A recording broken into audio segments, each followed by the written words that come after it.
We have Scott here. Kurt can't make it. Oh, I should have texted him.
Hi, Kurt. It's Erin. So, as long as everybody talks into the mics, you should be able to hear us. And just whenever you need to speak, I would just unmute yourself, and we should be able to hear you.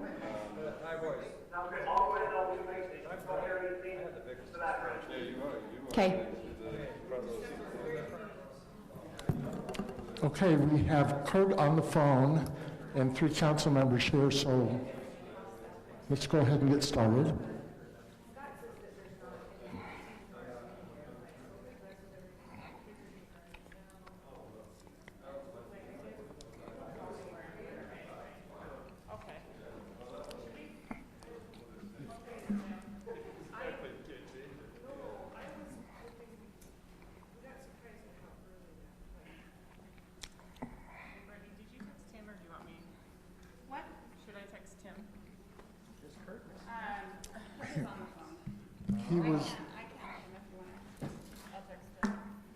was at a planning commission meeting in Saratoga Springs, or Eagle Mountain.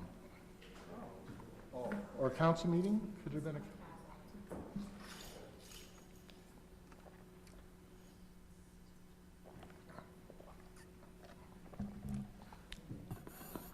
So we're waiting for Kim to text Tim.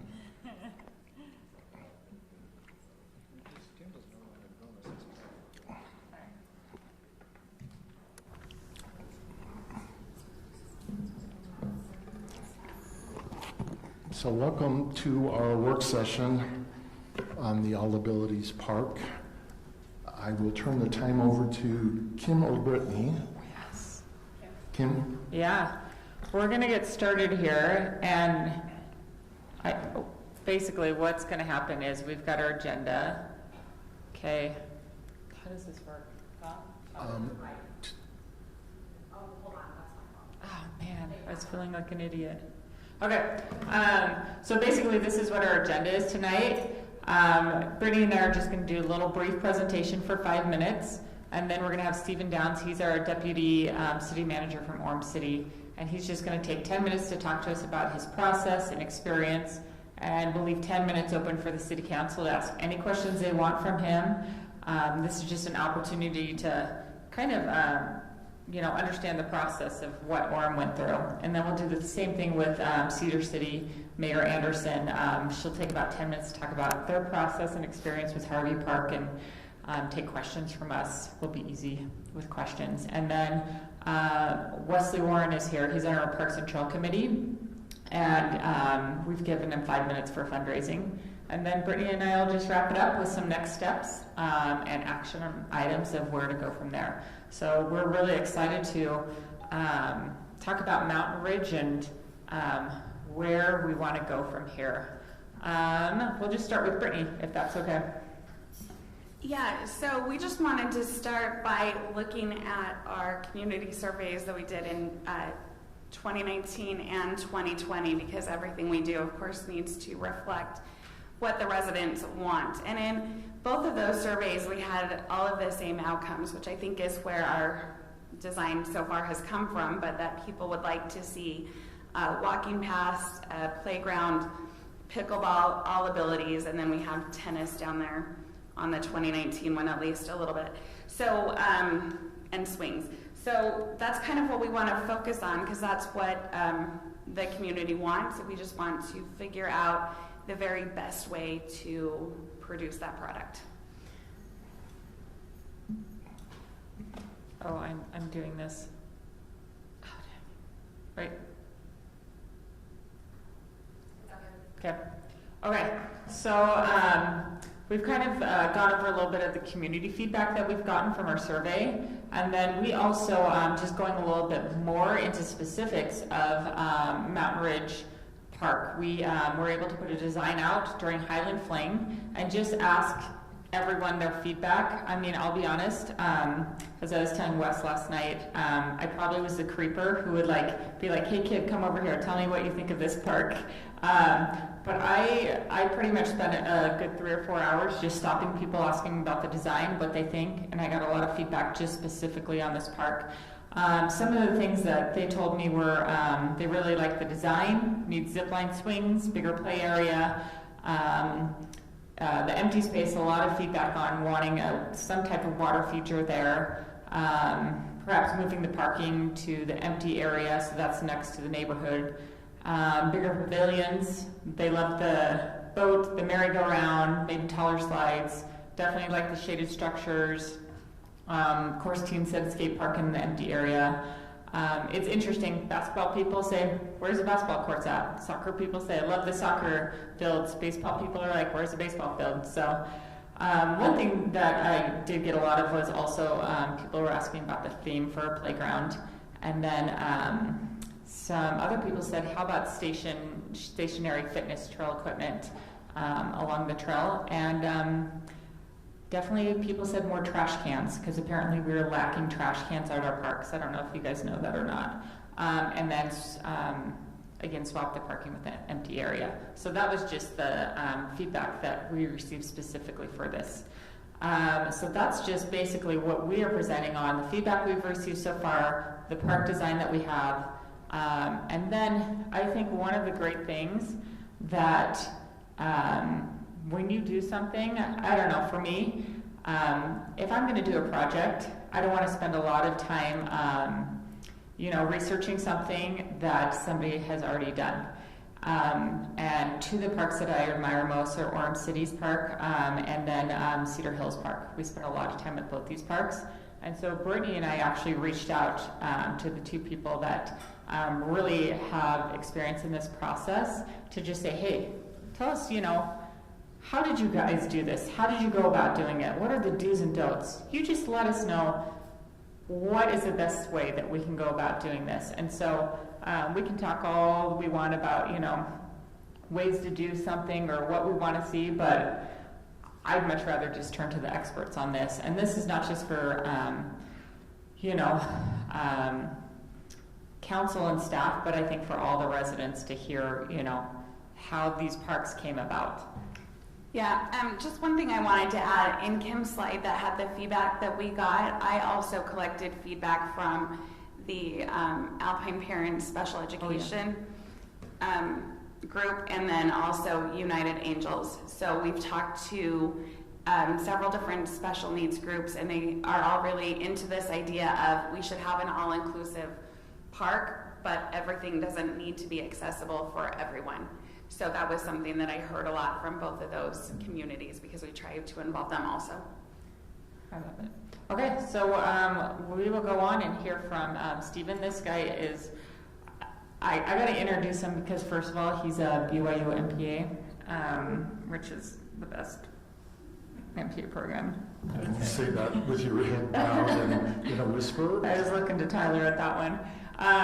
But also, one of the things, we had a Zoom conversation with him, and one of the things I really liked what he said was he, heard a presentation from a couple moms who, had kids that were disabled, and just the need for this park, and it really tugged at his heartstrings that he was really passionate and wanted to make sure that this was the best park for his city and for these people that needed it. And so I just love his passion when I was talking to him via Zoom about this. And so we'll turn it over to him to have about 10 minutes or so, and then we'll ask questions.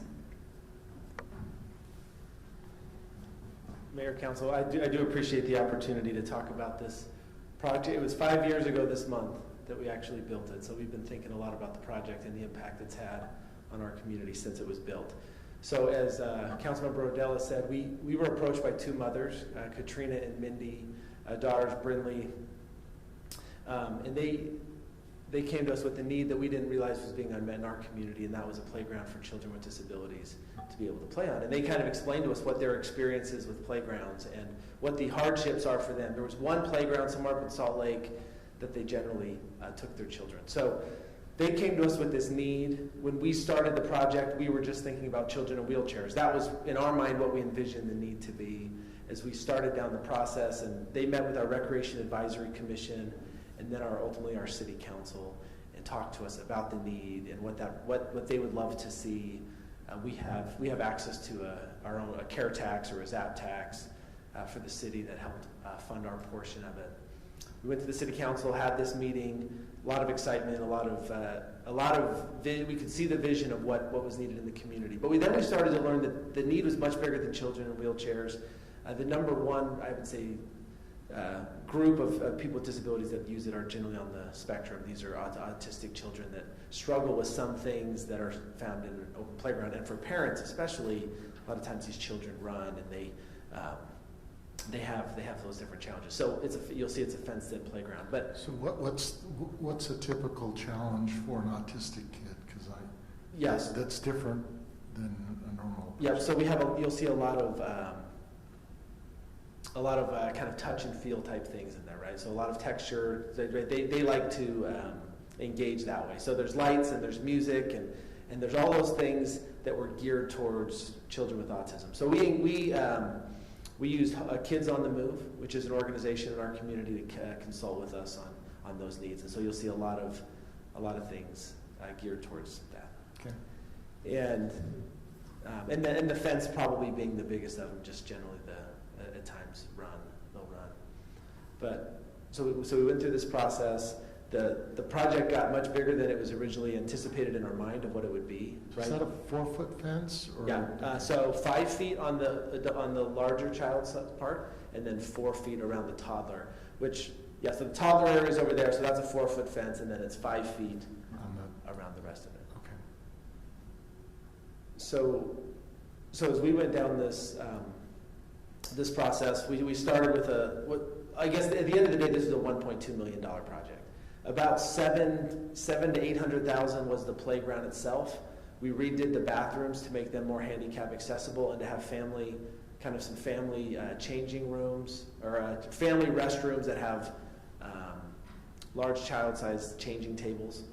So there were some things we had to do with our restroom, and then we redid the surface of the parking lot to include additional parking stalls for people with disabilities and make it generally just more accessible. So the $700,000 was for the equipment and installation? Equipment, we'll talk about that too. We actually used volunteers to install it. So underneath all of that, so this is about an 18,000 square foot playground. There's a large concrete pad underneath it because that rubber surface has to be put on that. There's holes that are dug for where every large post went in.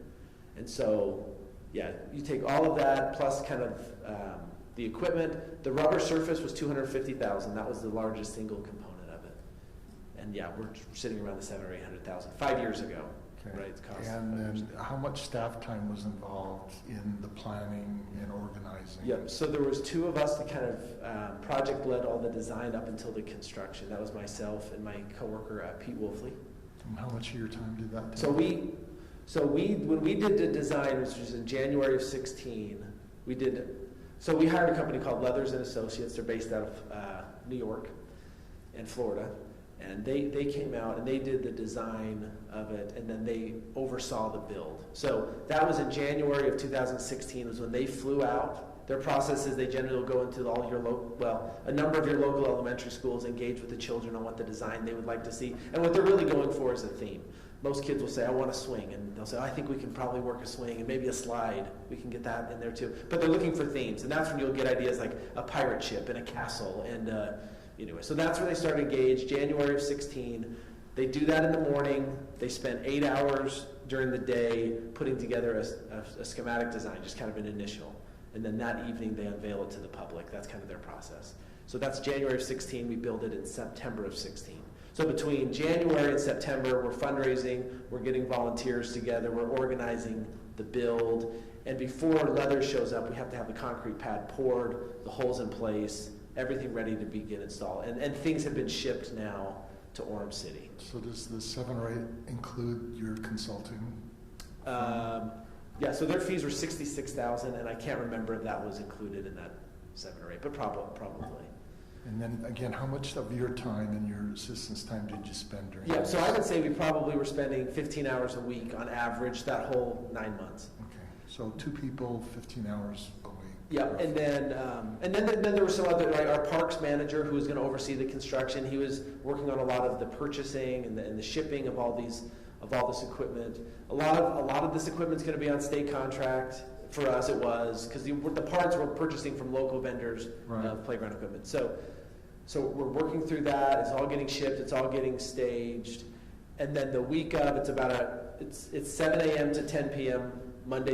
For us, it was Monday through Sunday, and that all depends on the size of the build. I think we finished on Sunday around 3 p.m. So but the concrete was already poured? Our concrete was already poured. That was all. We found an in-kind.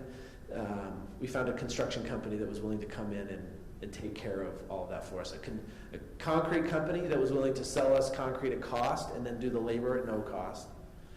And then another company that came and dug the holes that would kind of prepare for the footings. Yep, prepare for those to go in. So that's all happening probably the 2 or 3 weeks before Leathers shows up. Was your park guy involved all the way through, or just? Yeah, he was involved, to some extent all the way through, because he's thinking about maintenance and what things are going to become a maintenance nightmare. One of the lessons we did learn is there's parts of this process that you can kind of democratize, if you will, and there's parts that you just can't. And that is the engineering, and that is the maintenance and the safety and the fall zones. There's some things that just have to be done by professionals. And there's some things that the community can kind of give their input on, right? And that's generally more high level. That's values or needs that are being unmet.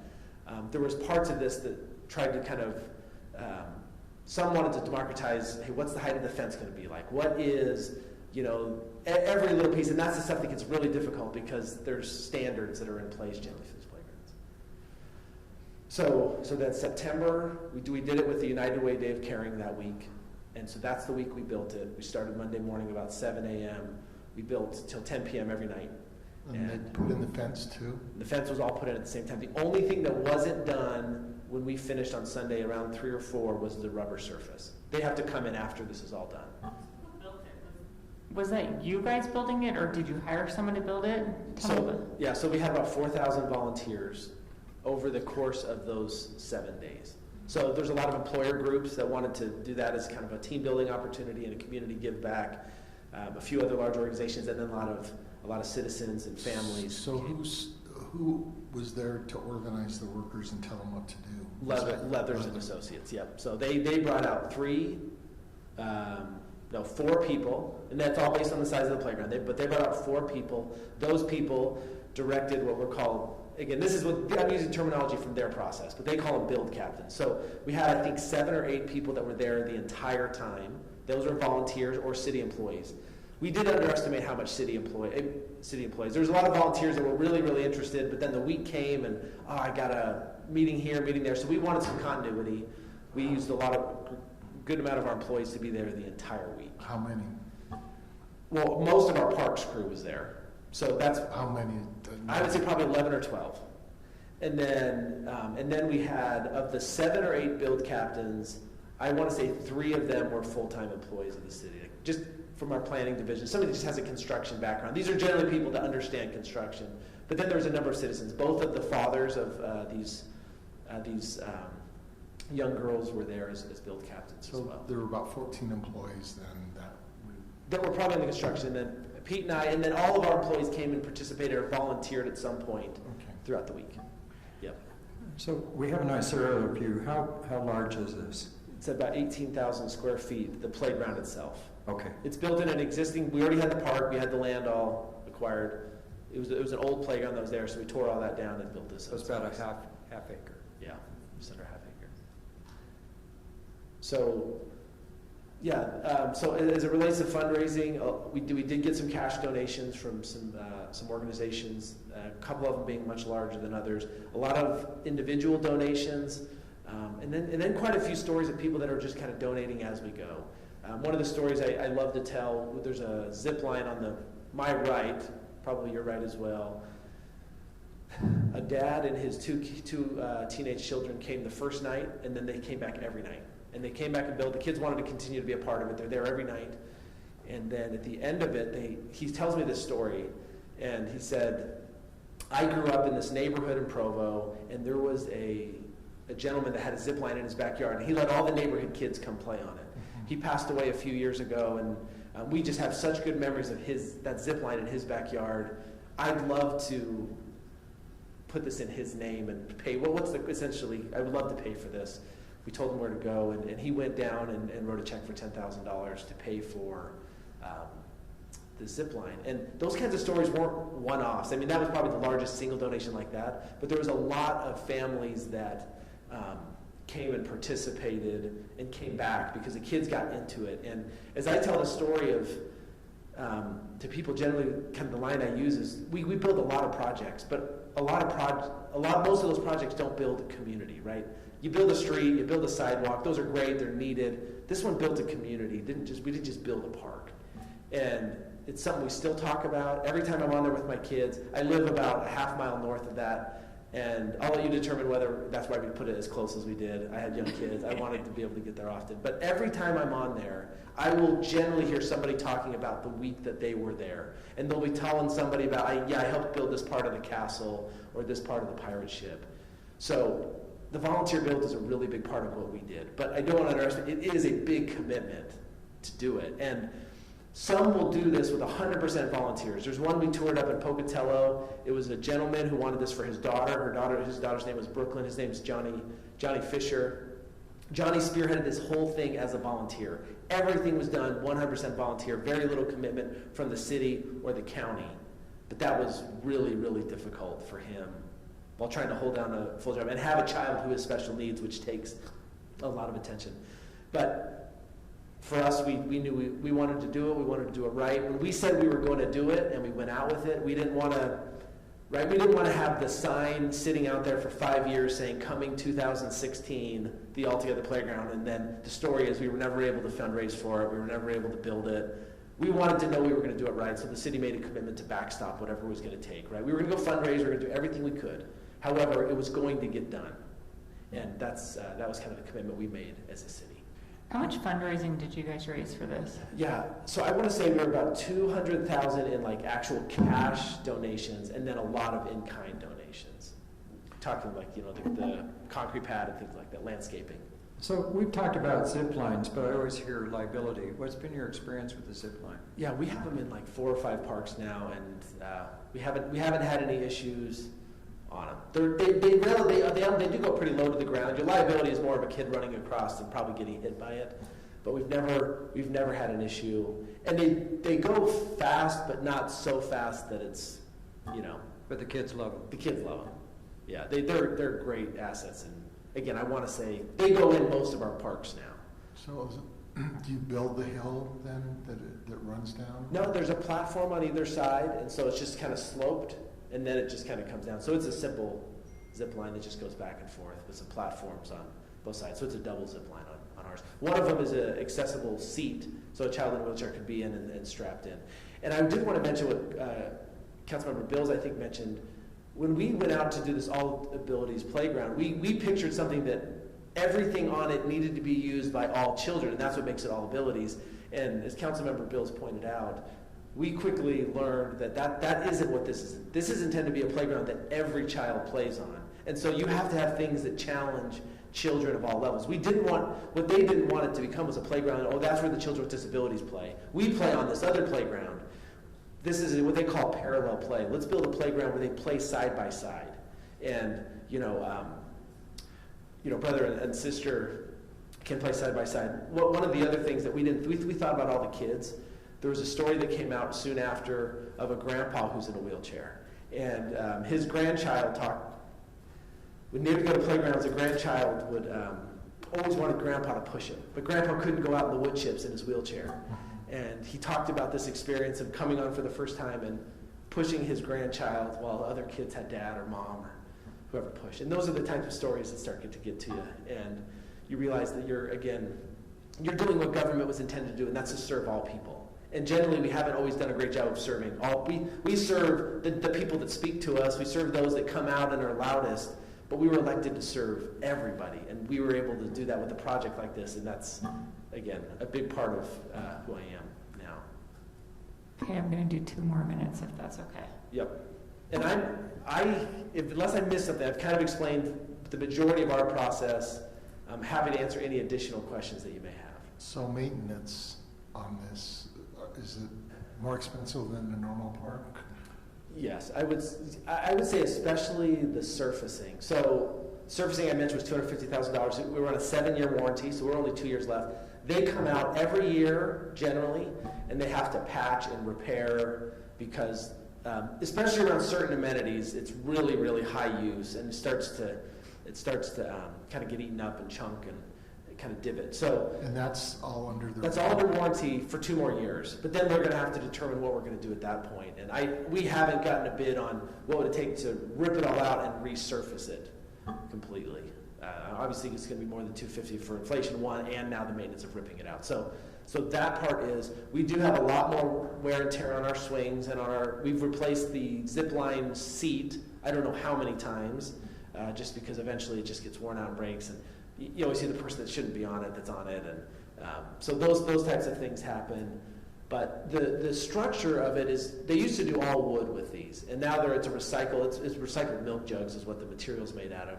But that lumber is really, really durable, and that we haven't had really any issues with that. It's just kind of specific pieces of equipment, and luckily we work with local vendors here, so it's pretty easy to get it once we get it. But we just have to tape it off and But and be on it top costs of it. money, right? It's not under warranty. Yeah, generally, there's a couple things that were under warranty for the first year maybe, but the majority of it now we're just paying for it. And it's not necessarily because it's so much more used than any of our other parks.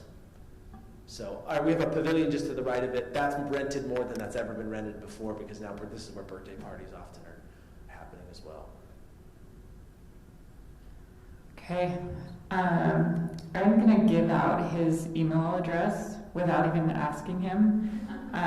Just if you guys have any more questions for him, and even staff as well, as we go about this process, is that okay with you? Absolutely, yeah. Whatever. I'm just asking it, I'll ask. Yeah.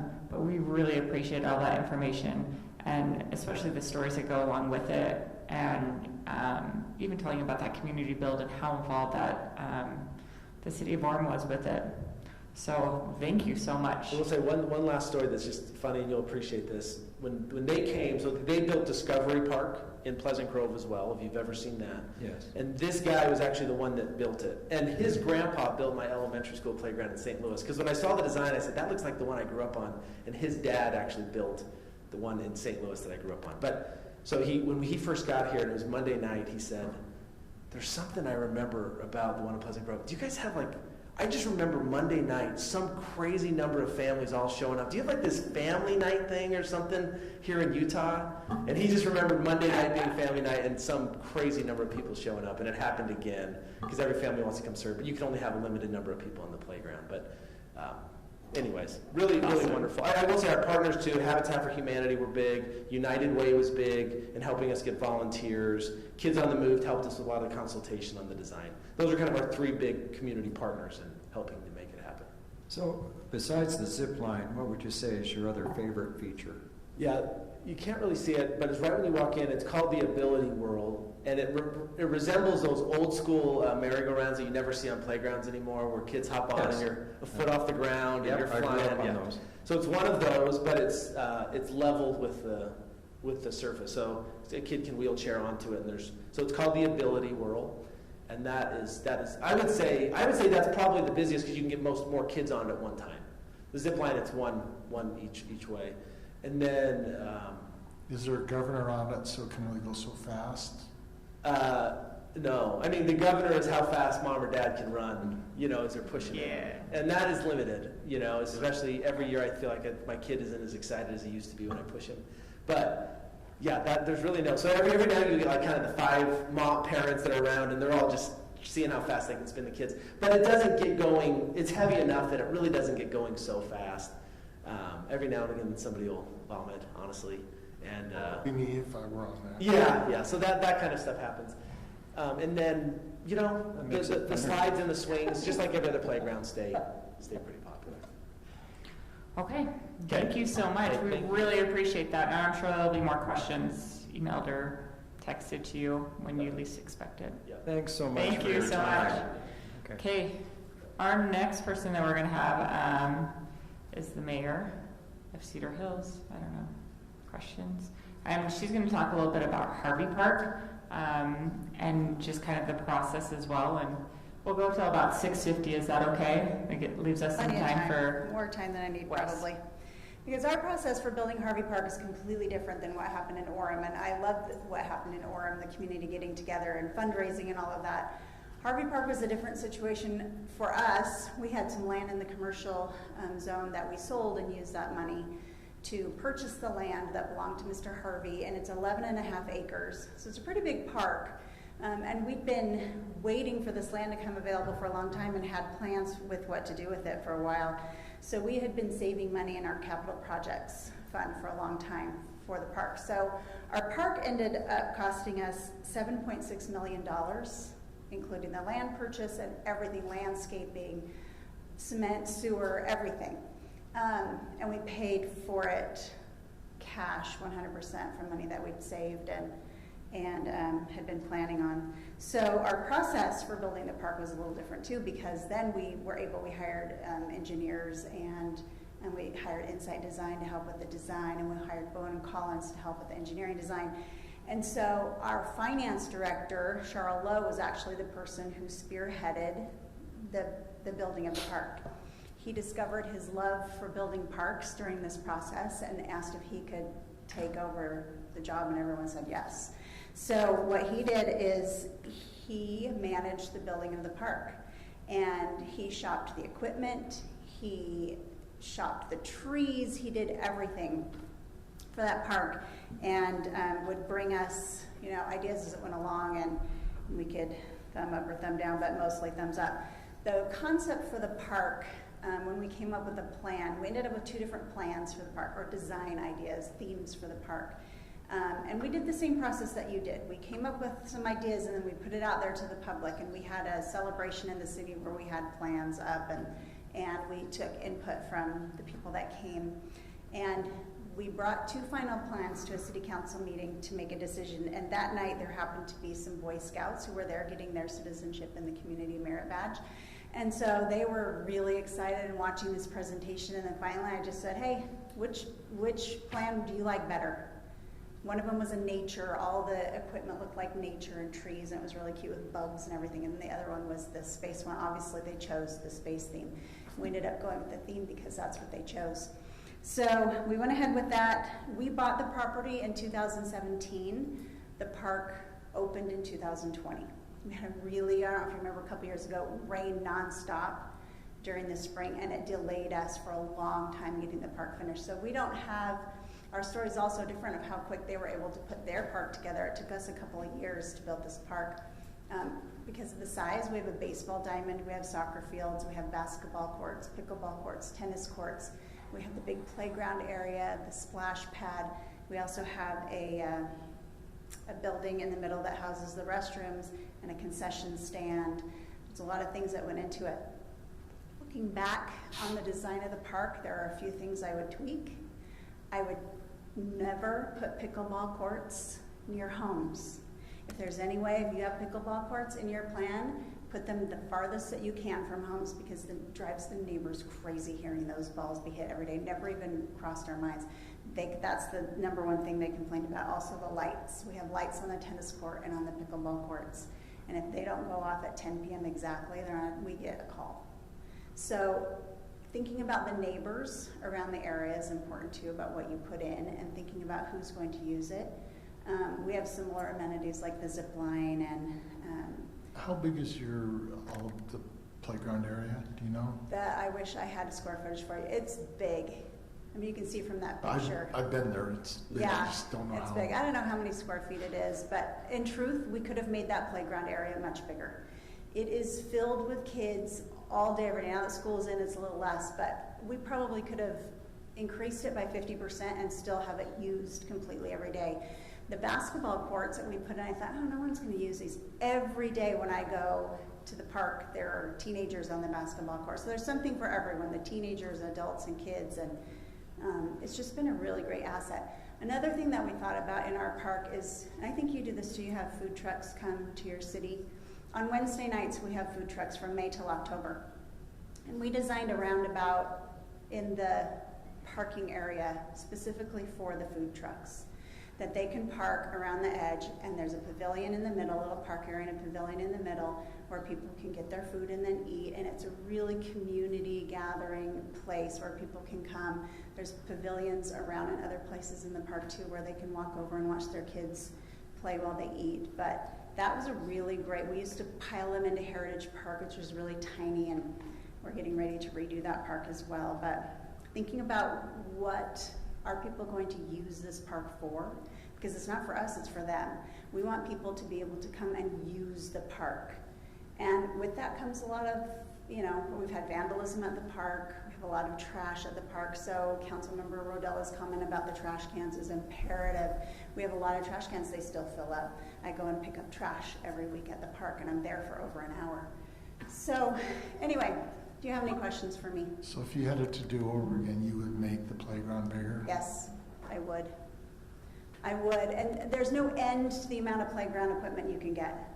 I mean, looking at that park in Orem, you could do a combination of all kinds of all abilities, playground equipment, plus everything else in between. We have a huge climbing structure. It's got to be 30 feet high. It's this rope structure that the kids can climb all the way on top. I don't know if you can see that in the It's, picture. is it where the sun is? It's, yeah, there it is, right there. And shade structures, shade, you know, sails over the playground. How are those holding up? They're holding up okay. We take them down in the winter. You take them down? Yeah, we don't leave them up during the winter, so it's just during the summer that we have the shade sails up. So they'll last longer that way. Would you have done your concession stand again? So the concession stand, I guess it depends on what you do in your concession stand. It's been kind of a learning curve with us. We had an outside company come in and want to operate out of our concession stand. It's a shave ice company, and it's been a learning curve. I think next year it's going to be better. We just had to learn how to work with each other to make that work, because you bring in shave ice and now you have sticky all over the park. And you have cups and spoons all over the park. So that's the kind of stuff to think about. But if you had something else, there would be packaging of that all over the park. So I'm not sure concession stand is necessary.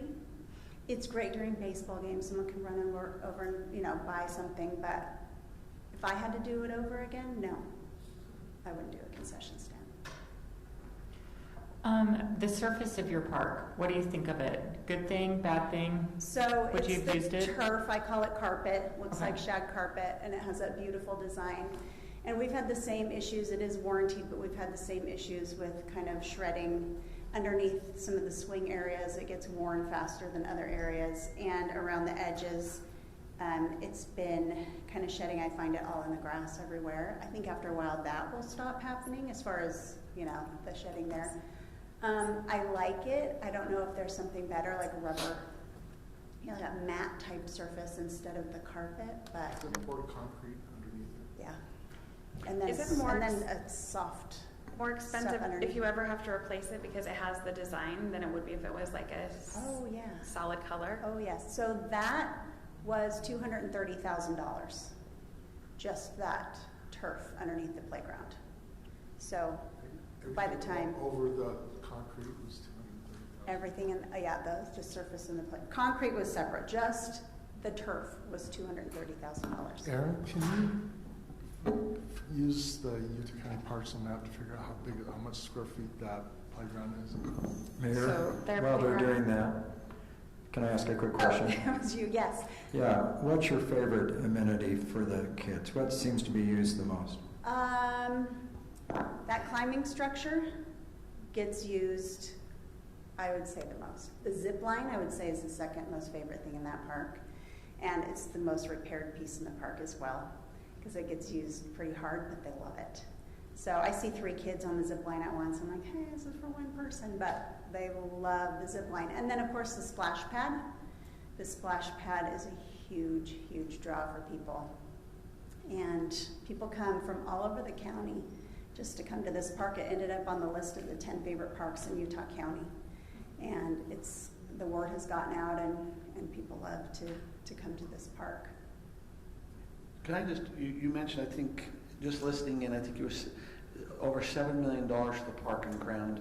What was just like, if you... How much did the land cost? Yeah, the land and maybe what your playground was? Yeah, the land itself was $2.466 million for the 11.5 acres. Your park's about $5 million. The park's $5 million, what? Well, after you paid for the land, Oh, yeah. so the land came from, the money for the land came from commercial property that we sold. Right. And so that was purchased, originally the commercial land was purchased with impact fees. So it was the parkland impact fees, so we had to use it for Sure. something. But didn't you say that the park cost you 7.6? The rest came out of capital projects. But wasn't part of the 7.6 the cost of the land? Yeah. So So the your actual construction- part to build it was more around $5 million? Right. Okay. Yeah, so you already own your land that you're looking at this park, so yeah, Did you guys seek any donations at all? no. Okay. So No. you didn't go the donation route? We did not. Because we'd been saving for it for a long time, and we thought, this is what we've been saving it for, this is what we're gonna spend it on. And we ended up saving a lot of money. We phased the park. We had, I think, 3 phases, and Charles, through his good shopping and genius ways, saved enough money that we were able to accomplish a lot out of phase 2. Phase 1 wasn't going to include, I don't know, some of the tennis, no lighting at the pickleball courts. some other things, and we were able to go into phase 2 as well. Because So then you mentioned the pickleball courts are causing some concern for residents, but your pickleball courts are also masked by tennis courts. So it's where the residents are at, you have tennis courts, then pickleball courts, and so you're still getting complaints with that type of stepping away. Right, yeah. So we've actually ordered sound barriers that are going to go around 3 sides. So the street side and the 2 park sides. You have pickleball courts, you have basketball, you have your splash pad. Tennis. Tennis is tennis being used? Yes. Not as much as pickleball. And then your pickleball, you're using that you can play one game and then you have to get off. Is that working for the community? It works when people are, you're supposed to put your paddles up to say, I'm next, and then most of the time it's working well. At first there was a learning curve, but now I think people have worked the kinks out. So yeah. How much use are you getting on the pickleball courts? they're used almost constantly, and people are lining up to use them. So in retrospect, we probably should have put in more pickleball courts. The other thing is, so let's say you go up to Alpine Burgess Park, it's a 1 hour usage there, so you could be sitting there 1 hour to get it. Their pickleball courts, when she's saying you put the paddles up, you're to play one game and then come rotating out. I've been there, and if it's functioning, you're with the 8 things, you're maybe out 10 minutes and you're back in. I mean, as long as it's functioning correct. As long as people are considerate. Your basketball, would you put basketball back in? Is that being used? Yes, the teenagers use the basketball a lot. And I like where the basketball is too. So pickleball courts, I would move away, maybe put it back further away from the house. But I like the basketball by the parking lot and by the playground, because then families can play together when they're out. When you're in the pickleball, people bring their kids in the pickleball court with them. But having the basketball next to the playground, next to the splash pad, has been great for families. They can sit in the pavilion and eat, and all their kids can be doing something. You mentioned you're still under warranty, but you are paying some maintenance on the non-warranty. What do you guys figure your budget is for just the repairs? I don't have a number for you, but I'll tell you what our budget for the vandalism that we experienced at the park so far has been $75,000. A year? In about a year and a half.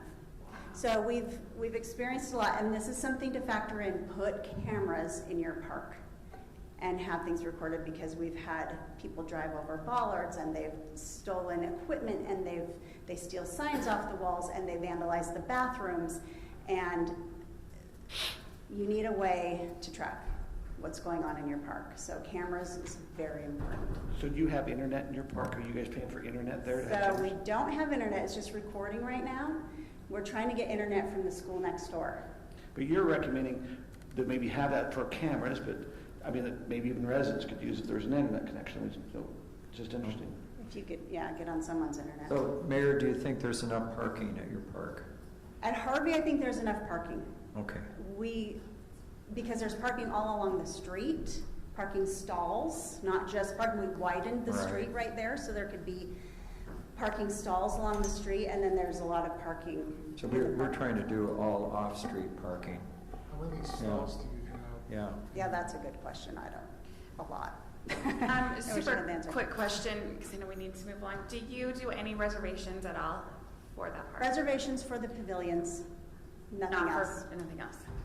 No. Well, the baseball fields are... Well, we do our Rex program also at that park, so Little League soccer fields are being used for the soccer program, so those are reservation only. But I suppose if you wanted to, I don't know why you couldn't just call and reserve the baseball diamond if you had a family reunion or something.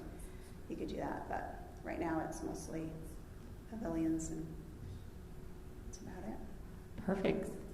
Thank you so much. I just personally want to say that I actually go to Harvey Park every single Sunday. Thank you. We play baseball and hang out at the park there, so That's great. thank you for providing that for me and my family. Yeah, I appreciate our that. pleasure. Thank you. I'm glad you get to. And then I'll also give out your email. I'll probably forward on to Charles. So yes, thank you very Yes. much. Thank you very much. Thank you. And then last up, we're going to have Wes come up and just talk a little bit about fundraising. He's our Parks and Trails Committee. If you want to just take I'll be 5 super minutes. fast. Yeah, especially because half of you guys I saw last night. Not all together in the same place No, at the there same was time. never- or no, whatever, Only any of two at a that. time. Only 2 at a time. I was outside the window looking in. Yeah, it was real fun. Okay, I guess there's two highlights: fundraising and then like beyond the park. maintenance and continuing costs and stuff is kind of what we're talking about. One thing, I'm in PR and event planning and stuff and marketing, and I've seen fundraising work really, really well. And it's a matter of just working smarter, not harder. So I don't think like the bake sale route of fundraising is going to be very effective. And so we've been getting together with people in our neighborhood, and I live a block and a half away from the park, to go the smarter route of fundraising. The highlight of the fundraising campaign is going to be naming and sponsorship rights for anything and everything in the park. Everything from the name of the park to benches to bricks in a path or a wall or pickets in a fence or the restroom facilities. I'm sure that'll be a hot one. Wes, do you envision yourself heading up this fundraising? I can. I have. I don't expect anyone to step up, but And you think we could get people to fundraise? Yeah. I've had enough conversations, and I think you guys were privy to a couple of those last night, because it's about also leveraging networks, and we have a few really well networked people in the neighborhood, and it doesn't take much. And it's also, from a marketing angle, creating a sense of urgency with these opportunities. If we have 4 benches available to sponsor, and we're going to put out there, there's 8 benches, 4 of them are taken. So, you got to get on it. It's stuff like that, just to create a sense of urgency. But it's a good time of the year to ask for just tax-deductible cash donations. And that's another way that some of us want to leverage our network, and not just with individuals, but with companies and corporations that we have relationships with. We're going to have a website, simple landing page, and a kind of QR code campaign. I think one thing that might ring true for you guys, over the last year, I think more and more people have become familiar with and comfortable with QR codes, especially as you're eating out and got a paperless menu, a paperless this or that, and you just get out your camera and scan it, pull up the webpage. Really easy just to scan and donate. A couple of other, working smarter kind of fundraising opportunities, including, some of the things that Orem did with in-kind donations of labor and, corporations kind of coming in as a team-building thing to come and, put shovels in the ground or whatever, and then just in-kind construction material donations from companies that have partnered with the city in the past. So we're starting to get a good momentum with that. One of the big conversations that I continually want to be pushing with everyone involved in the fundraising is future improvements and maintenance.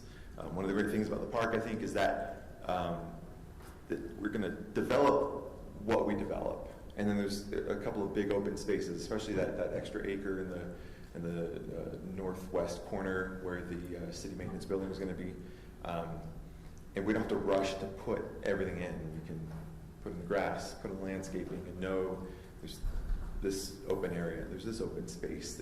Open space is really great, but if there's ever anything that we want to stick in, we don't have to rush it all into the park in the next year.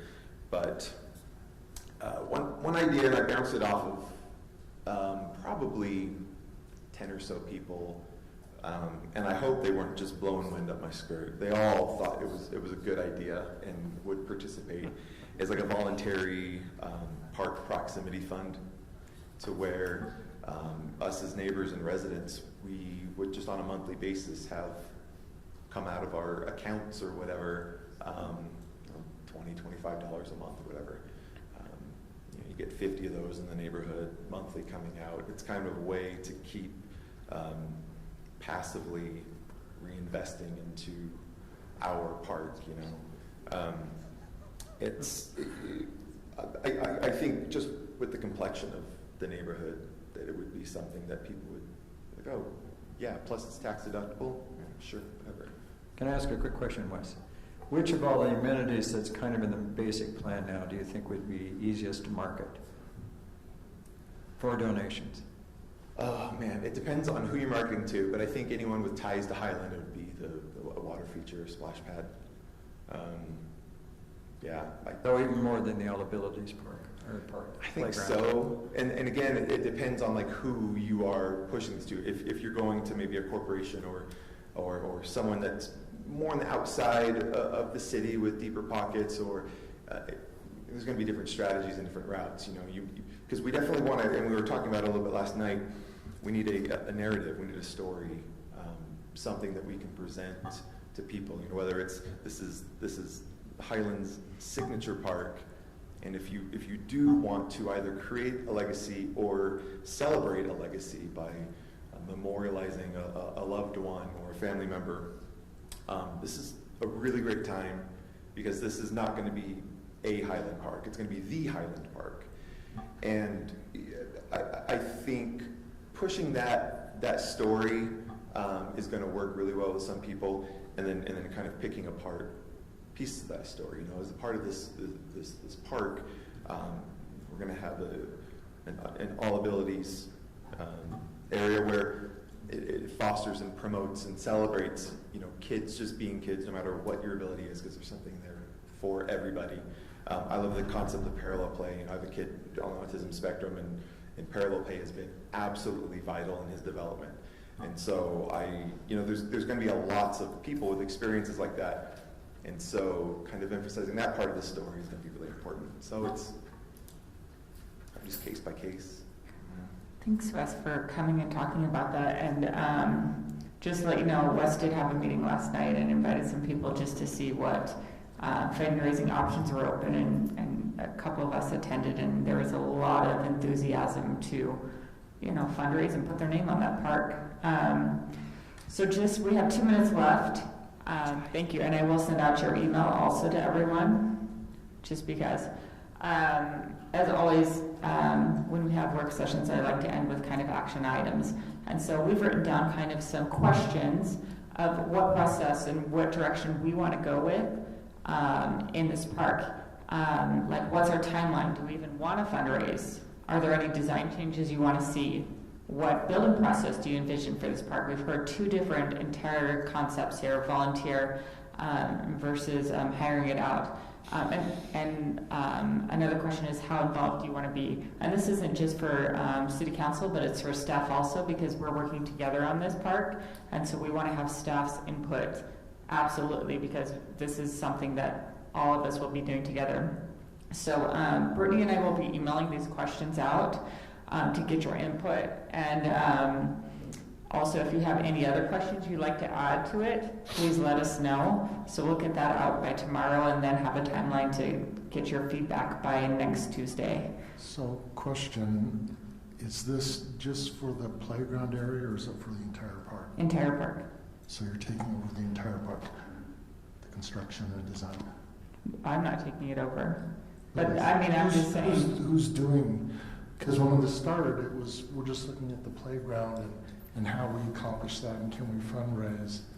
And it seems to have morphed into the entire park. So that's a different, it's not a bad thing, it's just different than what we started. So is that a question? That's a question then to put on there as well. Is this for the entire park, or is this just for the playground design? And I would love, I know we have to end this meeting soon, but if Carly and Brian had a minute to stick around for public comment, I would be interested to hear what you guys think as well. Can I just make one comment? Yeah. This really has to do with what Mayor Mann just said. Based upon what I heard and what I'm seeing, I think as a council, you need to decide what this park is going to be, because the descriptions are changing what was originally discussed and laid out. It was a park for certain types of things to provide, because a park in Highland can't provide everything. So we have to piecemeal it into what's the most important part. So you have to decide what you want this to look like. And it can be whatever. It doesn't have to be what it was originally set up for. But you need to decide that up front because that has a huge impact on layout, on costs, on all of those kinds of things. So just keep that in mind because you're the ones that have to decide, based upon input. But you need to do that really quickly up front so that everything flows into it. Is that it, Kim? I have lots of thoughts. One of them was, I'm so grateful we don't have 27 pickleball courts going in. Hearing her talk about her park, like we are surrounded. This park will be surrounded by homes. And so when we're talking about what the purpose of this park is, it's not to tick off all the residents. And so I'm really grateful for that, but I think that we should continue to talk about that. I have neighbors whom I love, if they ever see this, who just got lights put into they got a pool, they got lights, and my kids are up saying, Mom, I can't go to sleep. And if I grew a pair, I would call her and say, will you turn off your lights, please? But I don't. And that's on me. But I get where all of that is going, and so I think that's something really that we need to talk about. But I know that Wes said that he thinks that the splash pad would be a huge draw. I don't. When I go to Cedar Hills, I don't find, like, my kids aren't super entertained by it. It's not like, they actually really like the Highland one that has the constant flow of water. And I don't think that we need to really have a second splash pad a block from our other one. I would prefer, I have different neighbors that would love a skate park, right? Like, I think I am all about the eligibilities. I think that is a huge draw. I think that's a huge fundraising draw. I think you can get lots of companies who would say, yes, I'm all about that. But I think if we want it to be an all-inclusive park, something like a skate park. I mean, I'm a Cops kid, and so I would have to be like, well, what people are we inviting? Let's look into that. I'm not going to say for sure a skate park, but I think a lot of people would like that. I think doing basketball, I think things that are from old to young, everybody should have some part of this. And I think we really should be careful about the residents. And I mean, everybody will use this park, and so it's not just about who is living there, but I also don't want you guys to have to deal with complaints all the time. So anyway, those are my thoughts after all of this, and really thank you guys, because that was amazing. I've actually been really curious about the Cedar Hills Park, because we go there all the time. Your park is our park right now. So we appreciate that. And I have a friend that came from Salt Lake County to come to that. Yeah, so it has a big drop. It really does. Well, I appreciate everyone's input, and we'll email out some questions and get feedback, not just from council, but staff as well, of next steps and action items to take from there. Okay, all right. With that, does anybody need a break before we go on to the regular meeting? Okay, if not, then we will start our regular meeting 5 minutes late, but that's not unusual. We'll have an invocation by Scott Smith, after which Kurt also will lead us in the Pledge of Allegiance. Our Father in heaven, we're thankful this evening for the opportunity to meet together. We're thankful for the freedoms in this country and that we have representative government. We are thankful as a council for the opportunity to serve. We are thankful this night for those who have attended, and we ask you to help us that we may be good listeners and that we may find solutions to concerns and that we may do so in a civil manner. And we say these things in the name of thy Son, Jesus Christ. Amen. Amen. If everyone please stand for the pledge of allegiance. You got to do the pledge. I pledge allegiance to the flag of the United States of America and to the republic for which it stands, one nation, under God, indivisible, with liberty and justice for all. Thank you.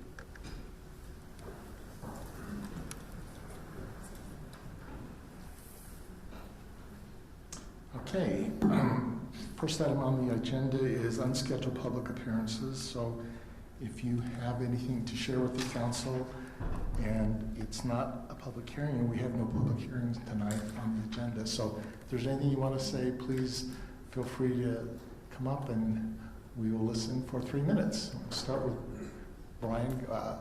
Just come up and state your name and then give us your input. My name is Brian Braithwaite.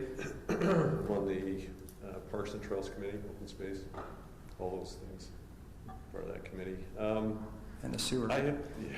Thanks.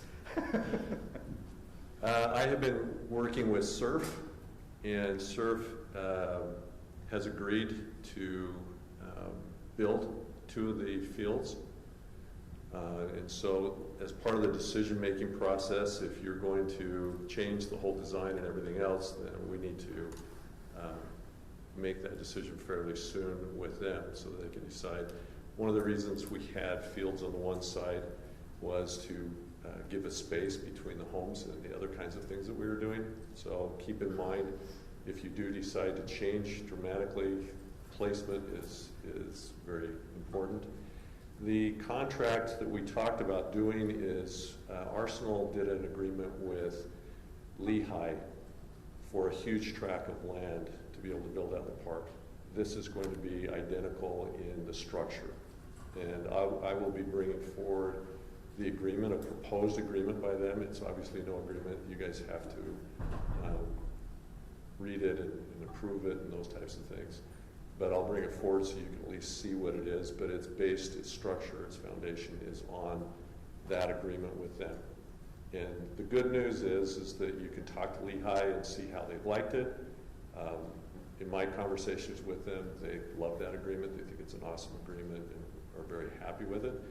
But it's also based upon what they were using the park for and those kinds of things. And fundamentally, they would be building 2 fields, and they would be paying the cost of maintenance. They would be paying for the building of the fields as well.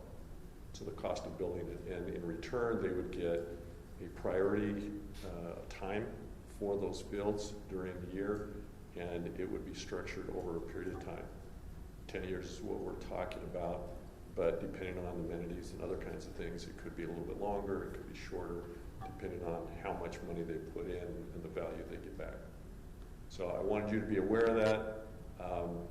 They are ready to begin that negotiation, and and I've been pushing that because I know that we were wanting to move forward on this park, and we needed to know if that funding was going to be there or not, and they are ready to make that kind of commitment, obviously, once you see what that agreement's going to look like. Awesome. Thank you, Brian. Thanks for following up on that. That's awesome. Anyone else?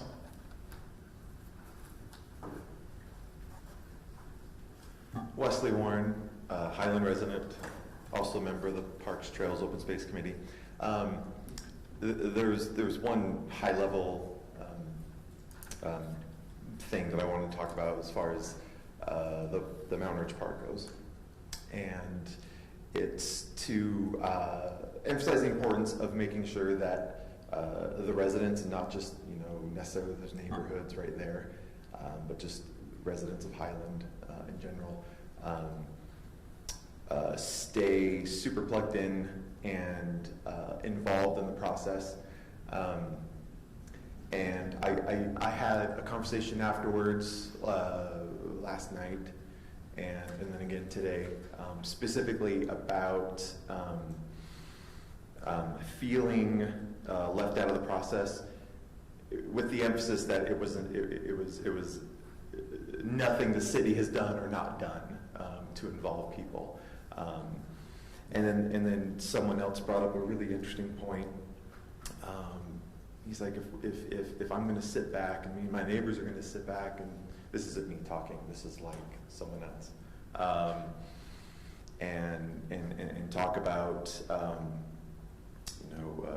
small government and fewer taxes and not relying on the government for what we do and our own happiness and stuff. We need to have a chance to be involved, to show that these are our values and we want to put our money where our mouth is. And I thought that was really interesting because I don't think about that a whole lot.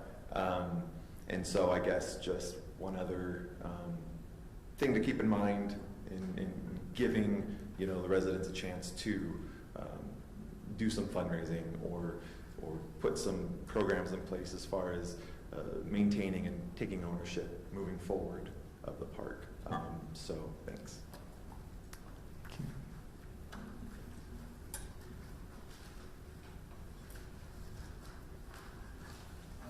My name is Rex Birmingham. I am a neighbor of the Highland Glen Park. My yard backs up, or maybe I like to call it the Highland Glen gravel pit, as it is being used as right now. But I am a neighbor to it, and I sent an email, I believe to all of you, a while back ago, about a month and a half ago on the 8th of August, asking you one simple question.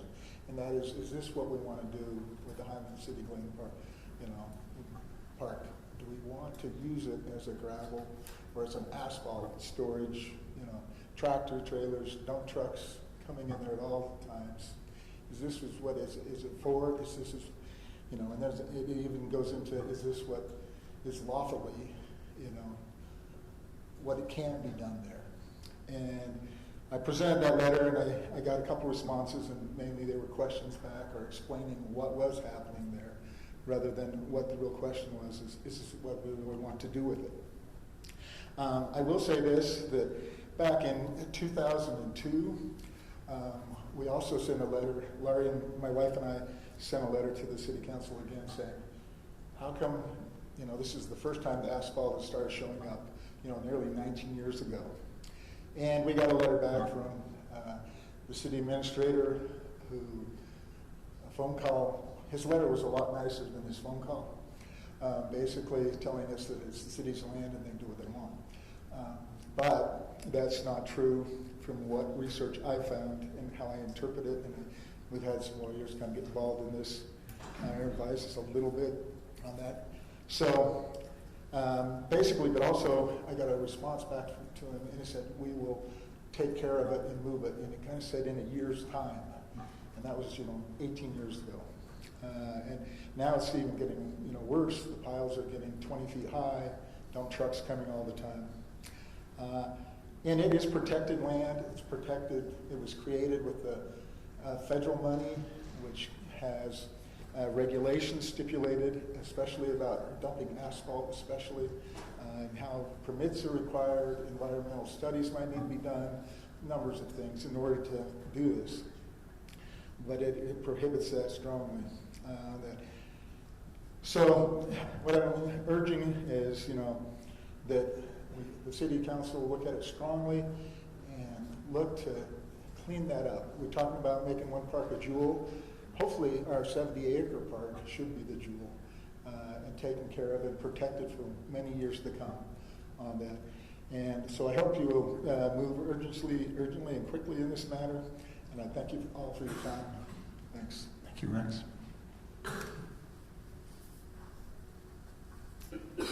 I'm Laurie Birmingham. I've got paperwork here with me from previous lawsuits and other inquiries that have come up about the park. As my husband said, we wrote our first letter in 2002. No response. Several letters by ourselves, neighbors, people in the community, written letters talking about the dumping in the park. No response. I hope that since you received my husband's email, that many of you or all of you have been down there to see what's going on. It is a dump. It's a dump in our city park. I find it very ironic that we're here tonight talking about putting $3 million into a brand new park when the existing park brings unlawful activity into the park. Highland City is illegally using it to dump. We are calling the police. There's drug deals going on over there. There's all kinds of things going on there that we do not want happening in our park. I just really want to quickly read some of the statements from this lawsuits. The park was conceived and built as a quiet retreat.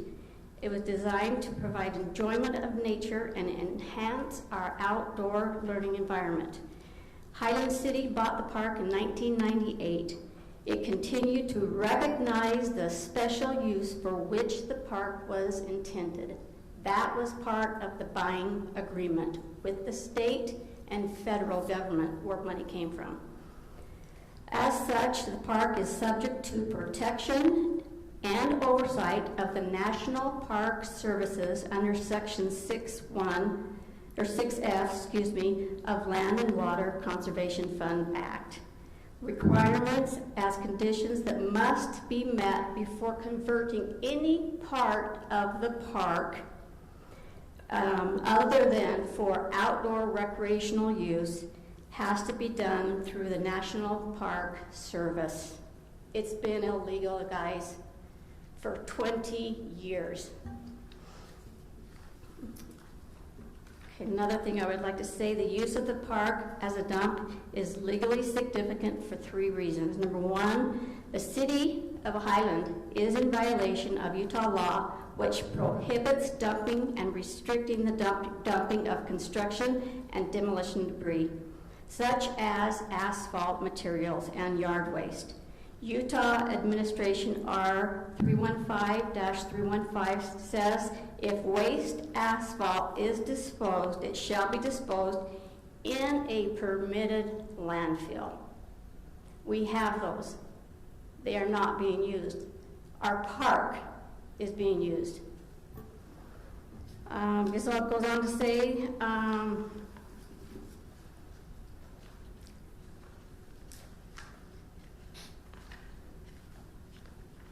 well, obviously you get the idea. We've been breaking the law. That's our backyard. I haven't been able to use my backyard. Literally, COVID year, tried to go outside and read, first summer, we were all locked down. I literally could not go down in my backyard and sit and read a book because of the dust coming my way. Those dump trucks come from 7:30 in the morning to 8 o'clock at night, dumping 5 to 6 loads an hour. This has increased significantly the last 2 years especially. This is happening 6 days a week.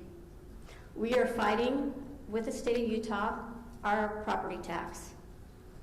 We will be including in that fight the unlawful use of the land because I feel like we have been paying, our property is $1 million property.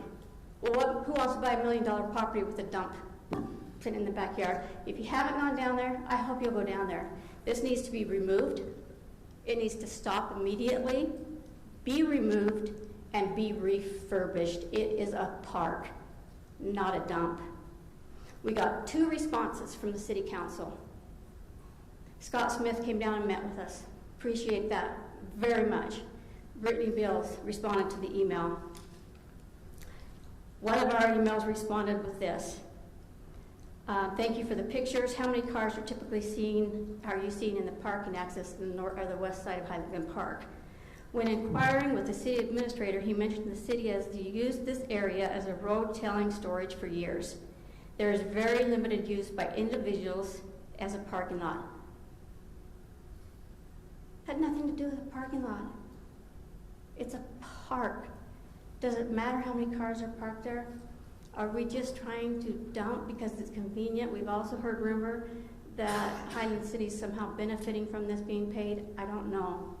All I know, it's unlawful, and it's got to stop. It's got to stop right now, and it's got to be cleaned up, removed, and it needs to be refurbished. It's a beautiful park.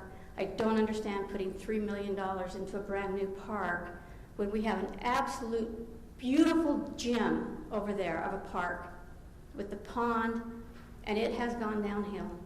If you bring a dump in, what will follow?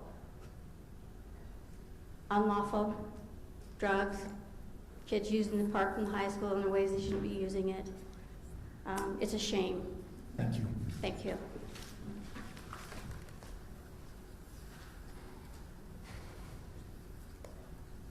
I'm a neighbor to the Highland Glen Park.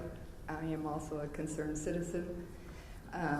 I live next to the Birmingham. What's your name? My name is Becky Blackhurst. I first came, we've lived in our home for 15 years. My husband and I grew up on the other side of the park, on the Ardice part of the park. So this is our home. This is our neighborhood. This is our community. We love it here. We've raised our family here. And we first became aware of it when they had a proposal for the Highland City maintenance to be put in that park, in that facility or a lot behind the Birminghams. And it has, at the time our mayor was on the city council, and we talked to him in a neighborhood meeting about it and opposed it because of the risk of the traffic coming and going. There's a lot of people that walk and ride bikes, and we take our grandchild down there in the strollers. And even just last week when we went for a walk, my husband and I, those big trucks come down and they are going too fast. And they're not going to be able to stop quick. If somebody comes out or something happens, there's going to be an accident. Besides the fact that the dust is intolerable at times, and it does start, the noise starts first thing in the morning. It makes the walls of my house shake. You can hear it. It goes throughout the day, and we would like to see it cleaned up, and we would like to see it at the time when it was proposed to be a maintenance facility. Correct me if I'm wrong, but it did come down that the state said, no, you can't have that there. And so, yeah, we would like that park. To me, a gentleman over here said that this new park is going to be the park. To me, the Highland Glen Park is Highlands Park. It is the park, and we would like to see it stay nice and clean and have a good community for a safe place for our children. And I am concerned when I hear my neighbors who are seeing cars come in late at night with lights off doing who knows what. I'm worried about the safety of my home, my family, and my neighborhood. So we would really appreciate having it cleaned up, and thank you for your time. Thank you.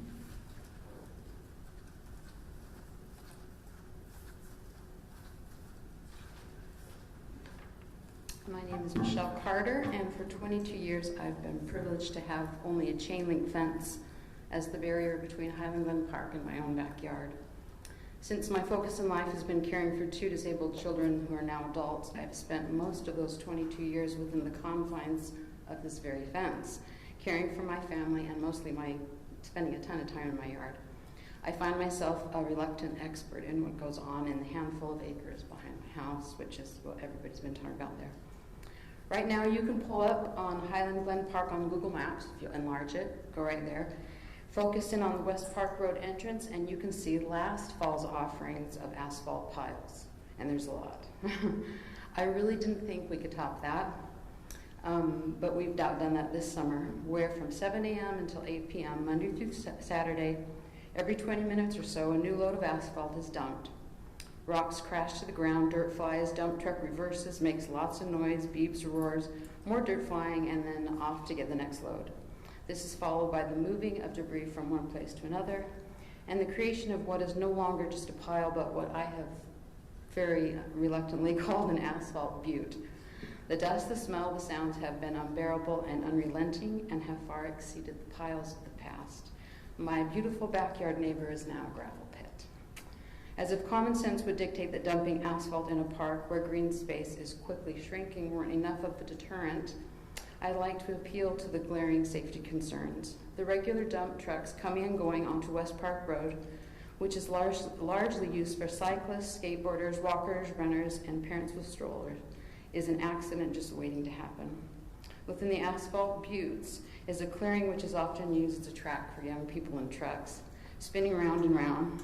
Children and youth climb up and down on foot, ride up and down on dirt bikes, four-wheelers, and bicycles. I have found myself through the years, and especially this summer, being a Highland City lifeguard, shooing young children from dangerous asphalt piles and lying and saying that it's against the law and I'm going to call the police.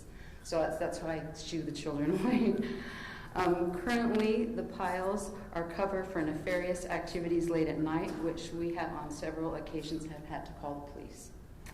Through these 22 years, I have seen leadership come and go, and I do greatly appreciate people's efforts. But dumping debris, parking heavy equipment, pushing the boundaries of greenery further and further apart, and disregarding this gem of a patch of land which is within their care is heartbreaking. We have brought our concerns to the city's attention before and hope something will change, but it seems to be quickly forgotten and has astonishingly escalated through the years. This has got to stop. This is as dangerous as it is wrong. Thank you. Thank you.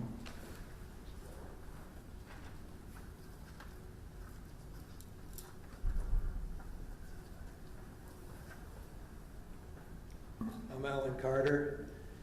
I don't envy your position. You guys hear so many complaints, but I appreciate your service. And I know that you put in so much time for our community. And I'm sure you don't get credit for the good that you do for our city and for Highland. And I want you to know that you're appreciated. I live at the south end of Mystic Hollow, and I echo the comments that have been made about what we've lovingly named the Highland Glen gravel pit. It's a mess. I too sent all of you an email with some photos a few days ago. Several of you responded, and I appreciate that greatly. And even though some of you didn't respond, I'm sure that you took notice and maybe visited the area, and we appreciate that. The feedback that I've received from you and from other citizens that have come to see what's going on down there with the piles of asphalt in the park has been kind of a universal sentiment, something like, I had no idea the extent of the operations down there, the extent of the gravel pit, the number of trucks, and the debris that's being piled up down there. So my wishes are, you people know the city, you know the available resources. Please find another place for this where it's not next to a residential neighborhood. I wouldn't want this next to any neighborhood in Highland. There's got to be another solution, another place that doesn't so directly and so closely affect residential houses and families. Also, that area, in addition to the piles of asphalt being needing to be removed, does need some rehabilitation, some trees, shrubbery. I remember just a few years back, KBYU came and filmed a little segment of one of their series. I think it was called Granite Flats, and they filmed that right behind our fence. You can see that episode, and you can see the vegetation that used to be there. I mean, it doesn't have to be, pristine, but now it's just a dirt field with piles of asphalt behind the Burningham's house. That's 12 feet tall right now, and it's directly right there. It's very noisy. I mean, this is what we hear all day, 7 a.m. to 7 p.m. That's the beeping sound of a front loader. Until nobody's dump truck, that takes about 8 to 10 loads. It's a dust cloud down there. And it's just, you've got to find a better solution. And I have faith that you people can do it. You know the city, you know the facilities. You can do that for us. Please take care of it. Thank you. Thank you.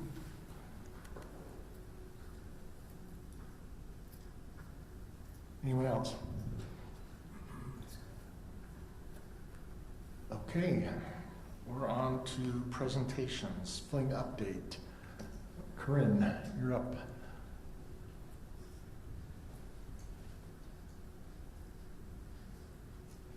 Mayor and Council, thank you for the chance to come talk to you guys tonight.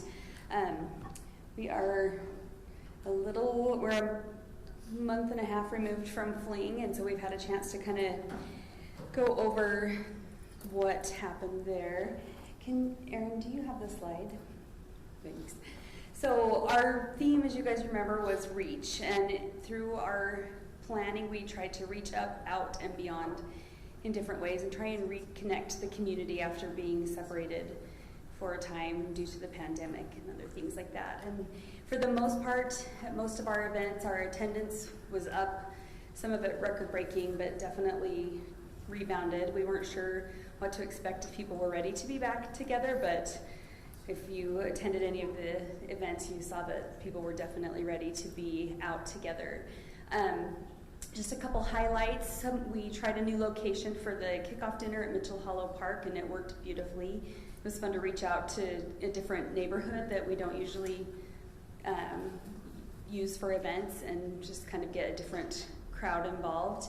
And that night we started a new event, the Medallion Hunt, which was started by Carrie Stromer and her family. They were new to Highland, and they brought this from their town in Minnesota, and it was very successful. So we were excited to have citizens reaching out, and they were new to the community and trying something new, and it really grew each day. So you can see the medallion there that she created for this medallion hunt. Some of the other things, the service projects were much larger than usual. They ended up making 4 large quilts, a baby quilt, sleeping mats, and preparing more plastic to weave more mats, and a bunch of other things. Those happened here in City Hall. Those were really fun. And another fun reach was Fox 13, Big Buddha's morning show featured the fling on the Tuesday morning of fling. They were here all morning, and we got to highlight the whole week, really, and then they showed some more of it again on the Saturday. So those were some fun, exciting ways to get Highland out in the state recognition, and then also just to get the fling more recognized through the community. Had a lot of growth and new move-ins, so it was really fun to see the difference. The H on the Hill was a fun way to, a fun addition. Thank you. Just took some of the numbers. We had 52 vendors and plus 8 food vendors the day on Saturday of fling at the park. We had 48 parade entries, which compared to last year when we could only do a drive-through parade, it was great to have everybody back. It felt like a great size parade. Sponsorships, we had about 16,000 in cash donations, 17,000 in kind, which included our feature concert the Saturday night of fling. That was about a $10,000 show that was donated to us by 9 Round Kickboxing, which was very generous. So our revenue was about what we were expecting, a little up because of the higher numbers, $15,000 in tickets, sales, meals. Some of you witnessed the frantic pace to buy wristbands for the Kids Zone. Was a huge hit. And we felt like the week was a huge success, and we had 21 individual or unique events happening throughout the week. And this would not have been possible without our army of volunteers and the youth council, and city staff, council and mayor helping, and our public works and park staff, and our public safety partners with the Lone Peak Police Department and Fire Department. We felt like everything went really well, and we're excited, looking forward to next year. So, do you have any questions or comments, feedback? I think everyone, we're thrilled to be back. And we appreciate all your work on that. Thank you. We're looking forward after the opening. I was impressed about how many people spend their time in the park. Because a lot of times in the afternoon it kind of goes away, but it was busy right up until the fireworks. Yeah, we had the entertainment kept everybody engaged, and the booths stayed busy. And the Highland Games said they had almost double what they usually have for their participation, so everybody just stayed and had a great time. So. From the comments I've heard, people have said it was the best fling yet. So great job. Thank you. And also, as long as you're here, you did a great job with the senior dinner as well this week. That is my favorite thing. I think we should do it every week. No, you do such a great job, and you've got such a great youth council. It was a great event. So thank you. Thanks for those. We served 175 meals at the senior dinner last week. Before 5. Yeah, by between 5 and 5:15. It was pretty much everybody was there. It was really fun. So, Corinne, thank you for all your help. You know, like you said, the senior dinner last week, I thought when I showed up here at 5:05, started at 5, every table was filled. So that was good. As we look at the fling, you brought up about the Mitchell Hollow Park that you had a good turnout. The one comment I heard was parking was a little bit tough. I know we were thinking they were going to park on the other side of 10400. I'm not sure that message got put out real well, because I saw there's a lot of parking concerns. That might be something we can work on. But I thought there was a good turnout there for that dinner, so that was a good kudos.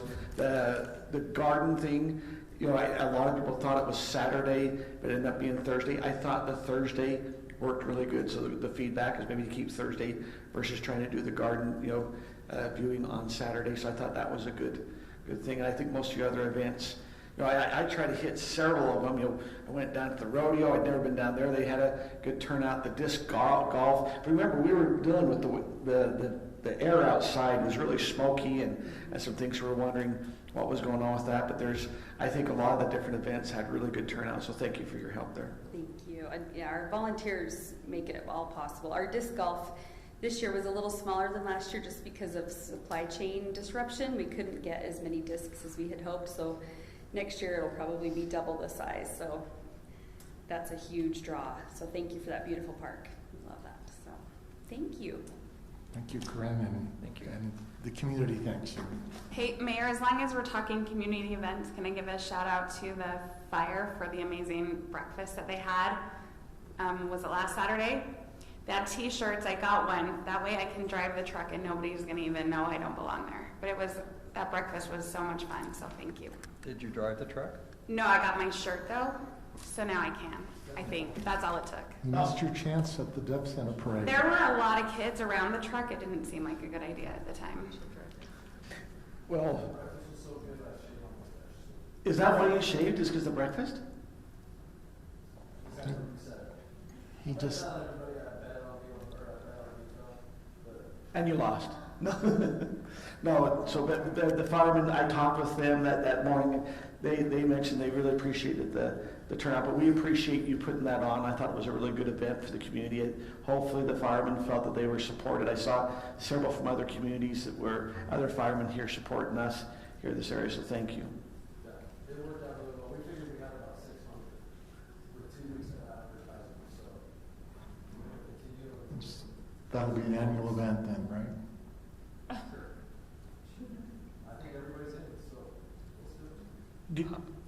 Then you could share how much you guys raised for that fireman for that event, or if not, we can. Chief, I'm going to stick up for Stephanie since she's not here. Can you find a mic? I think Heather, can you share with him? Thank you.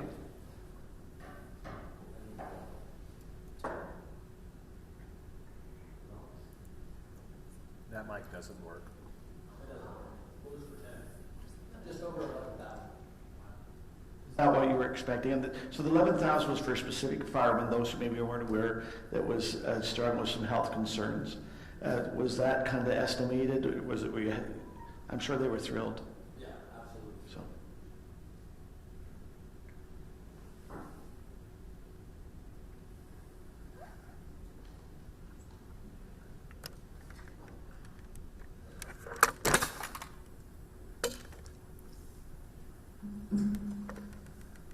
Okay, thank you. All right. We have a rather large consent agenda.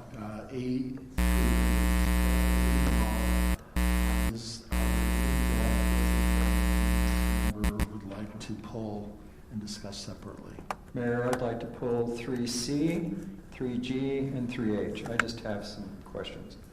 C, G, and H. Any others that need to get discussed? If not, I would entertain the motion on A, B, D, E, and F. I move that we approve consent items A, B, D, E, F as listed in the agenda. I'll second it. Motion by Scott, second by Tim. And we're electronic voting. Is everybody dialed in? And we are ready. Those items passed unanimously. So now, Scott C. Okay, I just had just kind of a brief question, and I'm going to ask our city administrator, Mr. Crane, on the changes to the policies and procedures for the COVID-19.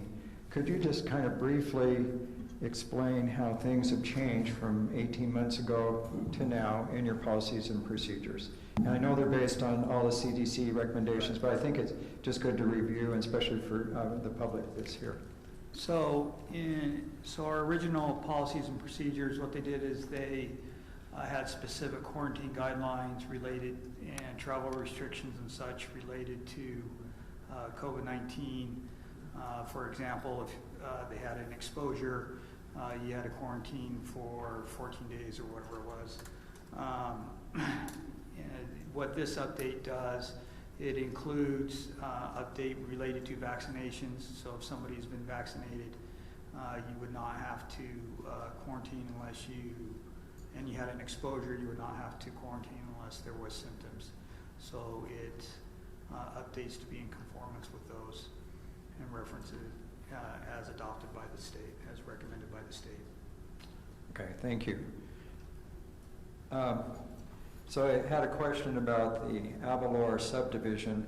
As I read through the material, it seems like they need an extension because it's taken longer to work out agreements with Rocky Mountain Power, the Salt Lake Metropolitan District, UDOT, and all those things. Are they getting pretty close? It seems like, from what I read, that they pretty much have most of the agreements in place. Is that correct? Kelly? Yes, that is correct. They do still need to work a couple more things out with UDOT, but this is something that we've been proactively working on with them. The last month or so, we've had 2 or 3 meetings with them, and so their expiration was on September 15th, and so they were fighting to meet that deadline, and it just ended up not being able to be met, and so that's why they're requesting this extension. We're working on their final plat approval right now. We've had a couple of engineering reviews on that final plat approval, but again, this is just an extension of the original preliminary plat approval with the original stipulations, and so they're just trying to fulfill those stipulations that were required then. Okay, thank you. Can I ask a question on that? You bet. I've actually noticed that subdivision's also up for sale, and the whole time it's been for sale. So, I mean, is this a stall tactic that they're trying to use to find a buyer? I assume in this market they should be able to find a buyer if they're reasonably priced. To my understanding, this has just been over conversations from the phone. They were trying to have the subdivision set up and have all the approvals completed and platted before selling the whole thing. And it's gone through a couple different interested buyers and people calling me, seeing if they could get more lots or get a different layout. But then when they realized if they did want to amend it, they'd have to go back to preliminary. A lot of them kind of backed out. The applicant for this is the engineering firm that's been working on it. I honestly don't know what their plans are in the future, but that's just what I've gotten. I guess so. They're being consistent. The person that submitted a year ago is still consistent submitting now, right? Honestly, the name of the owner isn't the name of the applicant right now because the applicant is the engineering firm. And to my understanding, the preliminary plat approval was from the owner itself. So It's just because they're requesting. I just wonder what the request is. So right. That's my questions. Okay, on consent item H, and I'm just going to declare my conflict of interest because I live in this neighborhood, but I was talking with Mr. Spencer beforehand. I just wanted to clarify something because I think in the next ordinance, number 4, we're going to be changing and streamlining the surplus process. So let me just ask, when I attended the HOA meeting a week ago, there was some communication that was going to happen between the HOA's attorney and the city attorney. I don't know if that's happened yet, but there was some concern about there's going to have to be a little bylaw change or something to permit this. And Mr. Spencer seemed to think it happened. Has anyone communicated with you, Rob? No, no one's reached out to me yet regarding this. My understanding of the situation is we can approve the plat amendment as that's a city and county recordation requirement, and that's all on us. How those lots interact with the HOA is determined by the HOA and not by the city. So I believe they might need to update something. There was some language when they'd taken out some property from the city. I think it's mostly we just want to confirm that that lot will be going back into the HOA. They might need to do some diligence just to make sure that all follows through. So Mr. Spencer seems to feel like somebody has contacted him beside the HOA president. I support this. I just wondered what's been going on because I get different stories.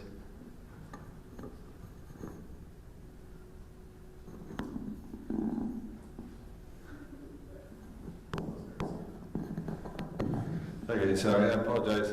We're just getting a mic there so we can be on heard.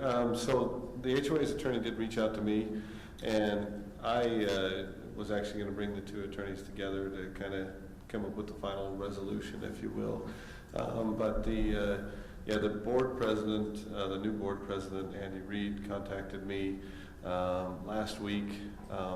Very similar timing to when the HOA's law firm contacted me. I've been having a little bit of dialogue. I remember her first name is Diane, but I can't remember right now last name with the law firm.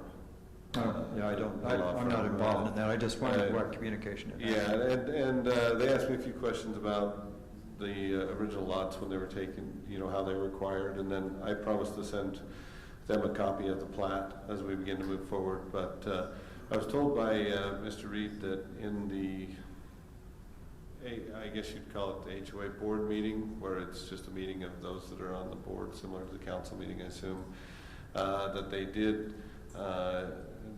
approve this plat with it that we're talking about, with it just being one lot now last week. But I haven't yet involved Rob, to his credit. I had involved him because I hadn't gotten to the point where I felt like we were close enough to the end to get the attorneys talking to each other.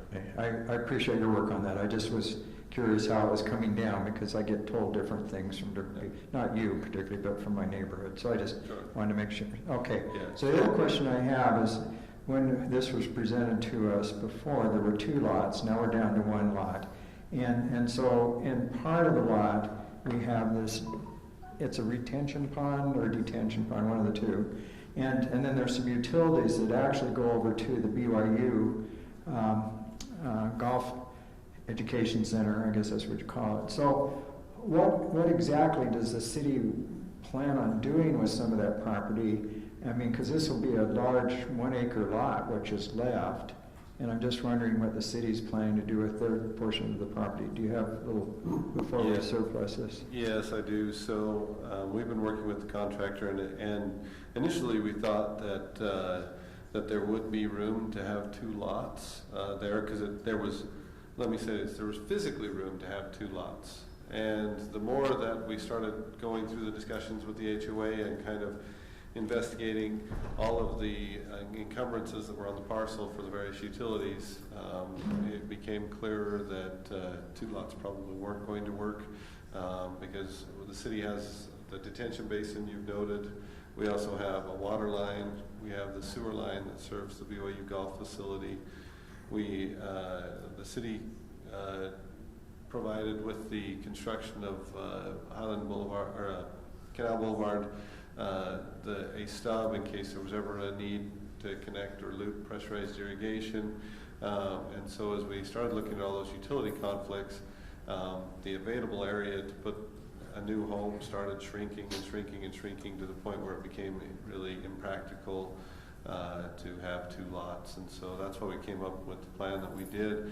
So the plan is that all of the land that's owned by the city will initially have a rock mulch on it, but the detention basin itself will be fenced, and will be fenced.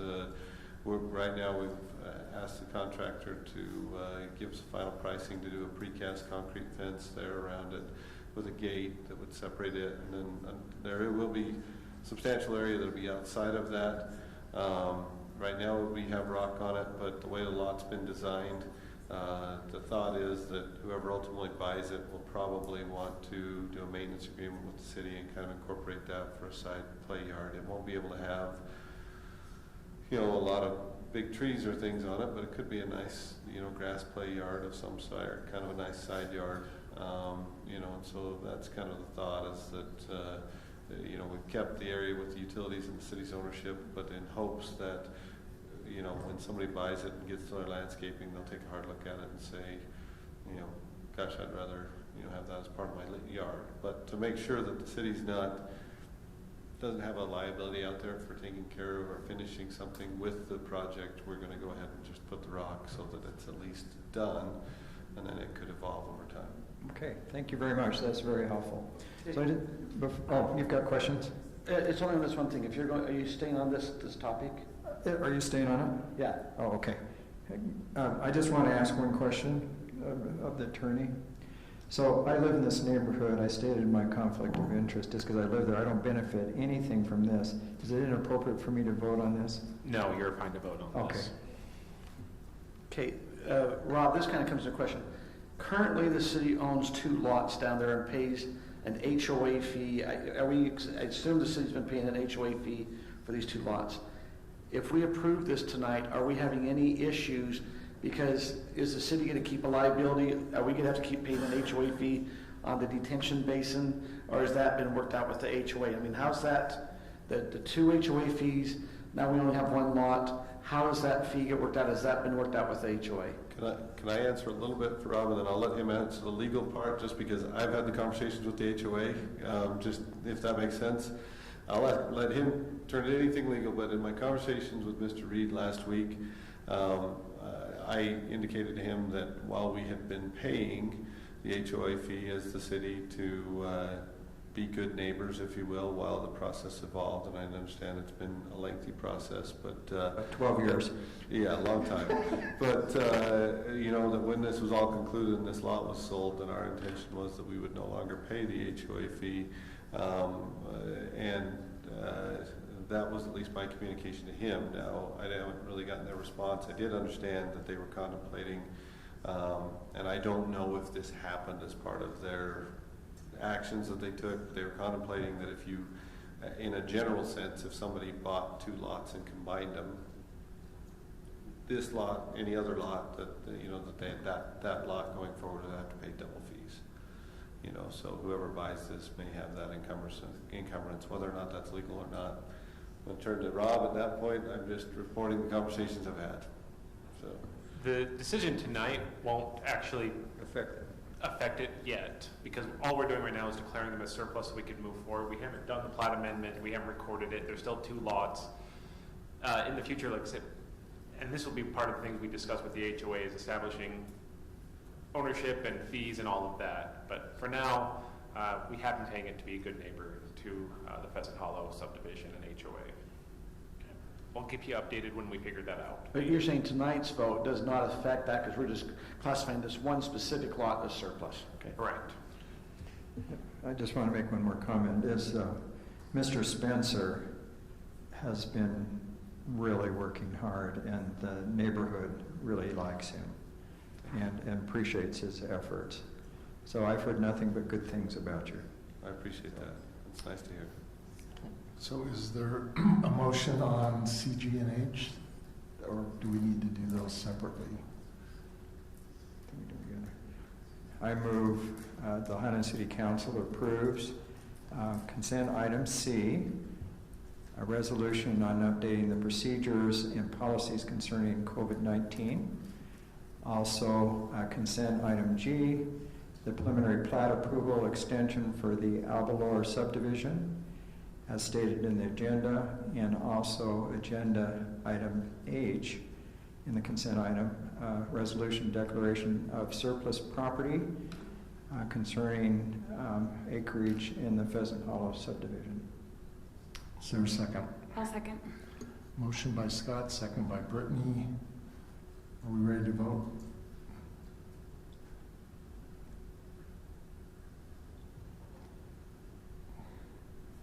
Okay. And that passes unanimously. Okay. Item number 4, ordinance disposal of real public property process. You gonna do that? I will. Thank you, Mayor and City Council. No, I have definitely prepared these slides.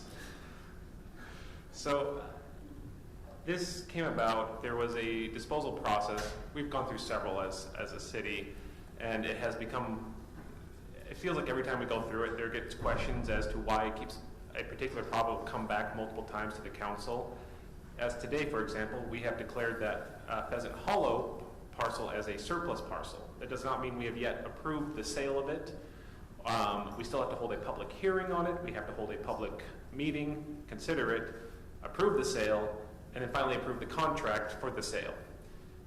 This process has led to 2, 3, sometimes 4 meetings where the same item, the council's on board with selling it, it'll just keep coming back for different types of approvals each time.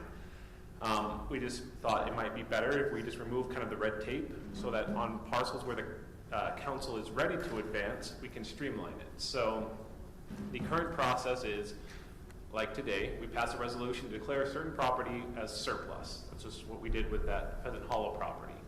We then issue a notice for a public hearing. The council conducts a public hearing and takes comment on that. The council directs the property then be appraised, and then the parcel will come back one more time for the final approval of the contract.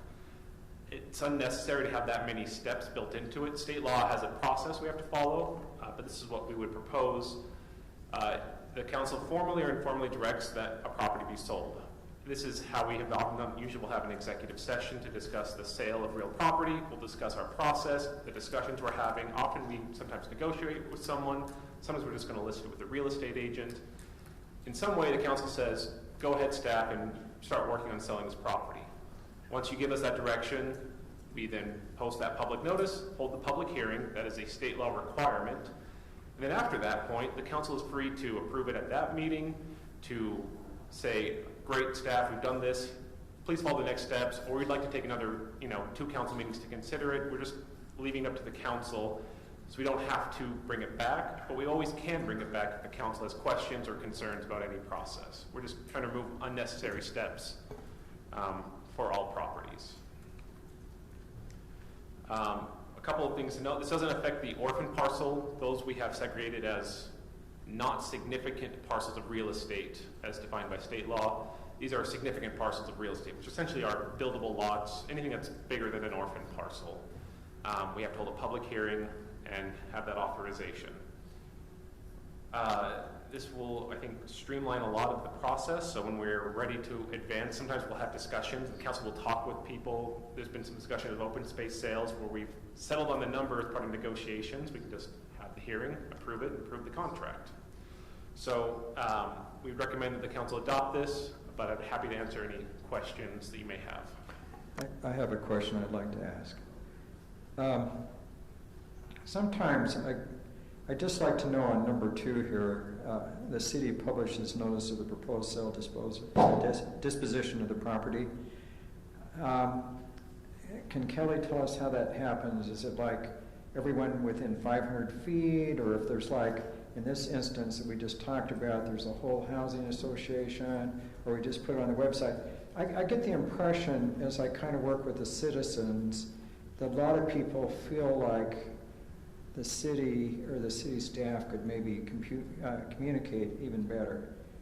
I'm just wondering what you would do for notification on a piece of property like this. Is it like the regular stuff, the 500 feet, or how does it work? Give me just a second. I'm like, Okay. I have 4 or 5 different types of noticing that I Okay, just great. have to double check.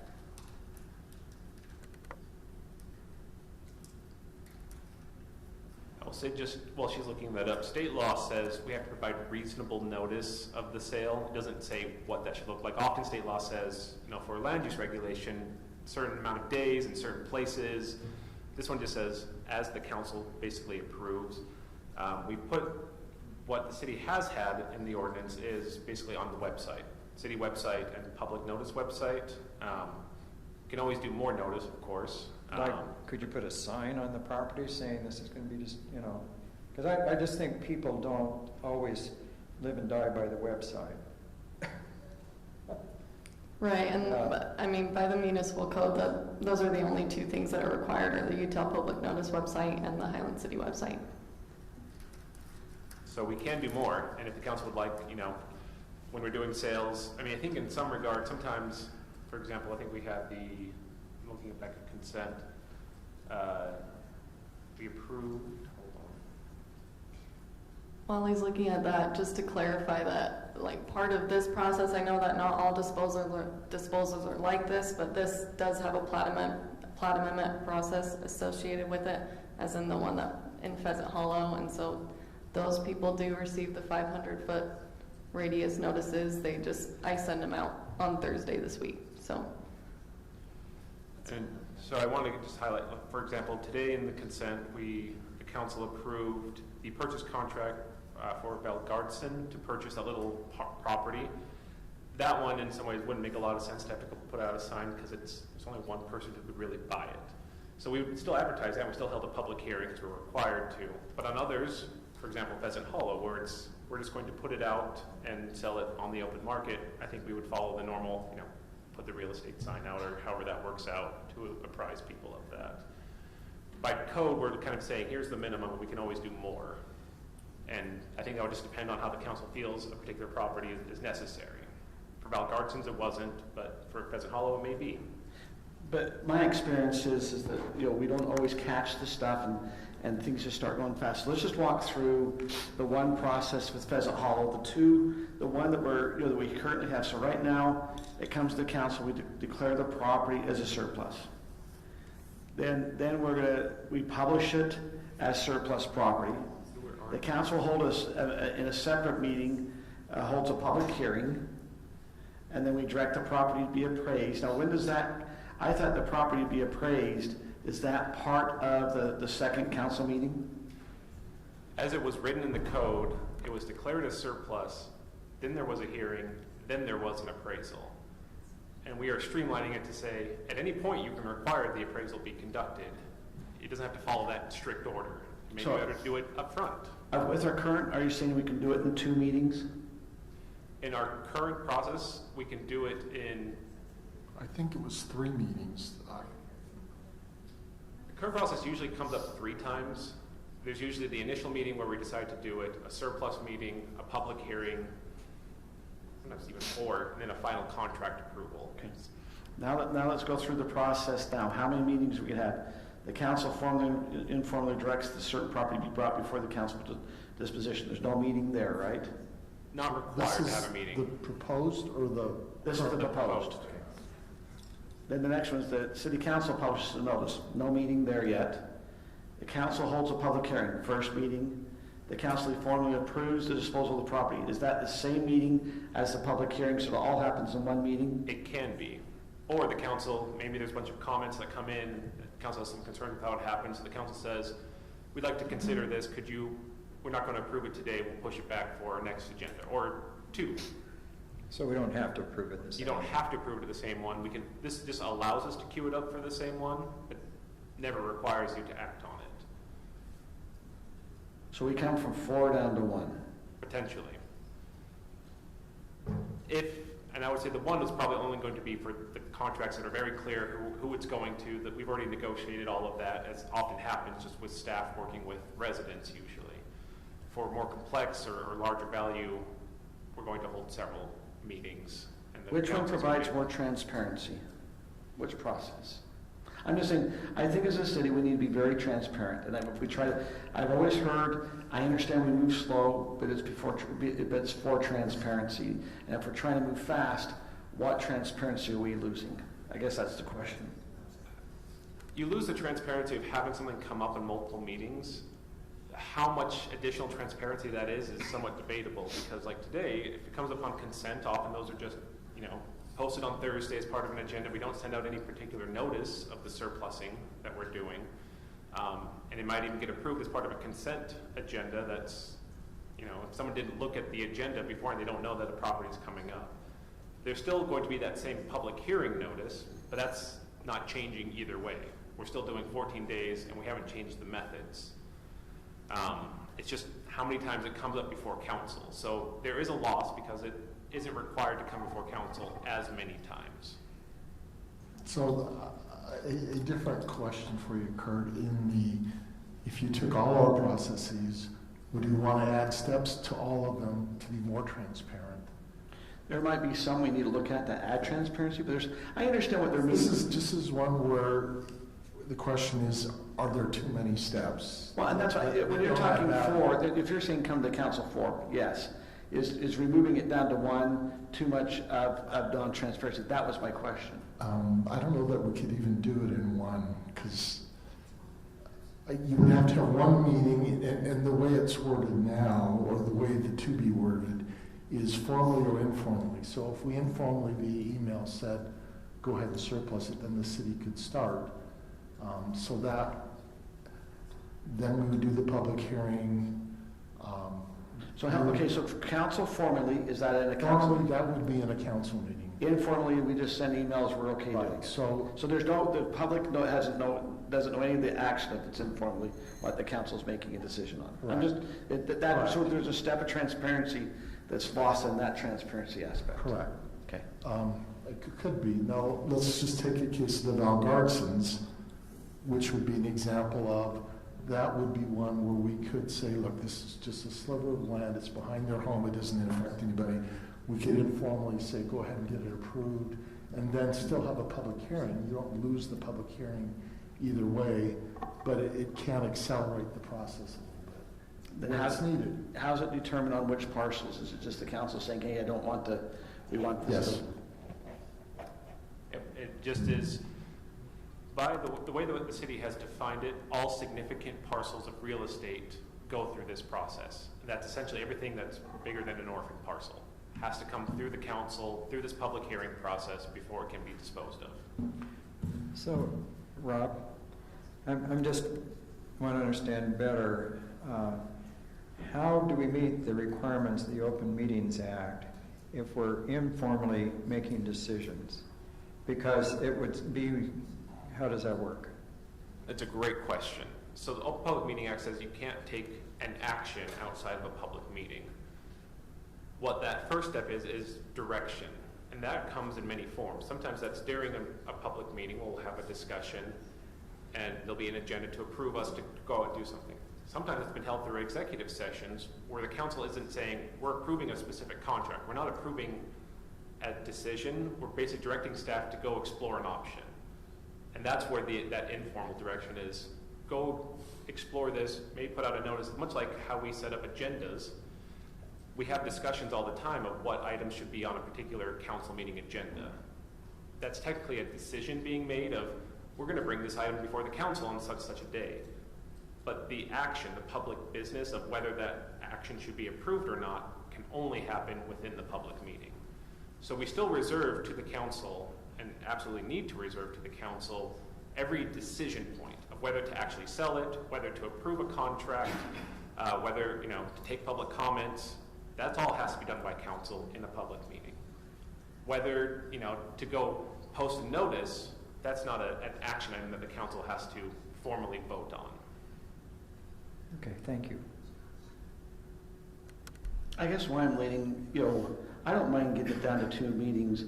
I'm not as comfortable with the informal direction. I mean, it seems like that's done outside of the meeting situation, and I guess that's the transparency concern I'd have. So let's discuss that for a minute. At least the way our staff does that, let's talk about the properties that we've actually sold. One was open space, which has a different process. The other ones have to do with Pheasant Hollow. Years ago, there were 2 properties that we owned along North County Boulevard. Other than that, we really haven't sold property. Oh, Spring Creek, we've sold that. We've sold that.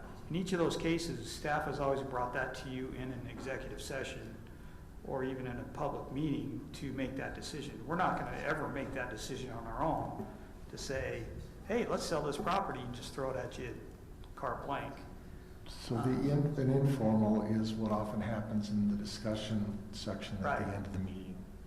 It's not an action item, right? It could be an action item. Discussion item. So that's not always correct and accurate, because there's times we get emails asking for direction, and that was why I asked specifically, is a council's informal, is that an email direction? And the answer is yes, and so it's not, that's what I'm going, and we do get emails, hey, we need to kind of, what do you kind of want to do, or things, that's all I was trying to ask. I'm just trying to keep it transparent. Maybe the transparency, because this is significant real estate, right. It's not happening that much. I mean, and so the concern is, hey, we're taking up all this time to go. You just mentioned 3 times. There was Patterson property that we sold. So it's happened 4 times. We're talking about this process that's covered down our whole. Is there another step that would help solve that concern that you have? I like the two councils. I think it's good for the public, and then to have it then come back. It gives, sometimes when it's such a large parcel, now, sometimes it just comes on through because we're familiar with it. You know, the Pheasant Hollow, we've been talking about it.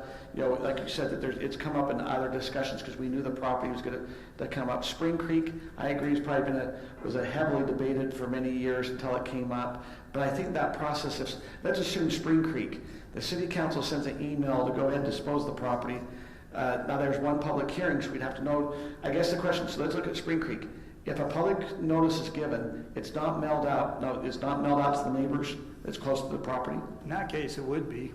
But is that, okay, because I've heard it wasn't. Does the notice go out by within 500 feet of the property we're selling? Well, I mean, Spring Creek's a different situation, right? So each one's different. Spring Creek had a unique because it was, hey, this is a park in this area. These people have been promised a park. We need to notify them and bring them in as part of the process. And maybe if it's so unique, you know, maybe we can, maybe like you said, the Spring Creek was talked about, and I do agree that each parcel is unique enough in its acts. So, I mean, it's easy to say, council holds a public hearing and then comes back with a contract, right? I mean, we can do that.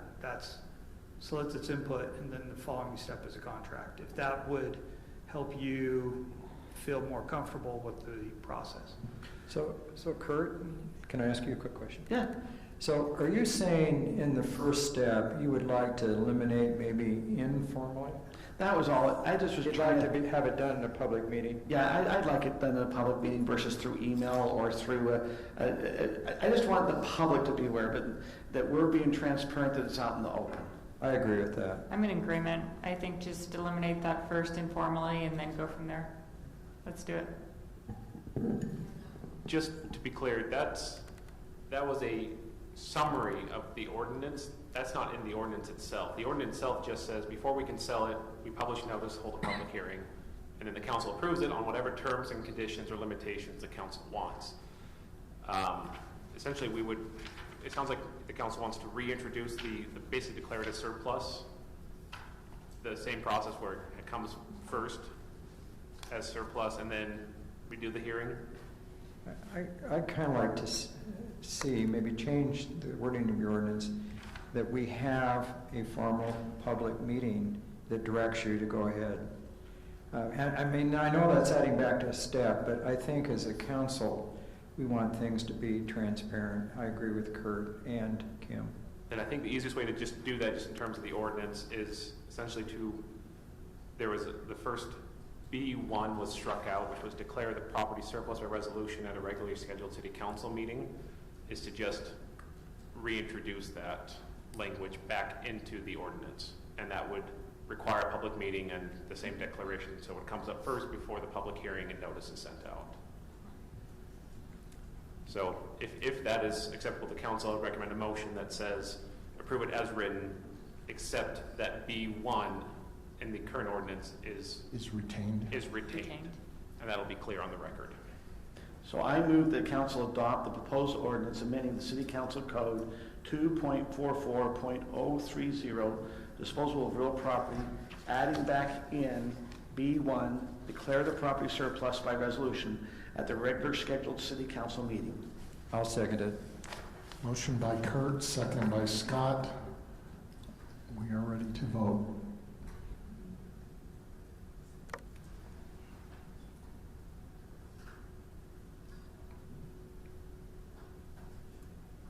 That passes unanimously.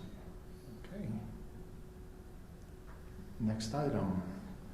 Action Broadleaf Channel Easement and Reconstruction Project.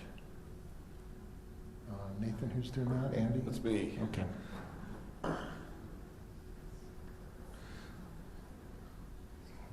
Oh, there it is, yeah. Well, thank you. So, Mayor and Council, I know that you're all very familiar with Broadleaf Drainage Channel, and I believe that this has been an issue that's been discussed for some time.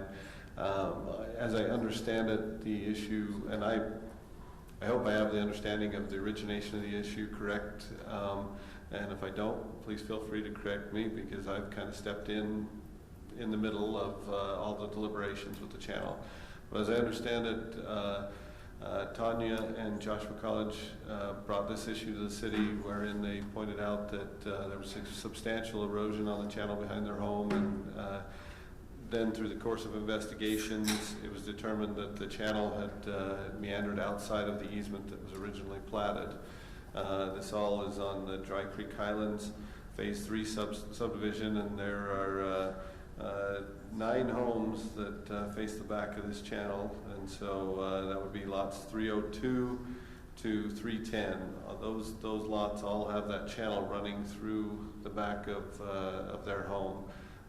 In general, I'm assuming that kind of the council's familiar with that basis and what's been going on to try and negotiate to find a new location for the channel and to be able to get the easements in place to then move forward with construction on the channel. Is there anybody that has any questions relative to that basis or where we are? Can I just ask one question, Andy? Yeah. So when it came over the 11800 north and it dropped in right by the college's house, it also caused kind of it washed away, right, and it got kind of deep there. Are we addressing that too as we correct this channel so it doesn't just keep washing away that whole area? Yes, we're gonna, with the reconstruction, we're gonna armor that area so that it doesn't continue to erode away there. Yeah, the construction will, and the challenge to date, at least maybe the task that was underway as I arrived here at the city, was to find a plan for the channel and for the new easements that would be acceptable to the residents and that was kind of the everybody wins solution, if you will. So relative to the college's parcel, they have expressed the desire to have that channel just be within the easement that was originally on their lot. But they have agreed to let us, this is a verbal discussion with my husband, I believe, and Mike Burns, who works here at the city, to allow us to get onto the property as needed to put the channel back in the easement where it belongs. The rest of the neighbors from lots 309 to 302 have generally expressed a desire to have the easement pushed towards the trail, as tightly as they could towards the trail. And some of the challenge has been, when the subdivision was originally recorded, the concept was that everything from the stream corridor on to the east, towards the trail corridor, was a conservation easement, meaning, if you're the homeowner, you get your ability to build anything stopped at the western side of the stream channel. So what we've worked with, and over the last month or so, I've met with or spoken on the phone. I've met personally in their homes with lots 303 to 309. The most southernmost lot just was sold to a new buyer, and they're out of state, and so I was only able to speak with them on the phone to go over what we're going to talk about tonight, specifically on the Myers parcel. And in addition to the colleges, Mr. Myers, Jonathan's here this evening, has been instrumental in kind of helping pull together the neighborhood, although the whole neighborhood's been great, actually. Everybody that I've met with has been very welcoming, and they're all anxious to just see this come to its resolution, if you will. But in a general sense, what we've been able to work through is the concept that I'm going to go over with you, which is up on the screen and on your screen, and that is if we work, we're going to be working from the east to the west towards their homes, right? And so for the first 30 feet of the property, we have the trail easement. And these are all shown on that graphic there. So on the bottom of the page, as you see it, is the east side of the lot. For that first 30 feet, we have the trail easement. And if you've been out there, the trail kind of sits a little higher on the hill, and then it kind of rolls off down into the channel. And so there is an area even though we're gonna try and tuck the channel as close as we can to the trail, there's an area that just has to be the slope. And so, and that area varies on each lot because the topography varies for each lot, and then some of the lots, the trail's a lot higher than where the channel will be, and some of them it's a little closer. This, particularly on the Myers lot here, there'll be about 9 feet of that property that's just the slope getting down to where the channel will be. The new channel will be 16 feet wide, so and it'll be reinforced with rock. And then there'll be a 5-foot space on the western side of the channel, and that's really to give us enough room to have the rock buried, because the actual exposed face of the channel, if you will be the 16 feet, so there'll be rock that'll be buried under the ground. So that extra 5 feet gives us the ability to have those rocks under the ground. And then at that point, that will be the edge of what will be the new channel easement.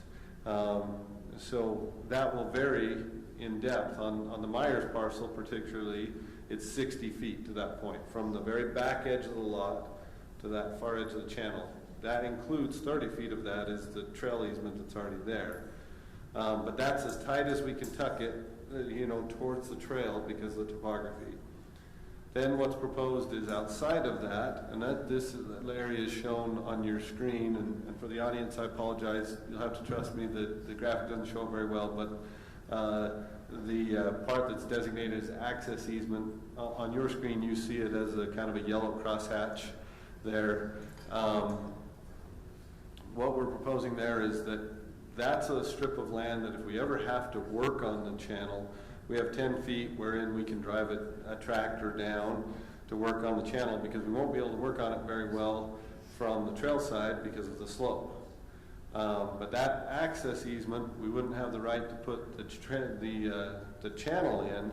We would just simply have the right to drive the tractors up and down if we needed. Now the homeowners would have the ability to have grass there or a fence. If we needed to, we could take down a fence.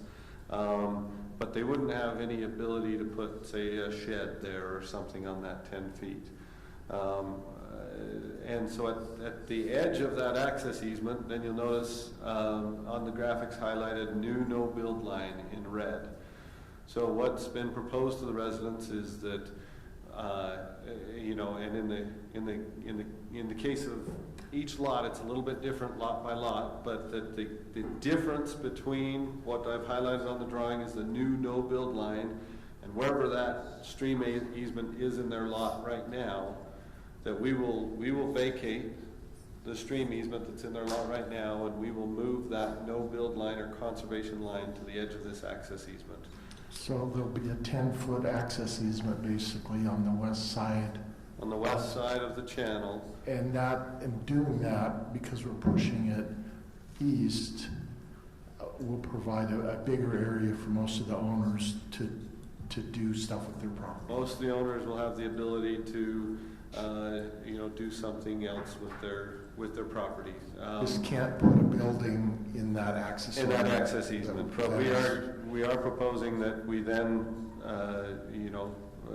go ahead and record a document that would move that no build line to the edge of that access easement there. So Andy, I have a question. You mentioned that they could possibly, how close will the property line be to the trail? I mean, because they could go put a fence, could they put the fence around their property line, and is that right up against the trail?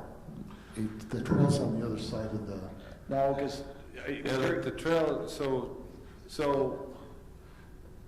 that's a technicality that I haven't really gotten into with the owners in the discussion, because most of the discussion's been that at the point that we push the trail as tight as the channel as tight as it can be to the trail, then there's really not a lot of. So what you're saying? Okay, I just want to. So you have the trail that you're going to try to push the drainage easement. Then they could put a fence, but to be between the drainage easement of 20 feet will be between the trail and where this property is going to be at. Is that the understanding? Yeah. So everything will be kind of tucked up as tight as it can be. And so really, as I've talked with the various owners, nobody, you know, and I don't know what they've contemplated outside of my discussion, but I haven't had a lot of discussion focusing on, well, I want to put the fence still by the trail. Just remember, we get new owners, people can sell it around, they don't, you know, the owners change. Sure, and that's something we need to clarify, but in a practical sense, in my discussions with the owners, everybody's really contemplated, well, at the point that I don't really have any quote-unquote usable property, then I'm just going to put my fence, you know, at the edge of the stream or the new channel. And we're saying, look, you can put a fence in that access easement area because we can take down a fence if we have to. So I just want to make sure. So as I walk the trail, like you said, where the stream's at, and there's a whole bunch of kind of open area, and then you have the trail. You're saying you move the stream close to the trail. Yep. Then they can their property, they can access their property all the way up to that stream area. Right. What happens if they put any improvements and that stream starts to meander? I mean, we can't control where erosion and that happens. I wonder if we need to have something a little bit back off that, because I can see here in 20 years someone can say, "Hey, I just lost my fence because your stream didn't stay in the easement," or some, you know, there's been some erosion. I'm just trying to help us down the road.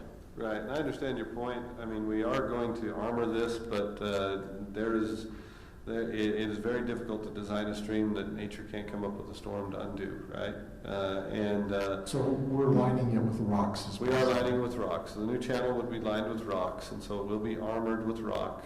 But that's been the intent of the access easement, so that we had, and I recognize a fence could be at risk, but we had a 10-foot buffer before we faced any structures. That, you know, because a fence is significant, but not nearly as significant as something far more expensive. You know, some type of shed or sports court or something that's you know, significantly more expensive. And so that access easement, we had come to kind of a meet in the middle solution, if you will, with the residents, that was our buffer area. Is the access easement 20 feet wide? It's 10 feet wide. So you got trail, then 10 feet. Okay. We got the trail, the slope, the channel, and then 10 feet. Essentially, the way it boils down. Because down on lot number 3303, it says 20-foot wide storm drain easement. Right. Yeah. So the original corridor, what you had originally, if you're looking at the plat, is you had the trail easement was kind of against the back of the lot, and then the channel easement, the open channel easement, was kind of in sometimes 50, 60, 70, 80 feet into the lot from there as it meandered through the lots. And so what we're proposing to do is compress all that towards the back lot line, if you will. But on the plat, we originally had 20 feet as an easement. Now why are we going down to 10 versus keep? Well, we're not going down to 10. Now we're getting for the storm drain easement itself. If you go back to the figure that's on the screen, you know, we're getting 21 feet for the channel specifically. So we have the 16 feet plus the 5 feet is the new area that we're getting for the channel that we're looking at there on the screen. So the area that's designated is 16 feet. It says channel build area, and then the adjacent 5 feet, you know, between the two of those, that's 21 feet. And they're actually going to give us, the way the document's written, everything from the back lot line where the trail touches to the edge of that 5 feet is now a channel easement, because that allows us to get there to the channel easement. You know, we've got the ability to drive down the trail or you know, or whatever. So we're really trading. If you pare it down to the area that's just the channel, we're trading 20 feet for 21 feet. We're just compressing it all together. But in trade for compressing it and then vacating the old storm drainage easement, we're asking them to give us that 10-foot access easement in addition to the storm drainage easement, so that we can have that little bit of buffer area that you're referencing. You know, so that if there is something that happens and the channel does move, we've got a little bit of buffering. Now, Rob, I don't see, this is going to be a question for Rob. Rob, I don't see on the plat where we had the easement on the other side, it was designated as a conservation easement. But Andy, you brought it up that on the one side of the channel was a conservation easement. But I just want to make sure, do we have an issue in moving this where it was designated as a conservation easement? It's not on the plat anywhere, though. It doesn't really say conservation easement per se. Robin, note 6, it says no buildings are allowed to be built east of the storm drain. There's two separate notes. There's kind of three things that said what the buildable, non-buildable area was. One was there's kind of that crosshatch across the lots, and that is defined as buildable area, and then it was just white, blank beyond the channel. And then under the top of the plat, on note 6, says no buildings are allowed to be built east of the storm drain easement line. The bottom of the plat, note 2, I don't know why there was two separate sets of notes, but it says no structures or construction activities allowed on conservation area. That's where the conservation idea comes from. However, it's not dedicated as a conservation easement. There's not that language of, it seems like this is just how it was described, but it wasn't said, this is a dedicated conservation easement subject to the normal conservation. It just said this is kind of a no-build zone. And then it said public access and fencing were the limitations. So I don't see any issue with this as it's not really a conservation easement. It's more just a dedicated, don't build things in this area, please. Not please, just don't. I have a couple questions, if I could. So first of all, I appreciate your work on this, Mr. Spencer. We've had Mrs. College come before the council on a number of occasions talking about this issue.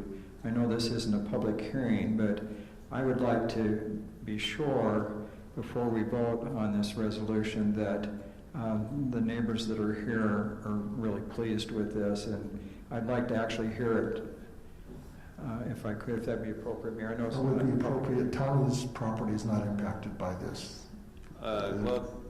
Based on my understanding. Two halves. Yeah, I mean, it is in that we have to get on her property to put the channel back where it belongs, but we're proposing on her property just to leave it as put it where it back where it belongs, where it's supposed to be, where the easement is.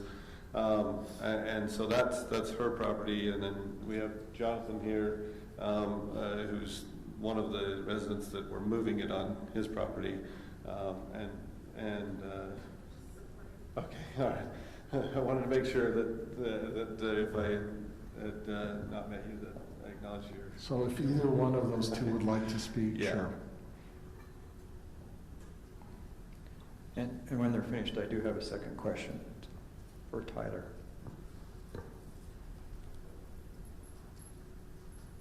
Thank you. So Tanya College.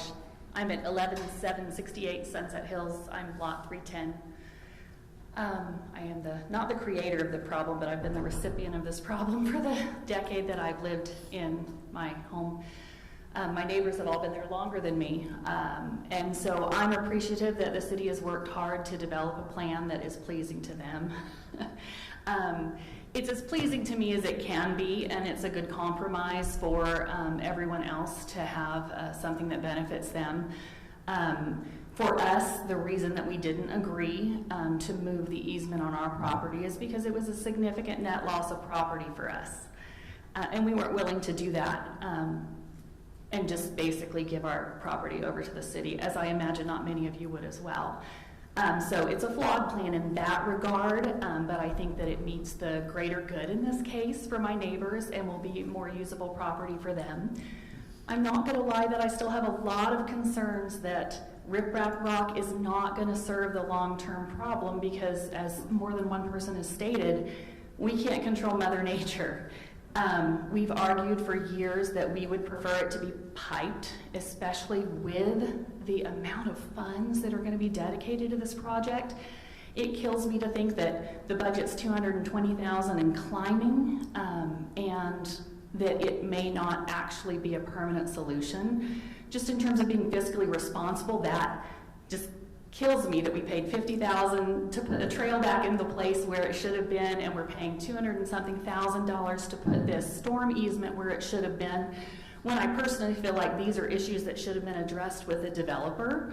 I get that hindsight's 20/20, but it's just my admonition to the city as future projects come on board to pay attention. This has cost a lot of money that we could use for a lot of other things for the city, and I just hate we're having to spend the money to fix it. On the other hand, I am very grateful that hopefully it's going to stop the erosion on our property. That's great. It's been difficult to watch it flood year after year. The only benefit to having a dry year this year is that this is the first year in 10 years it hasn't flooded. I don't wish that, though, on us or the environment. So I hope that it's going to be a good long-term plan, but I just still have some reservations because we're not done developing north of us. And all of the water that's come to us that's caused the increase in the problems has been the new developments north of us. And all of that's coming our way. You know, it stops with us, essentially. And so the development above us, we got more water as Highland Oaks developed, and Oak Ridge, some of that drainage actually comes down from their property onto our ditch. I just know they're not developing there. So my worry is that we don't even fully understand the impact of the water, and yet we're going to come up with a solution and spend $250,000 to fix it, and might have to fix it again. And I don't want to see anybody spend that kind of money. But otherwise, in terms of the plan as it stands, I think it's as reasonable as it can be. My only other worry is safety, because my concern lies on the east side of the ditch, as we call it, sorry. Channel sounds nicer. It's not going to preclude any of the safety issues that we've had before with the kids that come in and climb and think that it's fun to hang and jump into the water and those kinds of things. Ultimately, I would, and I realize it's kind of pie in the sky, I'd love permission to put a removable fence on that side. I don't have any intention to build any other permanent structure, but just as a way to protect us, because the city's liable and we're liable if somebody is injured or killed on that property. I don't ever want that to happen again for any of us. But that's been one of my biggest concerns all along. So, I mean, that's a pie in the sky request that would make things look a lot smoother for me to be able to do that. Again, with allowing access for them to come in and go and do just as any of my other neighbors would do to move it if they needed to for work. But that's the only other concern that I have. But otherwise, I think my neighbors hopefully are going to be happy and be able to do some great things with their property. I hate that it's taken us close to 10 years to find a solution, but I'm glad that we're on our way. So, thank you. Did you have a question for me, or was it just? No, I just wanted to hear your opinion, because I know you've been very concerned about this, because you've contacted us both in meetings and online. I just wanted to know if you were feeling better about this resolution before I voted on it. Yeah, I mean, as good as can be under the circumstances, I think. Thank you. So, I'm sorry, I don't remember your name. The other gentleman, do you want to say anything? John? Okay. You don't have to. I guess I feel a little compelled. Just more than anything, I'm 11738. Jonathan Myers. Yep. Yeah. Is just, we appreciate everything that's happened in such a short period of time. You know, it took a while to get here, but once, you know, there was some traction, it's come together, and I feel I've got to give Andy credit, has gone individually to each person's house and given them a chance to share their opinions, their feelings, answer questions. And I think the feedback's been very positive, and people are kind of excited to see it come to a potential resolution and come up with a longer term solution. So we appreciate that. Thank you. Thank you. So I have my question for Tyler. Tyler, I know the city staff is very innovative, but I'm wondering if you've developed some sort of time travel. Because in the fiscal impact, it says we're going to talk about the budget adjustment for this in January 2021. 2022. No, we're still working on that time travel. Okay. So if I can, you know, 21 just comes out of your fingers. You I just know, it's type okay. it and it just comes off your fingers. I couldn't resist. But, no, that's a good catch. If I could just kind of elaborate. So the reason that we're here talking specifically about the Myers parcel is because in general somebody had to lead out. We had to figure out if this program that we're proposing is going to be acceptable to the council, right? So if you will, Jonathan's lot's the test case, if you will, to say, okay, this is how we're proposing to address the issue. This is what we've worked out with the neighbors. This is what appears to be generally acceptable. So if you find this acceptable tonight and you vote in affirmative to accept the easement, then the plan would be we would subsequently come forward in one of the meetings in October with all the rest of the documents for everybody else's lot, and then we would also schedule the public hearing to then vacate the old easement. The old easement vacation would be based upon that it wouldn't take effect until the channel's moved. So we'll have to keep the easement as it is, although I guess really the channel's not entirely in the easement as it sits, but it's closer to it. So we would in turn, we'll prepare everybody else's documents, we'll bring the easements for vacation, we'll put the project out to bid, we'll continue taking the steps, so to speak. So we will talk about this again in future meetings, but... Is there a plat amendment that will be needed? Well, we haven't contemplated doing a plat amendment. What we've contemplated doing is recording the individual vacation documents, and as part of that vacation, we'd work this out with Rob, that document, but contemplate whatever changes needed to happen would just be done in those documents, and then record an affidavit against the plat is what I was thinking, so that there would be an official city concurrence of those changes, but that way we didn't have to go through and amend the plat for all those lots. That's not necessarily the only way we could do it. We could do a plat amendment, but it seemed easier to do it by document rather than have to amend all the plats and have everybody sign, etc. So if you amend the plat, all the owners have to sign. It gets fairly cumbersome. They have to sign one document. They all have to sign something, but that way you don't have to chase everybody down to sign one document. But we haven't completely concurred with that process. So that's kind of TBD. It's TBD, but in general, we'll take the steps necessary to vacate that and then change that no build line to the new edge of the access easement. Okay. Mr. Mayor? Yes? I have a question for Rob, if that's Sure. okay. Rob, if this was an issue that was supposed to be addressed by a developer, which developer was supposed to have addressed this? Was that? It would have been the original. So Ivory, would that be Ivory then? I don't know who did it. The problem we come up against is at a certain point when a subdivision goes in, the developer does the public improvements, the roads, sidewalks, channels, all of that.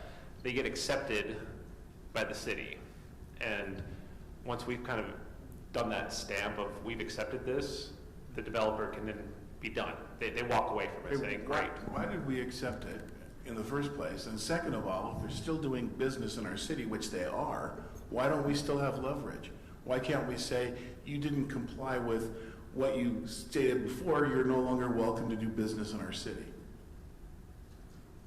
Well, a couple things with that is, I don't know if they are actually non-compliant. I assume at the time they would have built, and we would have required them to build the channel to whatever specifications we imposed on them.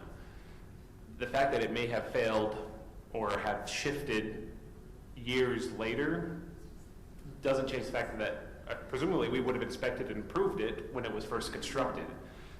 It's on us to then maintain it. Just like if a road gets put in and then falls apart, the city fixes it, not the developer. Right, but wouldn't it have been approved or inspected or even plans submitted by some sort of an engineering group or our city engineer? Why would it have failed after so few years? It just seems like it's one after another. It's just every development, we don't follow through, we don't make sure the developer complies with the requirements. We sign off on it and they go, see you later, we're taking our money and going back to Texas.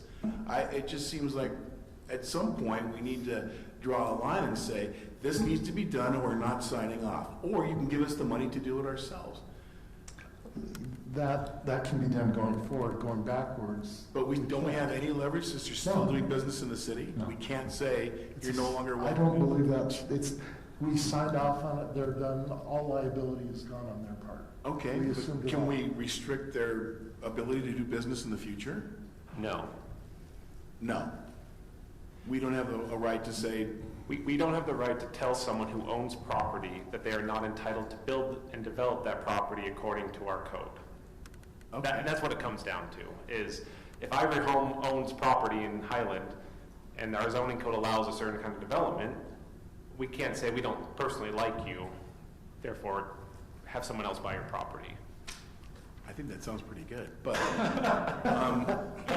okay, I would just suggest that going forward, I know this is not the same group that approved that in the past, so I would just say going forward, I would suggest that we be very careful about what we approve and what we sign off on at the end of a project, that's all. Agreed. Can I ask 2 quick questions? Yes. Andy, how much more would it cost to pipe it? Do we know? I don't know the answer to that question. I can certainly get you that answer in the future, but sitting right here, if I pull Would you something guess out of like the air- twice as much or 5 times as much? Just a rough guess, double. I mean, I just pulled that out of the air, Yeah. Yeah. And then Tanya mentioned that her pie in the sky ask would be to get a temporary fence. So is there a way that we can make that happen or no? Give me a minute to review the original considerations on the fencing on the plat. It seems like the original plat had some contemplation. Is that what there, you but said would be your? if I understood correctly, what she would want is a fence that's right next to the trail. Essentially, is what you were saying, the temporary fence. Or are you saying like just temporary until it gets fixed? Maybe I heard that as I want a fence next to the trail, but maybe that's different.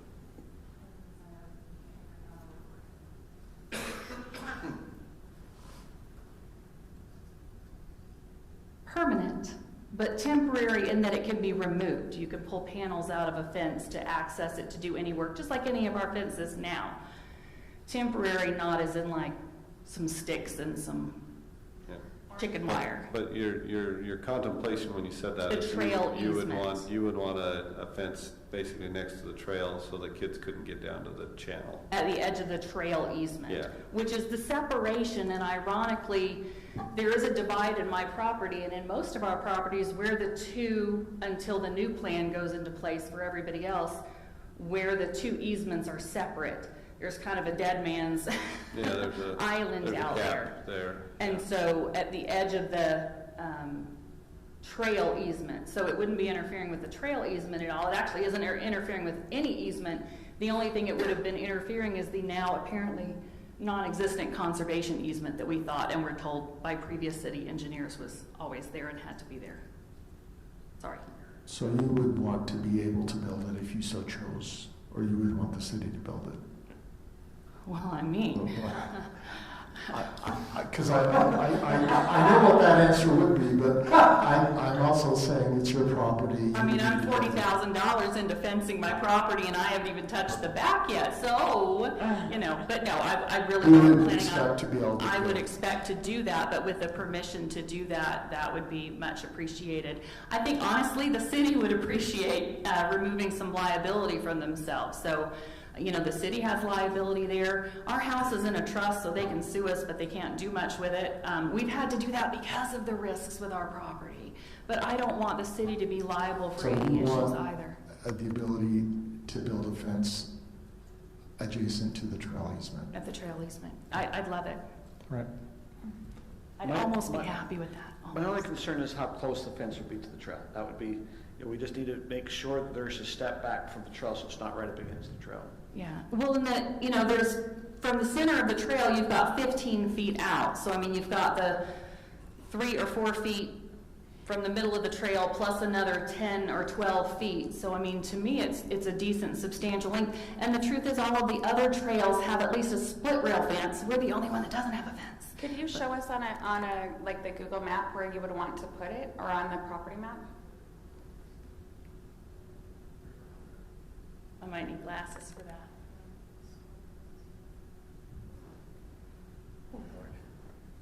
If you go around, there's a little TV screen, so you can kind of outline it there. Charlie, you're talking about building the fence 10 feet at least from the trail or something?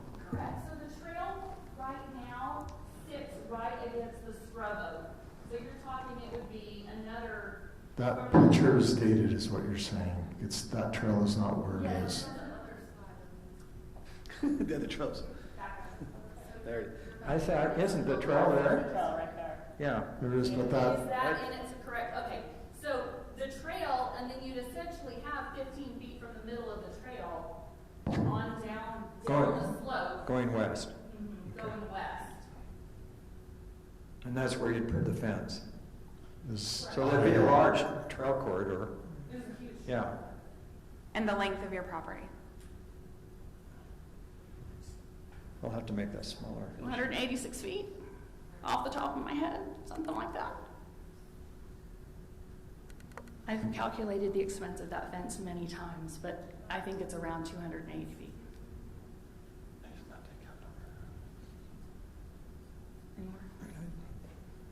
is there, how steep is that slope there? With the proposed plan, if you placed it there, it would be in the middle of the slope. Because what the engineers have done for this is, essentially, you've got the trail, and then you've got a couple feet off the trail that's flat or flat-ish, and then it's going to start right into the slope. So that location would be kind of mid-slope in the proposed plan, not necessarily on Tanya's yard, but on the other yards. How many feet from the edge of the trail to where it starts to really slope severely? It'll just be a couple feet. So 2, 3? 2 to 3 feet. Is that wide enough? That meets the standards for trails. Okay. The standards for the trails is that the first 2 feet off the trail isn't any steeper than, 10. It's 10 to 1. Right. 1 foot vertical, 10 foot horizontal, and then after that, because the engineers have had really kind of compress that, like I said, compress that footprint on the back, because that's appeared to be the solution that was palatable to neighbors, and so that's where going into that slope as soon as you can compresses that. If we were going to allow a fence, wouldn't it make more sense to put it where it was relatively level rather than in the middle of a steep slope? From a construction standpoint, yes. I mean, that comes down to, I think it was Kurt that made the comment on, a little bit of distance off the trail till you hit the fence, so that's kind of a pick-em at least. Do you put the fence with a little bit of distance off the trail, or do you put the fence where it's flat, which would be closer to the trail? Well, but I heard her talking about 10, 15 feet. Right, that's the easement. Right. That's the easement area for the trail, but in order to compress everything together, within some of that trail easement, we're planning to start into the slope, if you will, to try and tuck this channel as tight as we can to those back lot lines. I'd recommend, since there's some questions, maybe come back with a drawing so we understand versus us just on the fly. Sure. Trying to say, hey, this is where the fence can thing. The other thing, Brenda, you brought up a good point about, hey, could this possibly be piped? And I know when Todd Train was the city engineer, that was looked at. One of the concerns is once you pipe it, you really start getting that water with some velocity. And so what happens, you might take it from back behind these homes, but then once you get to the other homes, also you got this water with velocity. It's kind of what Tanya College is experiencing coming underneath the road. It's going through a pipe and it's starting to get velocity, and that's why it's hitting all the others. It's supposed to be a meandering trail that kind of slows down the water. And if we put it in a pipe, it's going to start speeding it up, and we'll just move the issue down further down the road. I would like to look into the fence. I think we would have to, though, also consider if other neighbors would then also want to fence further south, right? Right. It needs to be fair for everybody. Where one person can put fence, another person can put fence. That needs to be uniform across the board. Does approving this tonight preclude looking into the fence issue? No, I don't think so. I mean, Rob, Nathan, do you see any reason why that would? No. No, I think what we're, you know, what my goal in bringing this forward to the council tonight was to go over 2 or 3 big points. And that is, we've already covered the idea that what we're doing is we're compressing all of this improvement as tightly as we can to the back lot line. That involves, right after the trail, you know, we're going to come off 2 or 3 feet past the edge of the trail, and then we're going to go into a slope. You know, to date it's been an open channel, and so then it would hit the open channel.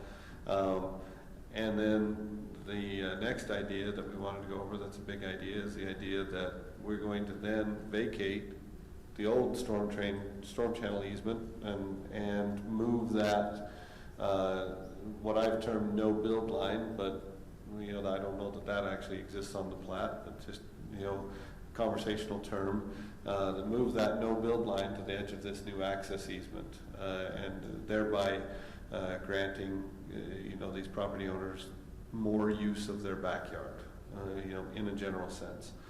Those are kind of really big foundational issues, to where we've gotten in our discussions and negotiations with the property owners. You know, if we can settle that those concepts are acceptable, and settling those as acceptable, our form of getting there, if you will, was to have the council vote, you know, on this easement. So if we did that, as we come back and sort out how we vacate the plat, or how we vacate the old easement, and in what form, and in what provisions we set up, I'm sure we could discuss further the fencing issue, etc. But I would like to hear from the council relative to those big foundational issues, because then that lets us keep moving forward in dealing with the negotiations and the documents, etc. So this is a question I have for Rob. As the resolution or the motion as it stands in the agenda, if we pass that, do we need to make stipulations on, you know, some of these other things that he just discussed? Whether we're looking into whether they put fences along there, channel motion or movement, all those things. Does the resolution as it stands now allow that flexibility, or do we need to stipulate that? It allows that flexibility. I think it wouldn't be a bad idea for the council to essentially adopt the motion as it's presented, but also say, and direct staff to, you know, explore items A, B, C, you know, fencing, whatever other concerns, so we can, this shows clear on the record what you want us to bring back to you. Because this isn't a final approval of the whole process, just, we like the look of this easement, we like this plan. Specifically, it's referencing the Myers property, but go ahead and start doing this for all the other properties as well, and then bring that back to us, plus what other items you'd like us to consider. So we need to have a public hearing when we do the approval of, there has to be public notice, right? Which we didn't do on this one. There would have to be a public notice for the vacation of the old easement. So nothing's final until we do that public notice and then vote on the easement movements, even for this one. Is that correct? Well, I dare say that Jonathan's probably not going to want to sign a new easement until he knows he's getting the old one vacated. Yeah. So that's probably the guarantee that this isn't going to move forward in that sense. Right, but there's nothing. Yeah. We still have to do the other. We have to do the public notice, and then We'll still have to do the formal vacation of the easement, and potentially, depending on how we handle it, the formal amendment of the plat, if that's the route that we go. Okay. Yeah. If I may mention one other thing, one other reason that we let out with the Myers parcel is with this, they're anxious to do a little bit of construction in their backyard in preparation for this on their side of the line, and they want to get ahead of us, if you will, so that they don't somehow damage the new easement, etc. So that's another consideration. It's certainly not something you know you're formally voting on tonight, but that is some of the motivation that you know they and potentially others along the corridor. You know, if they're going to bring in some fill, say, or whatever it is, they want to get that done ahead of the city's formal construction. So that's just one more consideration that's kind of going into the various discussions with property owners, but specifically, you know, on the Myers parcel, that they've expressed that desire. Okay. So I would entertain a motion then to approve this with whatever stipulations the council wants to add, or direction to staff. I'll make a motion. I move that the city council approve the channel easement for Dry Creek Highlands Phase 3, Lot 308, and authorize staff to make preparations for the adjustment easement on the entire project and place the reconstruction project out to bid, and also direct staff to look into fencing. Is there anything else besides fencing? Okay, along the trail. I'll second it. Motion by Kim, second by Scott. And we're ready to vote.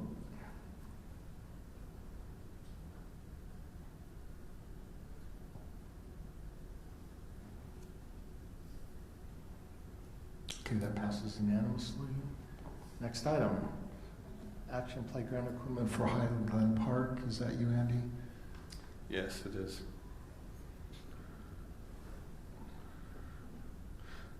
So, as part of the budget, the current fiscal year budget, there was $150,000 for playground replacement in the budget, and the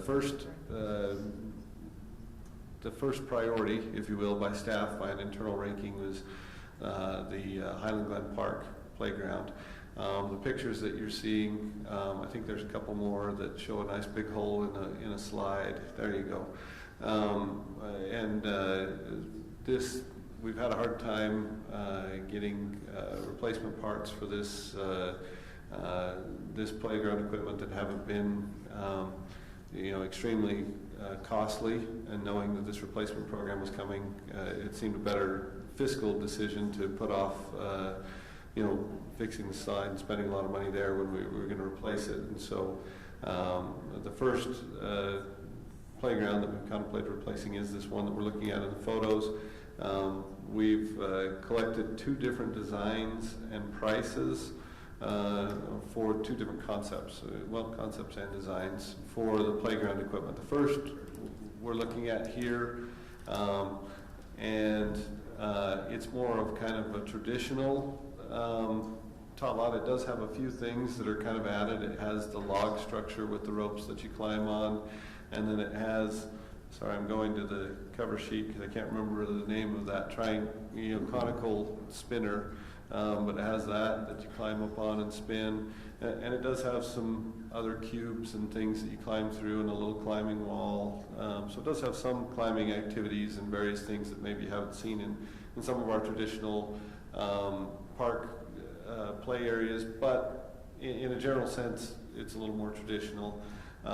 This option is a $158,729, and so additionally, we've heard from the council that you've been interested in some of the park activities that maybe have a little bit more climbing to them.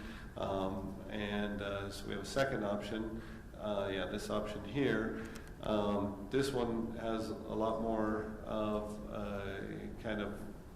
I guess you'd kind of call it ropes course and climbing. It's a little more modern in its design, but kind of a little more aggressive activities, if you will, for maybe a little higher skill level. Still has swings, still has slides, etc. And so both of them have a blend of activities, but this second one is definitely kind of a little more, I guess my term is higher skilled or aggressive.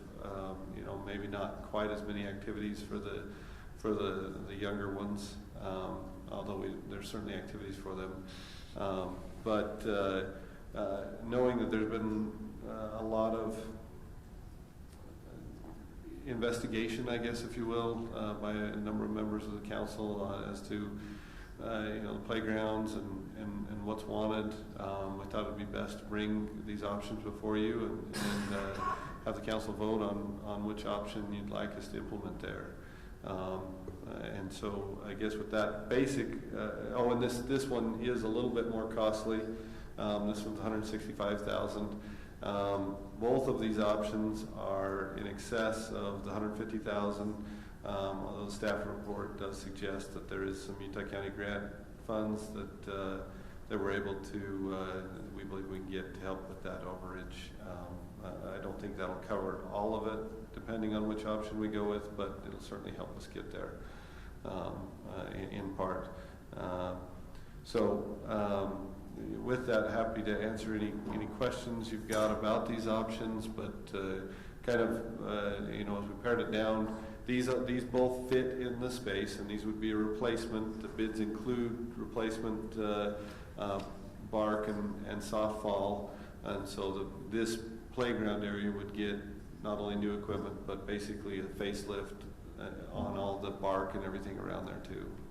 And this includes all the removal of the old equipment? That's my understanding, is that it includes removing the old equipment. So I've got a couple questions. Mm-hmm. So I'm familiar with this playground because my kids have played on it, my grandkids have played on it. And this is really pretty adjacent to one of the new restrooms, right? Yes. So it's also in a little bit of a secluded area.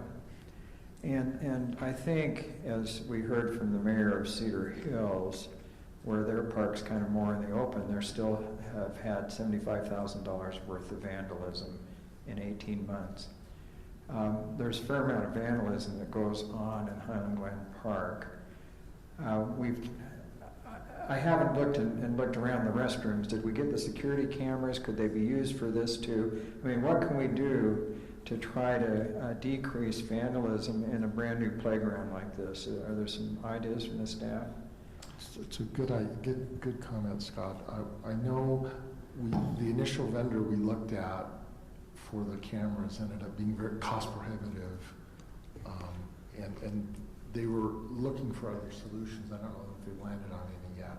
But so most of our vandalism actually occurs at the other end in this park with the other area.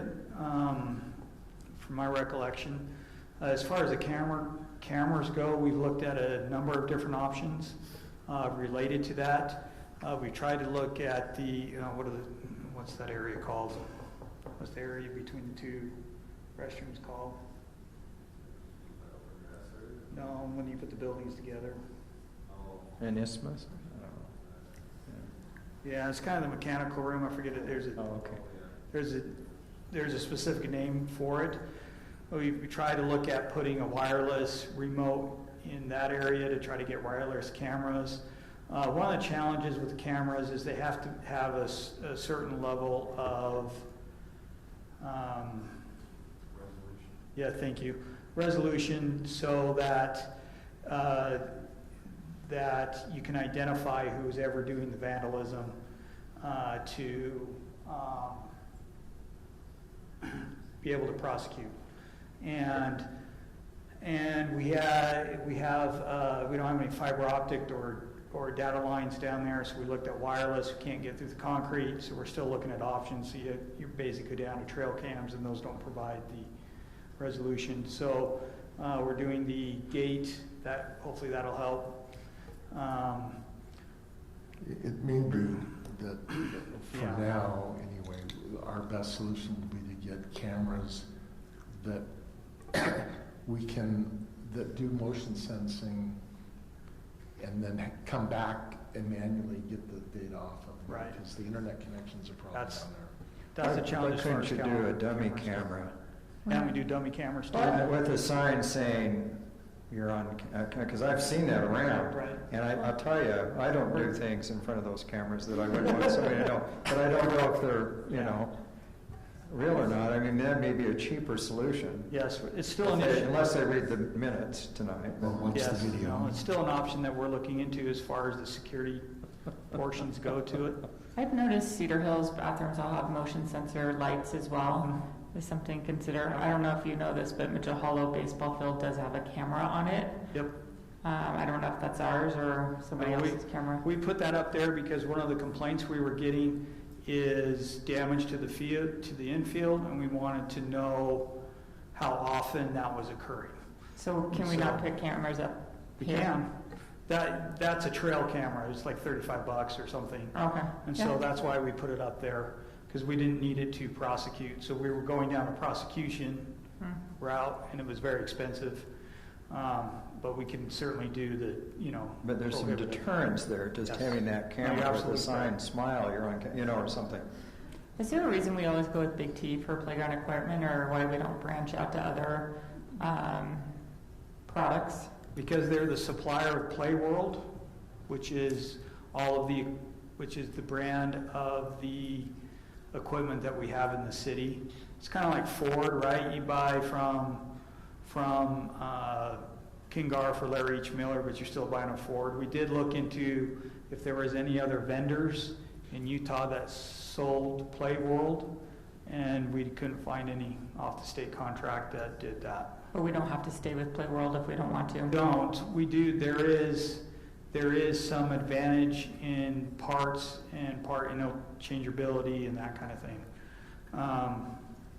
But we don't have to. We can, John Smith's Playground or Rainbow or whatever. I mean. So is Big T only do Play World, or they do other vendors as well? They do other suppliers? They're the primary Play World vendor.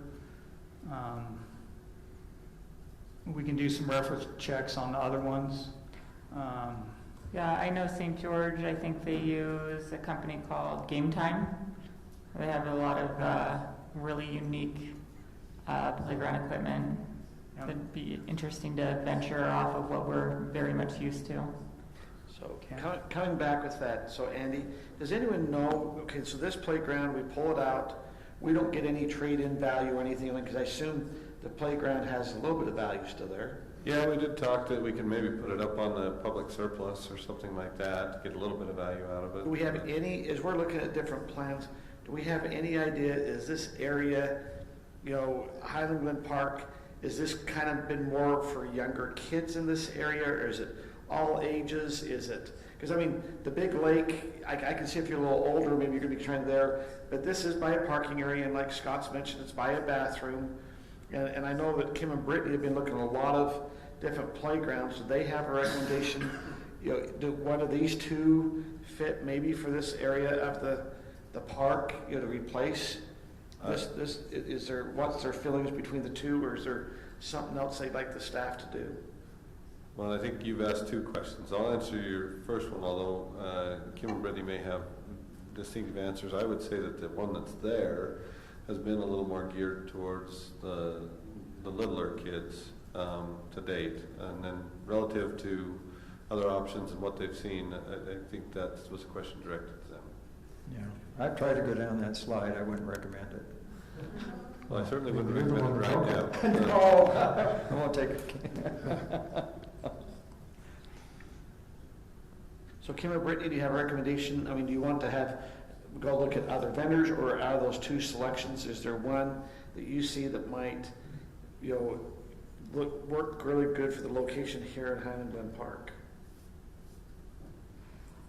I'll be honest, I'm ready to start branching out and doing different playground designs than what we've had before. Our city's growing older, not as young of kids, and I'd love to see something there that is more accommodating for older kids.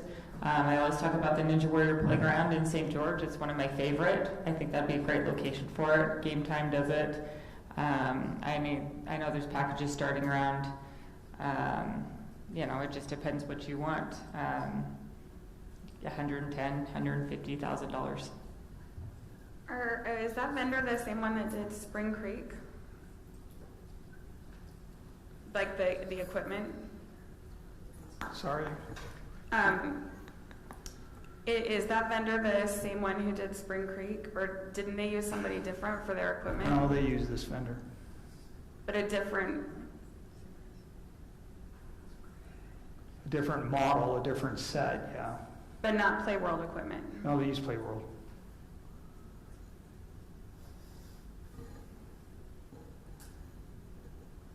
So, and you need to really help us. I mean, like when you use a Ford car and you're doing the same parts on, hey, this all fits, all the things, how important is it to stay with the same type of vendor really in playground equipment? Are we really, is it just, are there parts that we've noticed in the, and that might be open up for you, Nathan or Aaron, are we noticing that we're really needing to buy these modules at some time because they break down? Or is it, I mean, do we need to stick with the Ford? Is it that important? Or is it a playground is, you really don't go buy, it's, the maintenance isn't that different?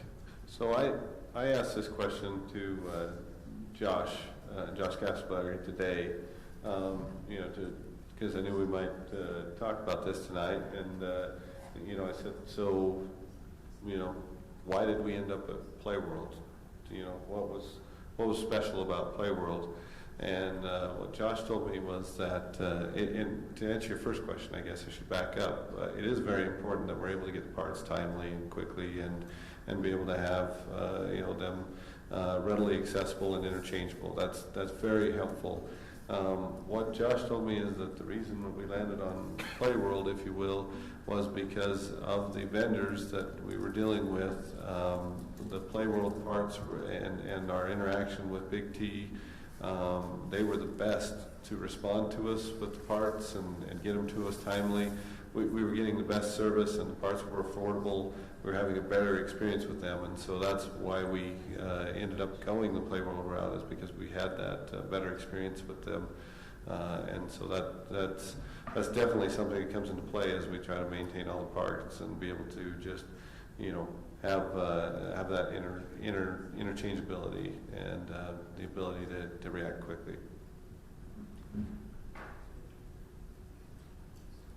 Because just when I was looking today, it looks like there's this other vendor who at least claims they provided the equipment for Canterbury Park. Like there are pictures of it on their website. So I'm just wondering.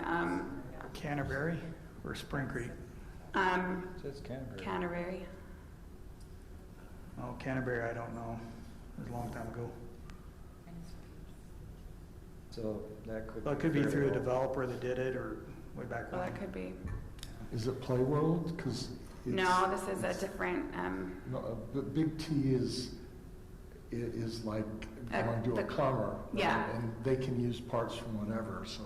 Yeah. No, this is just a different. A different vendor. A different vendor of playgrounds. Okay. I really like the one. Kim, what was the one that you said? Oh, you guys know what I like. The Canyon Park in St. George, Ninja Warrior obstacle course, ages 13 plus. It's older kids can play on it. I think I found it on Game Time for $71,000. That's the smaller one. I mean, I haven't done a ton of research, but I love something super unique there. Okay, so we'd lose, the little kids wouldn't have a playground. Oh, little kids play on it also, for sure, but it also allows older kids to play on it as well. Okay, so it's not just 13 and up. No, I mean, it says for that age, but I mean, I've had my 4-year-old playing on it. Yeah. So council, if you want to have them go back and look at other vendors, then I would make a motion to continue this and direct them to look at other vendors. Because we're not going to decide that tonight. All right. I would like to look at some of these other ones, and I'm happy to help do any of the looking that I can. You want to make a motion to continue? Yeah, I would make a motion to, do we need to just make a motion to continue, or do we need to specify? I would just make a motion to continue this item and direct staff to look at other vendors, and if you have specific ones, to mention them, or what you're looking for. Yeah, I would make a motion to continue and to ask staff to look at Game Time, and I can send you a link to the other two that I looked at this afternoon. The other two vendors. Yeah. I'll second. Okay, motion by Brittany, second by Kim. So Yeah. the motion is to continue the item, look at other vendors, specifically Game Time, and is there a specific type? You mentioned ninja, whatever that is. But be as specific as possible, because that provides better direction to staff. I would like to make amendment to the motion. Okay. The amendment I would make is, besides directing the staff to look at other vendors, come back with some other options, I'd also like to direct the staff to look at some ways to help us prevent vandalism. And I think, whether it's a dummy camera or a motion sensor or something, I'd like some options. It's true there's more vandalism farther north in this park, but just across from this playground, one of my neighbors whose property there had someone break in there and break their windows and things. It was just off this park. So I just think if there's something we can do for vandalism in the park, cameras or something would be helpful. Okay, the motion I agree. is That was a long motion. That was an epistle. I'm sorry. But is amended to include looking at options for limiting or mitigating vandalism. It includes that's a nice summary. You do a good job at that. So okay, and I'm assuming Kim, you second that? Second, yeah. Okay, so original motion by Brittany, amended by Scott, seconded by Kim. Is staff clear as to what was talked about? Okay, then we are ready to vote. Don't we have to vote on the amendment first and then vote on the motion? We could, but do we need to do that, Rob? Or can we just wrap it all into the same motion? You could just wrap it. Everyone was on board with it. I don't think there's an issue, so it's we fine don't to have just to wrap it in. strictly follow Roberts. There's no final money being spent here. You're fine. What? You're voting on it, Mr. So if you guys could give us samples of what you like, that would be great, because in looking at the approved vendor list off the state contract, for example, Game Time wasn't listed, so we would have to go to bid. So if we can find something similar from the other vendors, that makes the purchasing process much easier. Okay.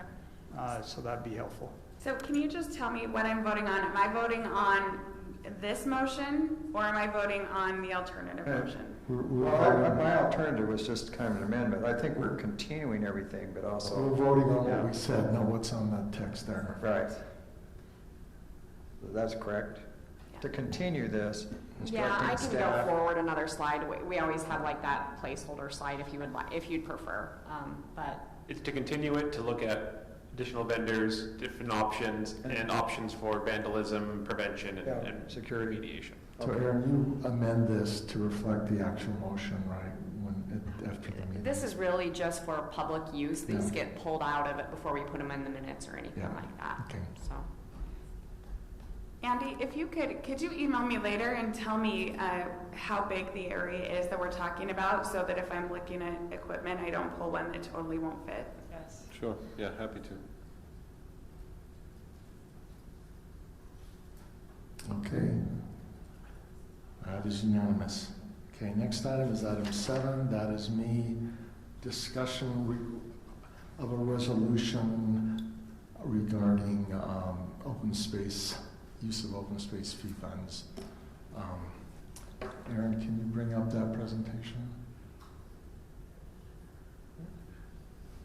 Okay, so I don't have the clicker, but I'll just say next. No, that's okay. Just go to the next slide. Okay, so for me, the genesis of this whole issue was when I ran for city council, and often on the same day I would knock on a door and someone would complain about the open space fee, and then I'd knock on another door and someone would complain that they were upset that the city was subsidizing parks in open space areas that they weren't supposed to be subsidizing. And it got to be amusing to me because they were both right and we were both wrong. But so next slide. Since that time we hear a lot of comments. You've heard them all. I'm paying X dollars a month for trails and they're crumbling, and I shouldn't be paying anything. So the self-explanatory, you can go to the next slide.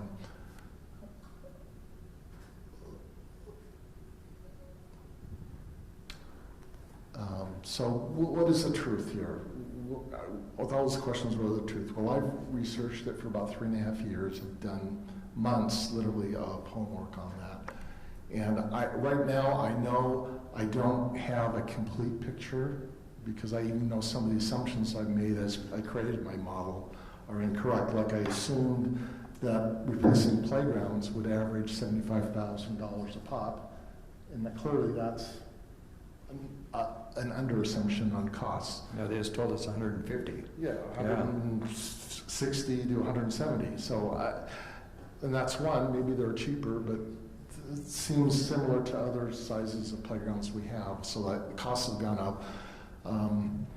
We are having Lewis and Young go in and do a study on all of how we pay what it costs to manage all of our parks and trails. And that's not just in open space, that's in its entirety. And that'll be really good information. But until then, I'm just going to work off the model that I created and assume that it's 80-90% correct overall. So next slide. Going back into the budget for the last 4 years, the amount of general fund money that gets put into the open space fund has varied from year to year from 25 to over 50%. The last couple of years it's gone up, and that's because we're putting more money into trails that we didn't have before, right? We got a county tax that went into the general fund, and we agreed to split that between trails and sidewalks. So we're getting $100,000+ a year in that we weren't doing before. Next slide. So visually what that looks like is the fee is the light green. The darker color is interest that we get on money that's in that fund. And because we don't spend it all at once, and sometimes there might be a little bit of rollover, but we do get some interest there, so that shows that. And then you see the darker green is the general fund contribution there. So next slide. So what I'm proposing, and it's really, in my view, just stating what is happening today, and there's some policy in here, is one that, and we've agreed on this because we've essentially said all trails are city trails because we eliminated the optional trails. So the trails are a community resource, and so the general fund should fund that, even though it's likely, and based on a survey we did a couple years ago, it's factual that people in the open space neighborhoods use trails more than other people, and it's because it's in their neighborhoods and in their back doors. So when we did that survey, it was about 50% more than other people. But we just say, okay, because they're generally used, and you really can't control who gets where, because we have sidewalks and roads, that all the trail funding comes from the general fund. Then within the parks, we look at the parks and we identify them as community parks or neighborhood parks.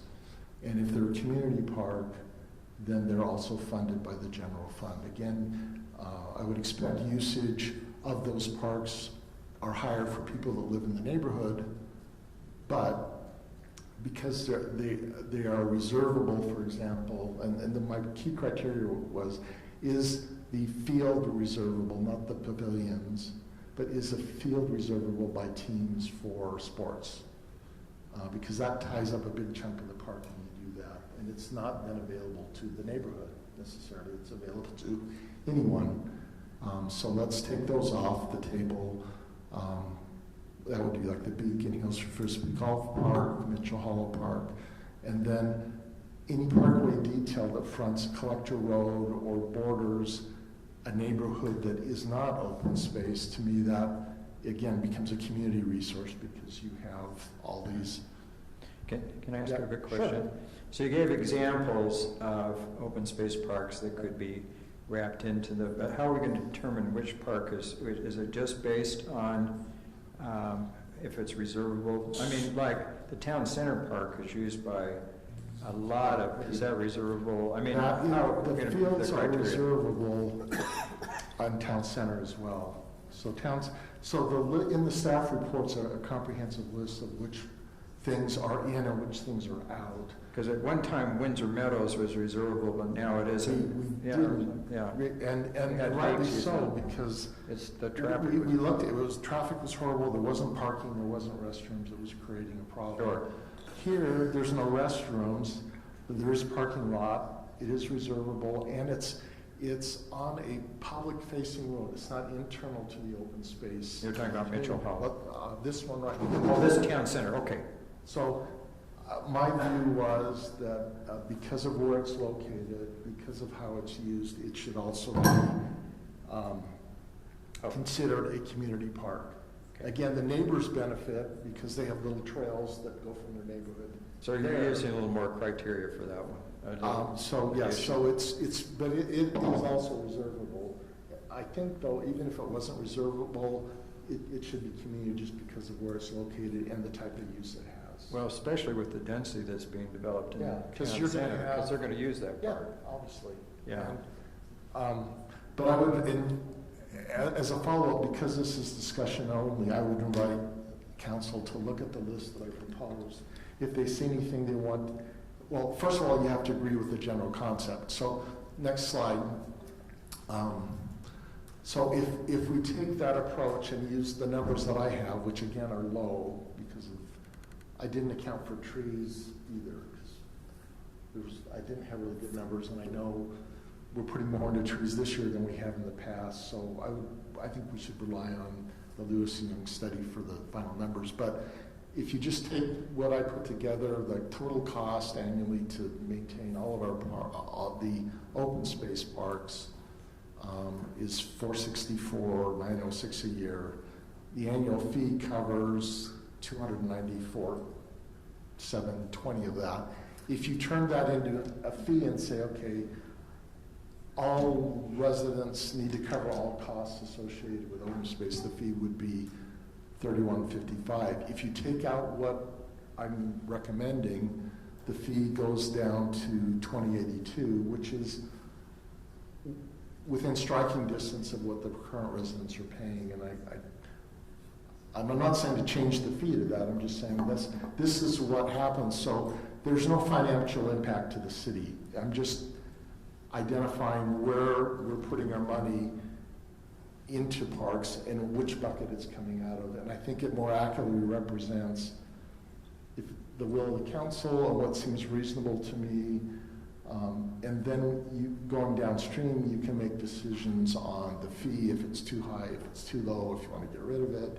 But now we're basing it on a policy that we've decided, like trails are a community resource that'll get funded by general fund. The community parks funded by general fund. Now, Mayor, when you're saying trails funded by the general fund, there is a $200,000 that's coming in from the quarter-cent transportation tax, and that can't slip into the general fund, doesn't it? Have to be spent? That does go into the general fund, but it's earmarked specifically for. Okay, I just want to make sure. 50% is earmarked for trails. Well, we chose to say do that. we're going to bring this. It's transportation. It's earmarked for transportation, and we said, okay, we're going to take 50% and apply it to trails because they're transportation, and then we're going to take 50% of it and earmark it for sidewalks where there aren't, like creating sidewalks where there aren't any. Okay. Because that comes up from time to time. That was our decision. Yeah. But we are restricted on that money. Tyler, does that go into a separate fund, or do we just have to account for it? The quarter cent. The quarter cent tax. Quarter cent goes into, we account for that, I So believe. it goes into the general fund. No, it goes into transportation fund. Don't you have a special line item that says transportation fund? There is, in the general fund, there are line items. Okay. Yeah, I I have to double check, but I think that is in the teacher. I think it's a line item, the one I studied it. Yeah, because I think we do the same thing with the B and C road money. It goes into, we have to account for it, Correct. But it just goes into our general fund with a restriction that it can be only used for roads. So can I ask a question here? I really appreciate all your work on this because I think it gives a better understanding.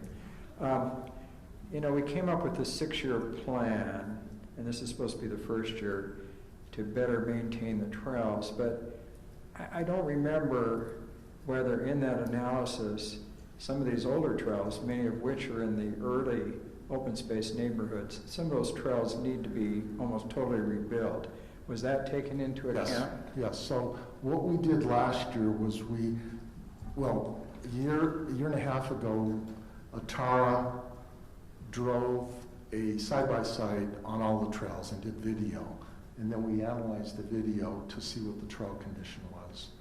And the trails that were failing,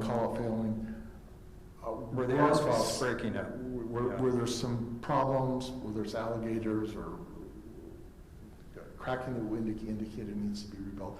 We did not do anything with them last year. Last year we seal coated everything else but what needed to be rebuilt. And so the 5-year plan is taking care of the things that need significant work and also connecting trails that should be connected but aren't. There's a couple like by Chambery Fields where there's a missing connection, and then there's like in Bull River, there's that area of the trail where it was built off easement in the case of like 3 homes. So we would have to reconstruct that. I believe all of that is in the 5-year plan.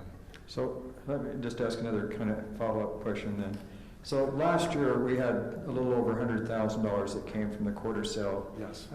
And then we as a council, if I remember, Councilman Osler, we also had another $35,000 for last year. This year in the budget, we budgeted $175,000 to build this section of trail through kind of the new development, the hollows, hoping that MAG will help compensate for that in the future, because it's a destination trail on MAG's thing. But that was separate from the trail plan.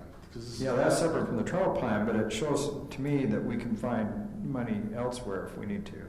Correct. Is that what you're saying?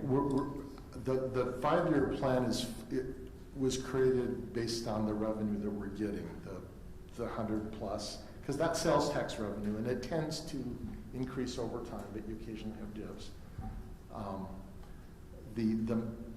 There may be an opportunity to complete a lot of the trails that were or some of the trails that are in that 5-year trail plan with grant money from MAG.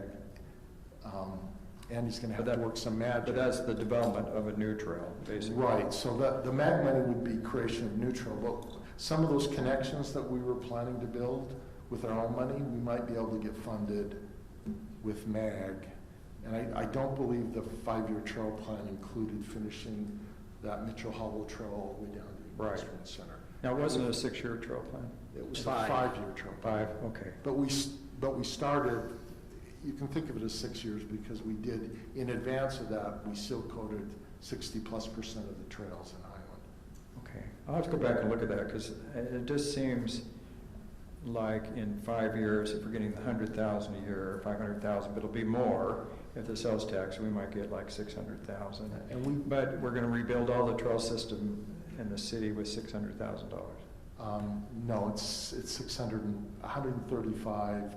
And you're right, it's a little bit over 600. A little over 600,000. Plus, if the council appropriates other money from the budget. Plus, if they do, they can choose to. But I believe that the plan we have in place was created with the existing funding we have.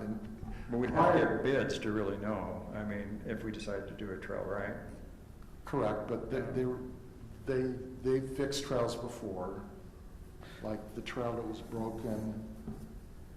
Yeah, the trails are, I think some of our own employees fixed some of the trails. We had to rebuild that, and that was done in conjunction with the contract to do roads. And I think we'll get a little bit better pricing if we do it in conjunction with road work in the vicinity. But anyway, the rough plan is with the money we have, we can fix the trails in 5 years.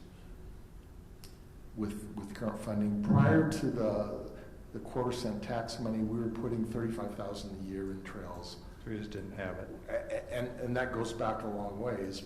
Part of that money, we spend $7,000 to $12,000 a year on the Murdoch Canal. We get an assessment every year from the county for the work that was done on the Murdoch Canal. Well, I thought that was for maintenance of the canal. Because MAG paid for that trail. Correct. Because we pushed back and MAG paid for it, but I think that's our maintenance. That's our maintenance. So we're paying for the maintenance, and it depends on the year, but I've looked at the years that I looked at, and I looked at maybe 5 or 6. Our assessment was between $7,000 and $13,000 a year. It just varied. So it depends on what maintenance they have to do. The average was 10. And what I don't know, and I'm ignorant on this, is how the county assesses us. Do they say this is work we did on Murdoch Canal Trail, and then assess every city equal, and then to just know over the years it'll even itself out, or do they take the trouble to say, well, we did this work on this section of trail, and this much of it's in Highland, this much is in Lehigh. I think if I was the county, I would do the former. So when they built the trail, I was kind of involved with that, and they wanted to assess this, and I can't remember the exact figure, but they wanted the city to pay for the building of the section, the 3-mile section through the city. And it was right in the middle of the recession. We didn't have the funds, so we pushed back, and that's when they came back with MAG funds. And because we weren't the only city that pushed back in the recession, because we just didn't have the money. It was like $135,000 or something. I'd have to go back and look at the figure. It's a wider trail than we typically build, with a much wider easement. I just want to I'm really interested in this, so I just want to focus on this resolution, if that's okay. Okay, so then the resolution is in your packet. Next slide. I think that's, so here's why in the next step. The proposed change will have no financial impact, so why do it? It's a good question. Well, it will generate the kind of information we need to make future decisions that may have a financial impact. Us deciding as a council that we consider trails to be general community trails or community parks to be something the city should fund will lay the groundwork for future decisions, and it will help set expectations with residents, specifically in open space subdivisions, as to what their money is going for as opposed to what it's not. So next steps would be you review the criteria used to determine what the open space should cover and the proposed changes found in the staff report. And then if there's a consensus, we'll put it on a future meeting, October 5th. There's no decision tonight, it's just a discussion item. But I've provided you the information to give you time to look at it and decide if this is the decision you want to make. Personally, I think it's the right one, but that's my personal opinion. I just have to say, I love all the data and the effort you've put into this. I think this is on the right track of being able to really analyze this and figure out, what's going into open space, what's going into parks, what's going into trails. And I'd love to learn more about this when we get the report also, because I'd be really interested to see if we do take all these trails in certain community parks, then what is being paid for out of open space, what should be paid for out of general fund. I think this is just really good data to go on to then start making some recommendations of what to adopt. Yeah, I agree. I think almost regardless of cost, and I'm confident that if we take these out, the $20 fee isn't going to cover what's left. I'm really, like 99% degree of confidence that's true. I bet several milkshakes or smoothies on it. So will they be doing an analysis then of taking this out? And then well, we can ask them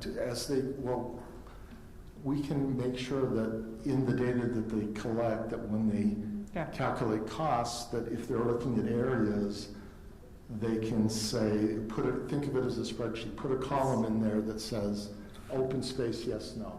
Yeah. Right.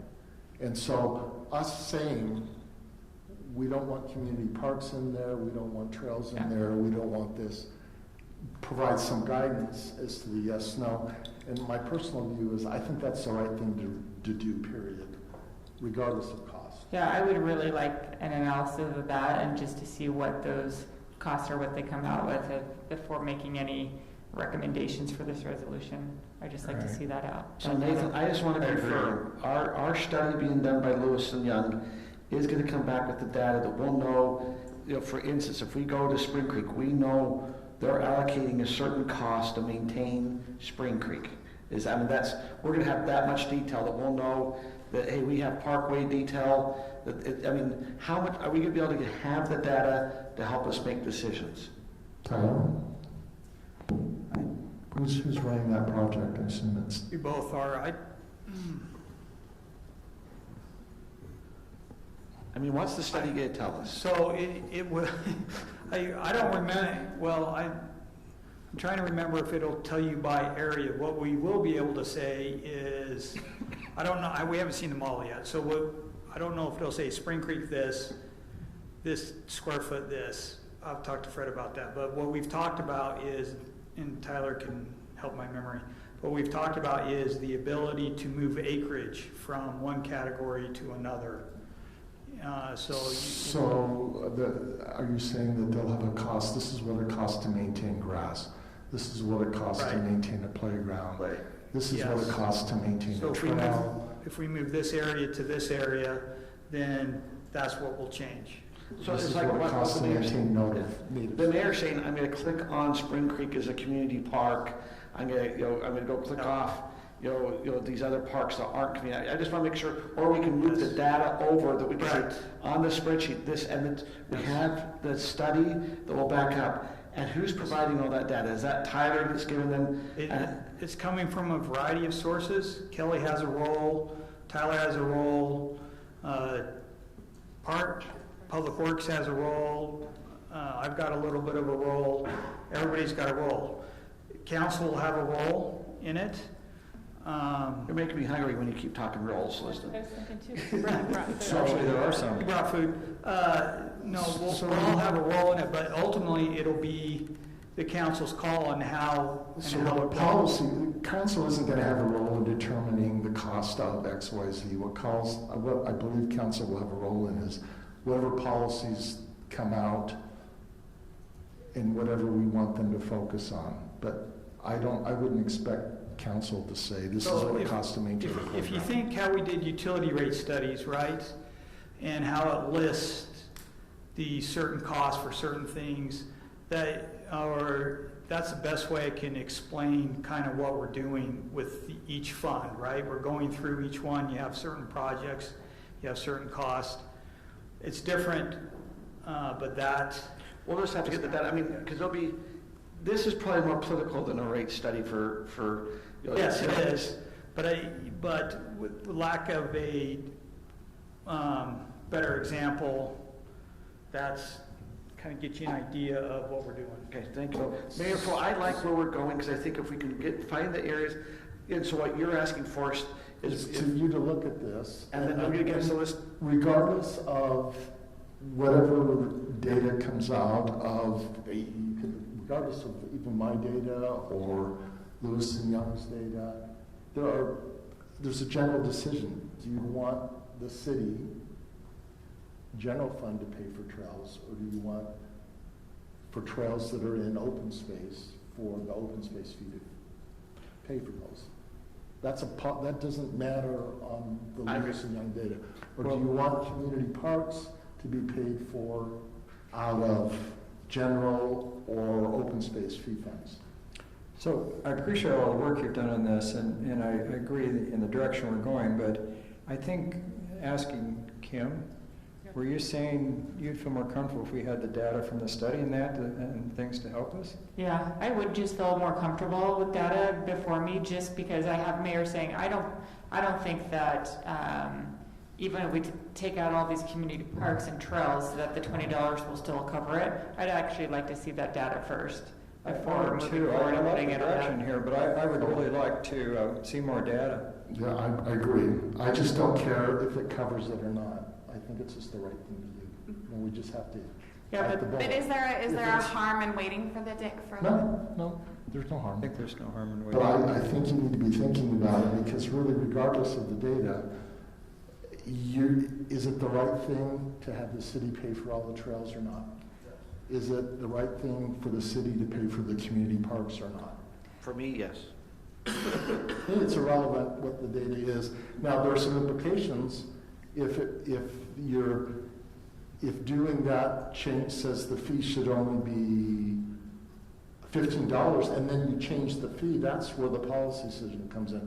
You're saying, okay, we need to drop the fee, and then how do you do that? But there's no requirement that you drop the fee, nor is there a requirement that you raise the fee. You just have to Or the figure city out- comes up with a policy, it would be the council, of the open space areas that we designated those open space parks, the general fund's going to augment a certain percentage of that. I mean, I guess that's a policy. It doesn't, there's no rush for this decision other than to make sure Lewis and Young knows it. And to me, the sooner we get out there and tell people, this is how your money's being spent, the sooner we can set expectations appropriately. So it's your call when this comes up again. It won't come up again until there's a consensus on council that we need to I'd vote just on. like more data. I think we're going in the right direction. I appreciate all your work, but I'd like to know what this study shows. I agree. What's the time frame for that study being finished? We anticipate a draft here at the beginning of December. I'm sorry, the beginning when? Of December. It's going to take them that long?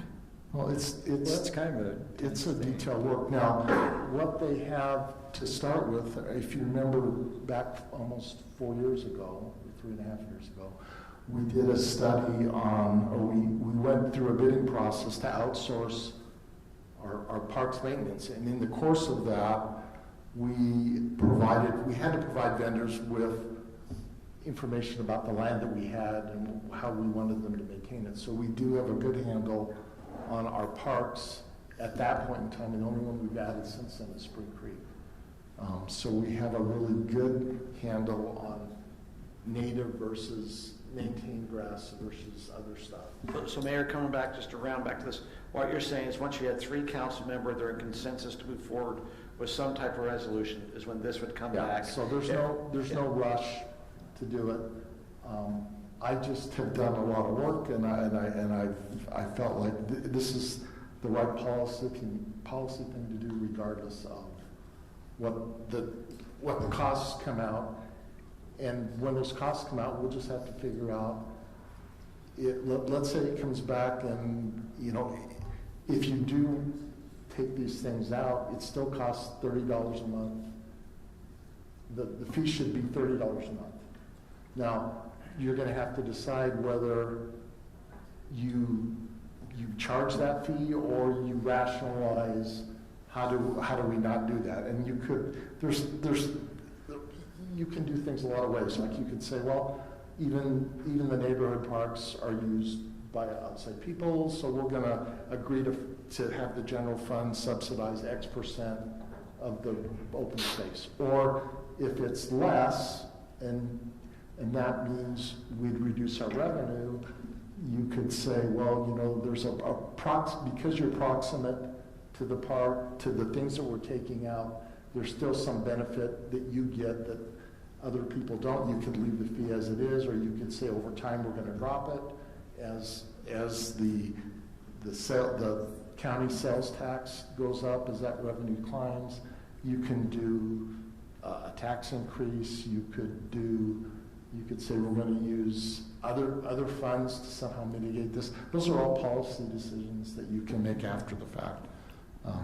You're just going to be making that on whatever decisions you have. But there's no harm in waiting until the Lewis and Young study is done, as long as the staff recognizes that we're going to want out of the Lewis and Young study the ability to make the kind of decisions that I just talked about.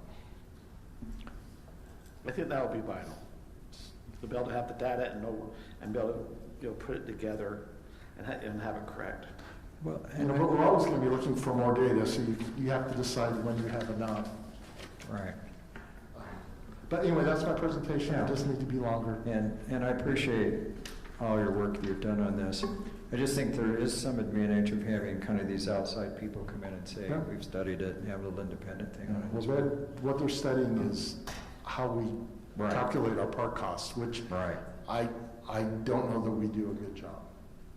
And I agree. You're absolutely right. Yeah. We may be undercounting, we may be overcounting, but I generally don't think we do a good job, and so this is a good study to do. That's, if there's nothing else, we're on to item 8, mayor, council, and staff communication items. I would mention, since we're running a little bit late, that item D we push off until our next meeting, because we have a closed session after this. Aaron? We could push off item A also if we want to the next meeting. You guys want Aaron? to? Yep. Tim, I'd say, so let us get through. We've got a few that I think we are going to do, and then we'll talk about your item. That will do what? I'm sorry. We have a few on the agenda that we were planning on talking about, and then we can bring up your item that you Okay. talked to me about. So, Is there a how chance long we is can have a it? little bathroom break here? Sure, we can take let's plan on starting up at 10:05. Anyone opposed? All in favor of taking a 10-minute break, say aye. Aye.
before we get into, This is just a really quick informational item.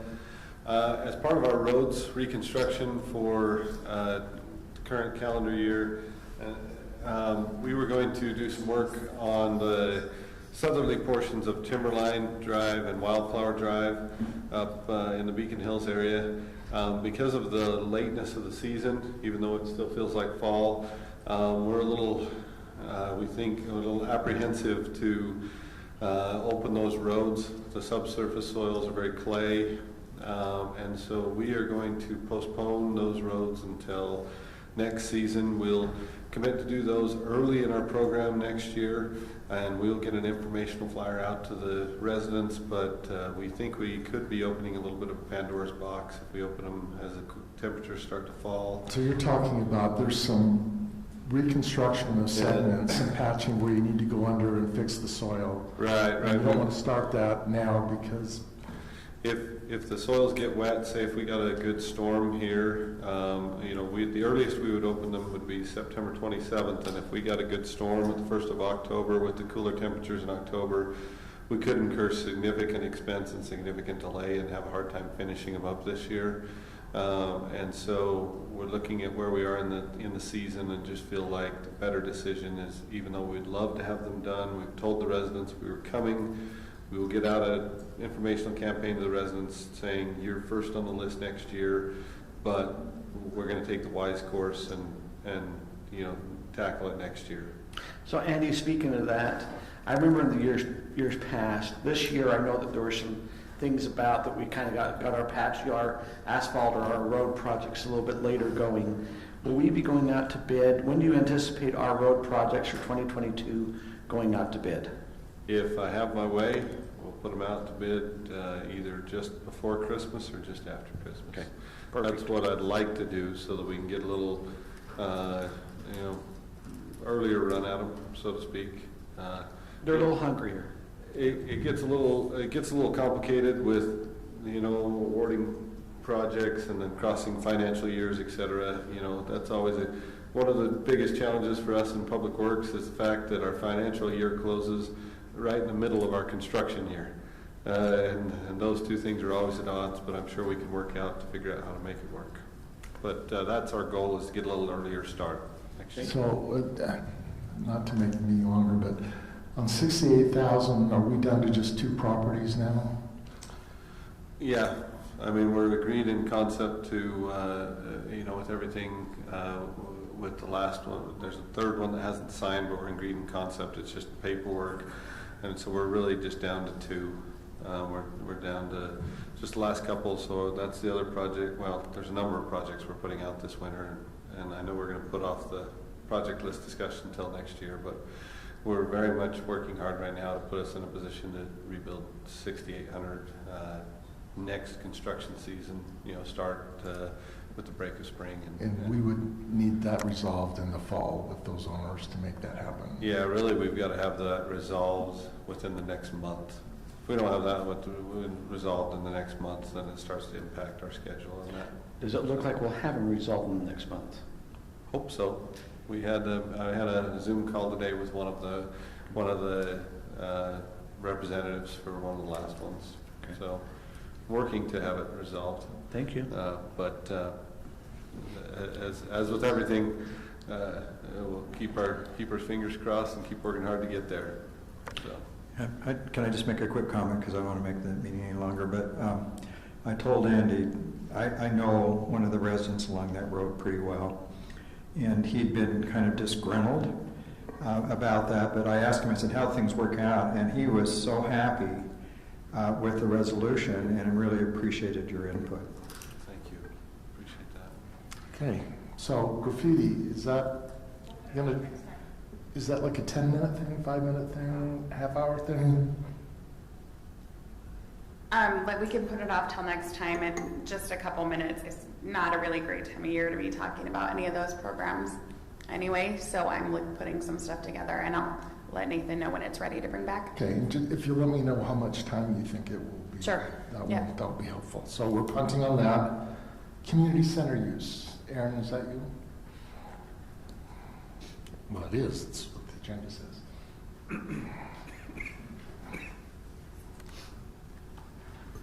Okay, thank you, Mayor and Council. So this is a follow-up in relation to this kind of precursor to Andy's conversation for the next one, is community center use in terms of with the Parks building presumably moving over to the community center.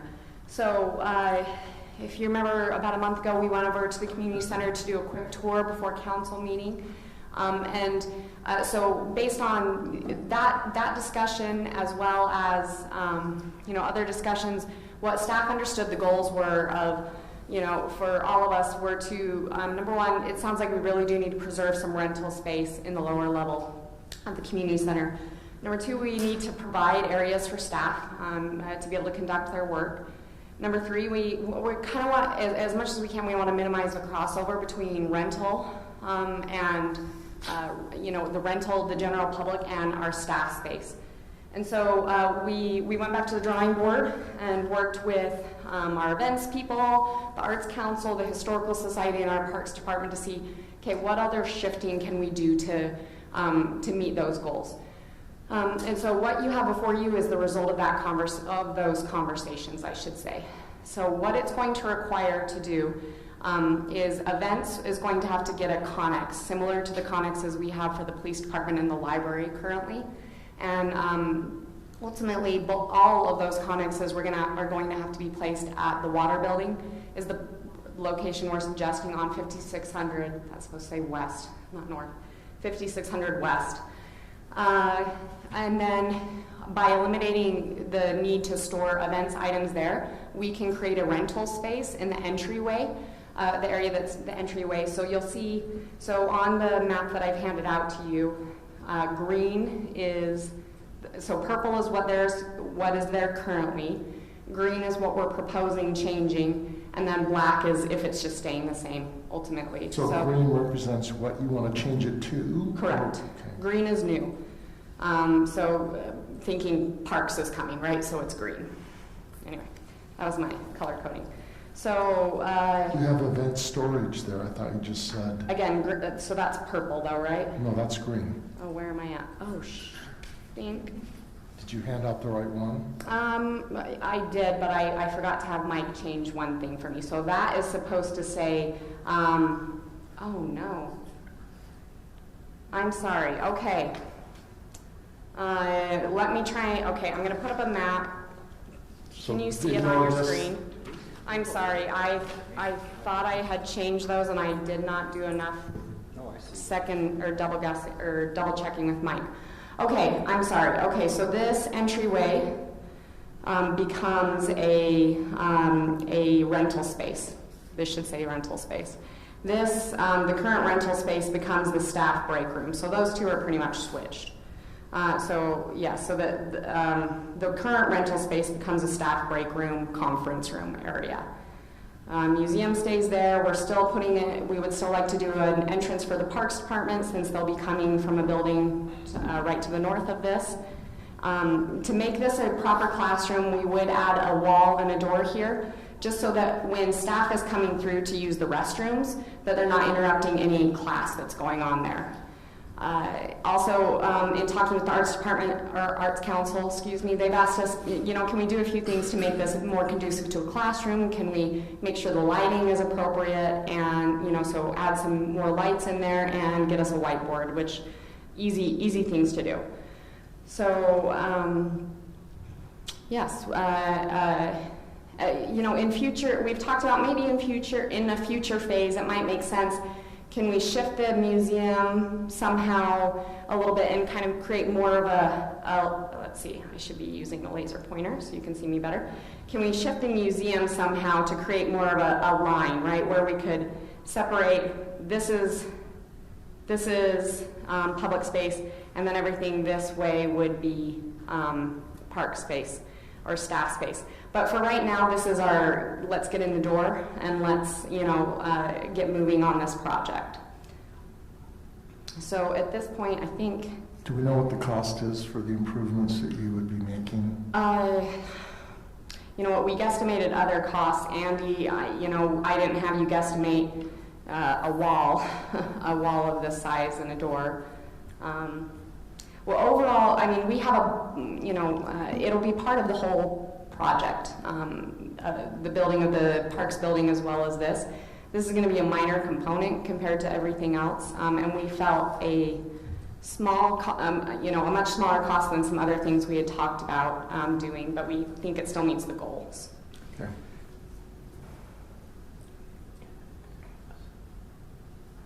Is that it?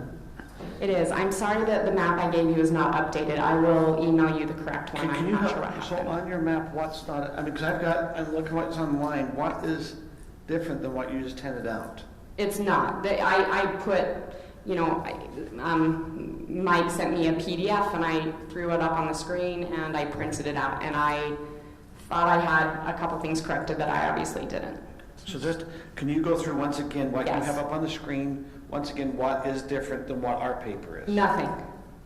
You have the exact same documents. I was just trying to use this to show you what I actually intended to hand out to you. So she was pointing out that here what. So here is your new rental space. The foyer becomes a rental space. The current rental space becomes your staff break room and conference area. And then everything else on here should be correct. And you will see this was intended, that this, we create a room out of this, not just an open foyer area. Aaron, I appreciate, I know you spent time meeting with the Historical Society as well as the Arts Council. I appreciate you looking at all their different concerns, and so I think this is reflecting what I've been hearing back. Happy to hear that. So, again, my apologies about the error. I will send you the correct version tomorrow. Okay, that's all. Just an additional thing here. When we're doing all this kind of renovation downstairs, park maintenance, are we going to go ahead and maybe get some bids and recarpet upstairs and paint it? Yes. I've had a lot of complaints from the Arts Council. It needs to be kind of. It's time, and I meant to call Shauna today and talk through with her, and we didn't. But I talked to our buildings guy and kind of talked about the process we want to go through. So yes, we are looking at getting it repainted upstairs as well as carpet redone upstairs. Carpet. And Scott, help me if I remember, I think there's some council funds. I mentioned that I would put the council funds I have towards that. No, I think we're joining our council fund. Yeah, and Scott had mentioned that. So I just, as we're looking at funds for carpet, I don't know how much we have is in our council funds each, but whatever it is. It's $3,000, isn't it? That's correct. 3,000. 3,000 apiece. So it sounds like I have 6,000, and we'll start to go out and get some bids and kind of see where things land from there. So another thing we are looking at, like I said, kind of phase 2, does it make sense to make some more shiftings in the future? And then one thing that Councilmember Osler has brought up and is in relation to the building use policy and rentals and things. So that is something, once we kind of get settled here, we would like to take a second look at and just make sure that we've got appropriate balance of uses in the community center.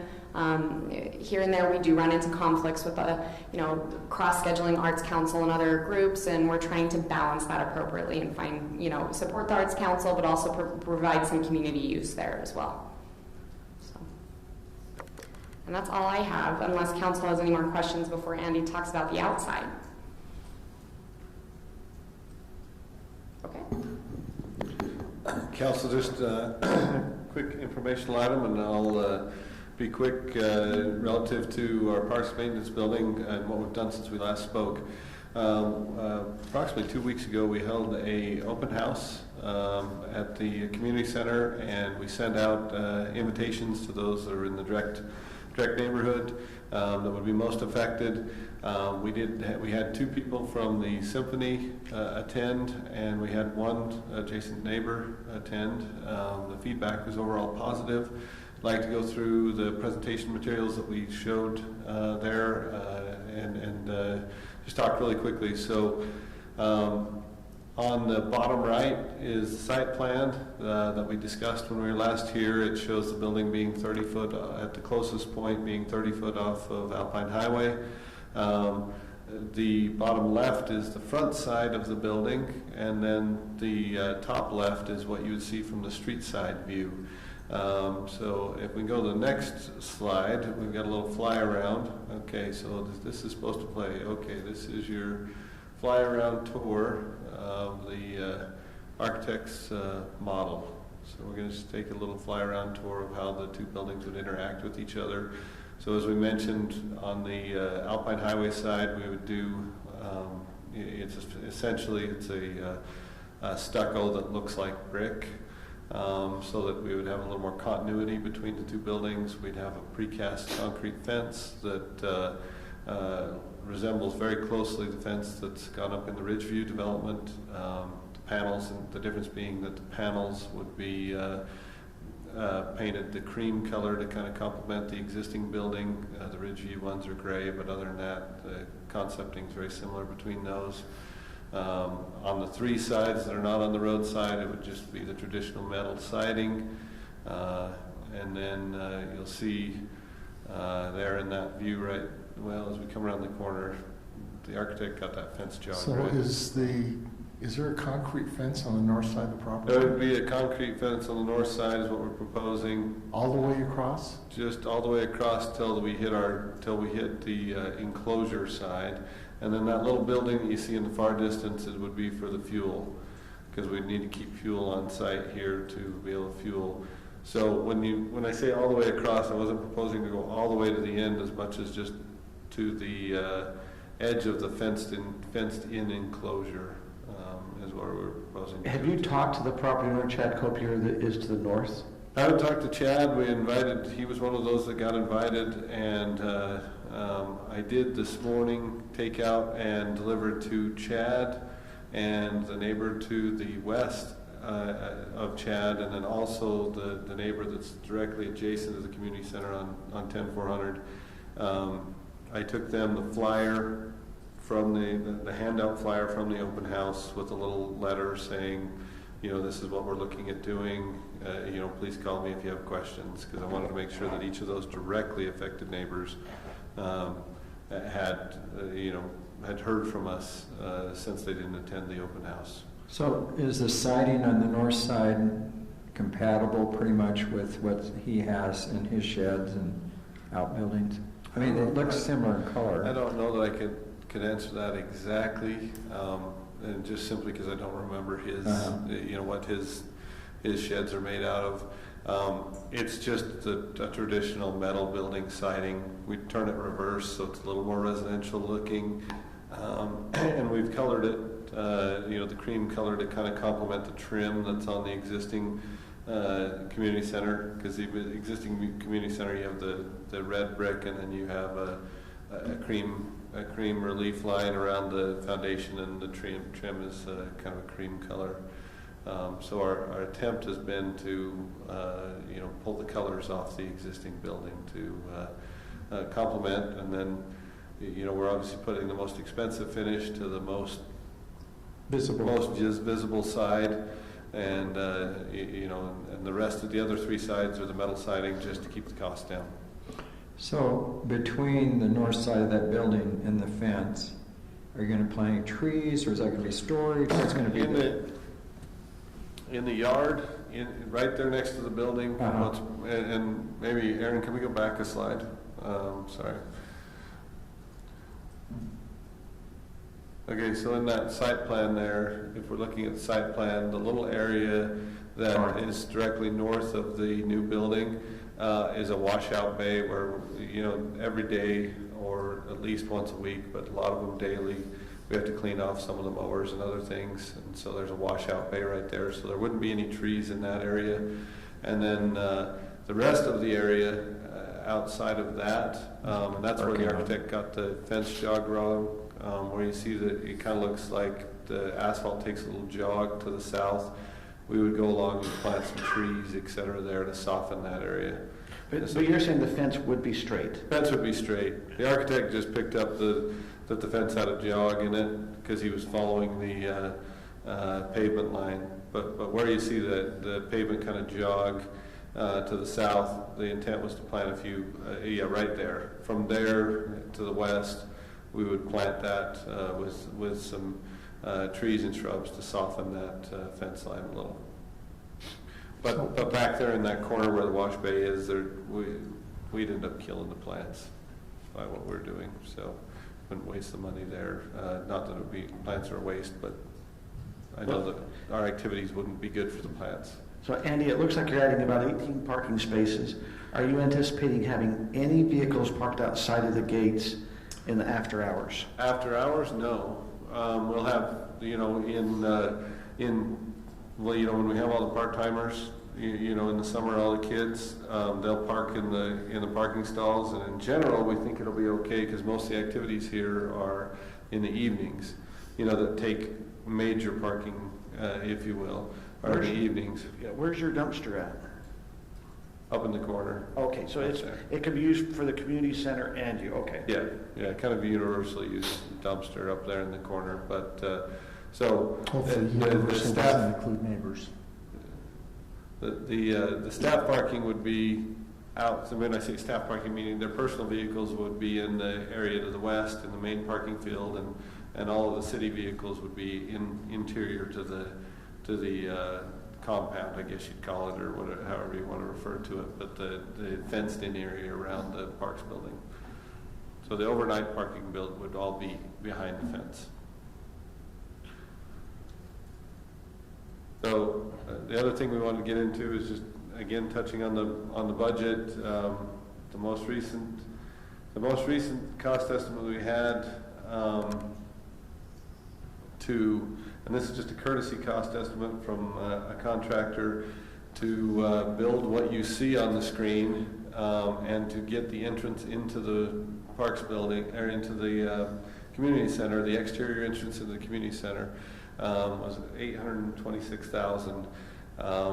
When we last talked, we said, well, we could possibly phase it if we need to, maybe do some of the parking, off to the west later. But to have it truly be functional, we need to finish it all. Now the question then is, where do we get the money?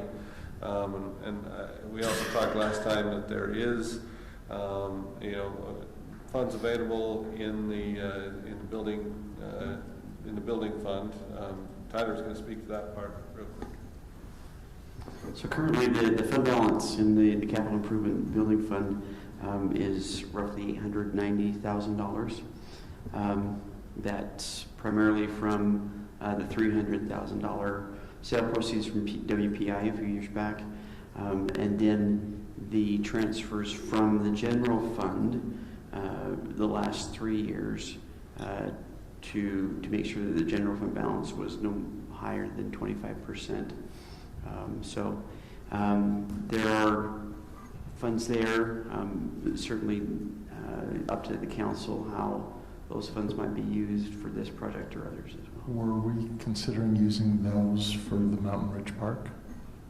For the capital building funds? For anything in them? Was that, in your looking ahead, were any of those funds going to go to build Mountain Ridge Park? Aaron, I don't know if... No. Okay. I think so. Not that they can't be. I mean, the council No, can but choose to do that. That way they weren't We've had included in the budget. presentations where these are the funds available. They weren't included in the budget. Those weren't included in those. Okay. So at this point, those are the funds that we would suggest that we use. As far as looking what our next steps would be, we would take this to a full design.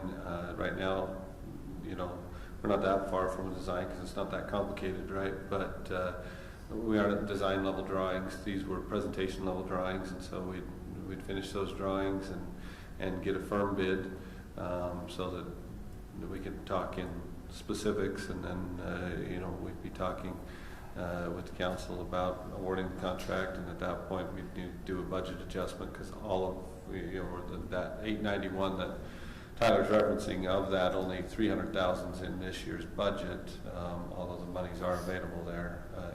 If the council so chose to do a budget adjustment and move forward with the project. But that's our next steps, and so general update, and appreciate any feedback as we look towards those next steps. Okay.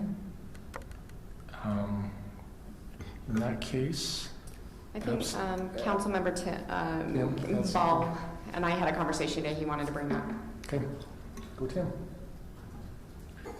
It's been brought to my attention that at some of the developments and construction projects, they're working on Sundays. And they're also working during the week before and after hours. And just to confirm that, I drove around on Sunday morning early and actually heard at a construction project they were tossing waste out of a second story and into a dumpster and just creating a racket. What time? I think it was before 8. Okay, Like, 7 is the... But not on Sunday. And I thought we were a business closure on Sunday. Yeah, but I guess we have to, this is on a private property, is that right? Where is this again? It's construction. So that I looked into that, and because it's construction on a Sunday on private property, it's allowed. Okay, then how about invoking the noise ordinances that we had a lively debate on? We have, again, the noise ordinances include exceptions for construction on private property. But they cannot start before 7, and then they have to be done by 10. And yeah, so I looked into the noise ordinance, but yes, you're right. Back in May, you guys passed a new one, so it's 7 to 10, or what we call the daytime hours. And 10 p.m. is it daytime hour? So between 7 a.m. and 10 p.m. are our daytime hours, where you can make more noise than you can after that fact. But Mayor's right. Construction activities are, what's the word? Exempted from the decibel. Like there was a certain decibel level. We said you can't be louder than this. Construction activities are exempted from that as long as they are operating within the daytime hours. In terms of the Sunday thing, that was something I actually asked Rob about because because our ordinance says businesses in Highland. Well, it's a business operating that does not belong to the family. It's a business that's operating, granted, on private property, but it is a business. So can I just add something here? Sure. So when they built the east-west corridor, we worked as a neighborhood with Todd and the construction company, and they never worked on Sunday unless it was an absolute emergency. I don't remember them doing it, maybe once or twice. And they were good about ending at 10 o'clock at night. In fact, the off times ended at 7 or 8. So I guess there's some precedent to say that we could kind of encourage these companies not to work on Sundays or after these other hours, because they did it for the East-West Corridor and they still got it done on time. In terms of the times, I cannot just encourage, we can enforce. You cannot start before 7 a.m., you have to end by 10 p.m. But when we talked about it, they were even more cooperative. I don't remember them ever being there very late. Yeah, and I think that's not typically the problem. It's more they like to start very early because it's not as a problem right now, but it's cooler weather, and that seems to be the habit for construction companies. They start very early. So we probably every other week or so we get a complaint from someone with construction nearby about this. So our typical way we handle it is we go and talk to the contractors. We have relationships with all of them, as they're pulling permits and things. We talk to contractors, remind them, you've got to do this. If it becomes a habitual thing, then we can get to an enforcement situation with them. So in 2011, when they piped the Murdoch Canal, we had trouble with that company. They wanted to work 24/7. Wow. And we said, hey, there's people here that have need to sleep. And so as a city, we kind of sat on them to enforce the noise ordinances, and then they became very cooperative. So that's just another precedent 10 years ago. And shouldn't we quantify habitual? I mean, that could go on forever. Yeah. After 1,000 times, after 10 times. I mean, we have an enforcement person now. We do, and I'll be the first to admit we haven't been good about previously tracking when we get complaints about this. It just the building department usually takes care of it, and we haven't been good about tracking how habitual it has been. Can we define? But we can. Can we define habitual? I don't, because I don't have a good tracking system for you, so I can't look at precedent. But I absolutely can moving forward. Now That's what I mean, have a good moving person. forward. Yeah, Perhaps absolutely. we can Honestly, in my define that. mind, if they do this more than twice in a short period, you're just ignoring us at that point, or you're not controlling the people who are working for you. income stream for the city. Rob, what do you think about how this equates to Sunday business closures? So the Sunday business closure rule or ordinance is specific to Highland City businesses. And under state law, we can regulate and issue business licenses for businesses that basically have a place in the city. But we can't do it on employees of businesses. They're not a separate business. So if you have a contractor, pick any builder, and they are located in Lehigh, but their employees are doing work for the contractor who's located in Lehigh, but it happens to be on a project in Highland, they're still a Lehigh business. So basically, we can regulate everything that we have a business license for, and we can enforce that through, revoking their business license and doing all that kind of thing. But when they don't have a place here, they're not a Highland business subject to that regulation. So we'd go back to that noise ordinance as the more effective enforcement mechanism. But they're exempt, you said, between 7 and 10. Yes. It seems like just a really silly way of circumventing Highland laws. Just to have your headquarters in a different city, you can do whatever you want. I mean, to some extent, it's like me. I am employed by a Taylorsville business. I'm not licensed in Highland, nor am I licensed in Sandy, where I live and also work, or in any of the other cities.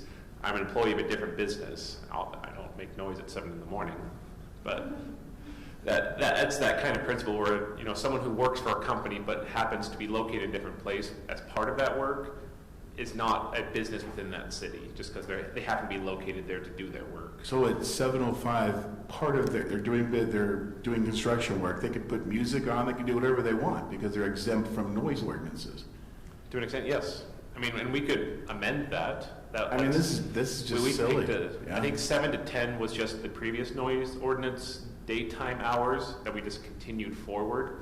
We put more stringent requirements on it, but the council could certainly adopt that or take that up for consideration. But I think on Sunday we should make it 10 o'clock to 5 o'clock or something. I don't know. Yeah, that could be doable. It's in several neighborhoods, but it's right across the street from my house. So. I mean, I know who the contractor is. I won't mention it, but. And you will get a lot of pushback from contractors if you try and push 7 o'clock to later during the weekdays. I think not during the weekday. Yeah. I'm just talking about Sunday. Yeah. And I think there's precedent because Highland City already has a Sunday closure rule for all Highland businesses. It's already like a special exception. It would make sense to apply that. But there's no reason why we just can't talk to them. I mean, that's what we did on 2 other projects, and they complied, and were very good to work with. Yep. So we will, I'll make sure I've got the information from Tim, but yeah, we will talk with this contractor and start documenting that we have talked with this contractor about the issue. Hey, Erin, just so I can put it on my calendar, when are the Christmas lights going up? Oh, yes, let's talk Christmas lights. I know that the company has reached out to Corinne to get us on their calendar because it is never too soon for those type of companies. Tomorrow. I know that she said soon. I'm kind of one of those sticklers, not until after Thanksgiving, but I know that many are not. But I know many are. Would work. I'm a Christmas guy, so. We're all voting for tomorrow. I do tomorrow. November. Can we wait till after Halloween? I mean, only if you want to silence there. Yeah.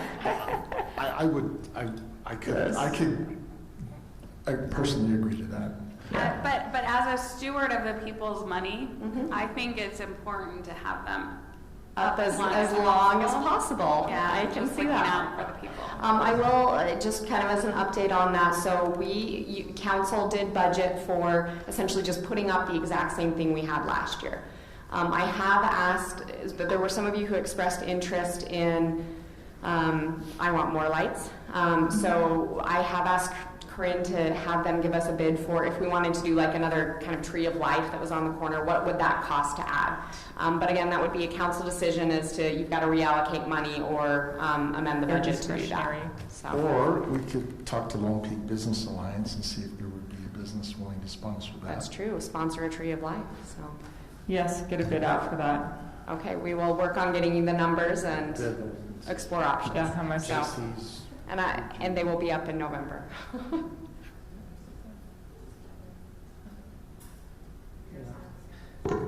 Mayor, do you mind if I ask a question with Andy being here?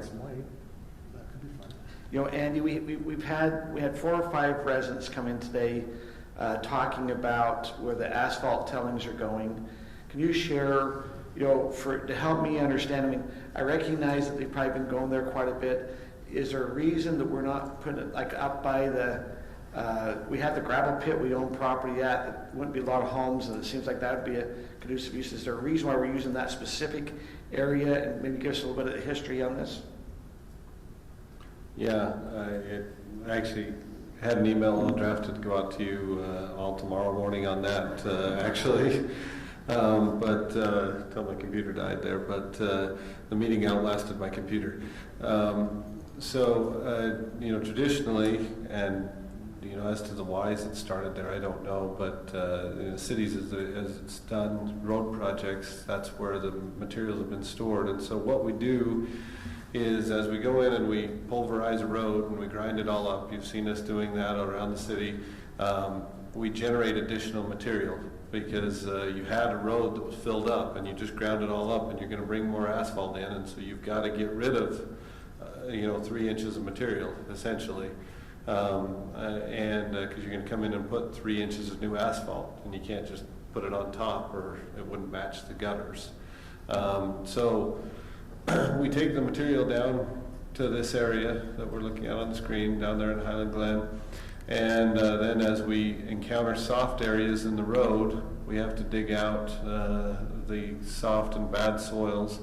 And then we fill those holes that we dig out with material that we've generated, because at that point it's a pretty good material. We've taken the old asphalt and we've ground it all up, and we've created you know, a stable material that we can solidify the road with.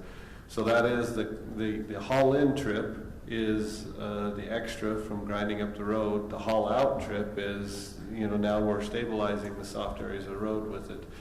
I think what you've seen happen over the years is the city's gotten a lot more active with the road reconstructions, and we're doing a lot more, and thereby we're generating a lot more material.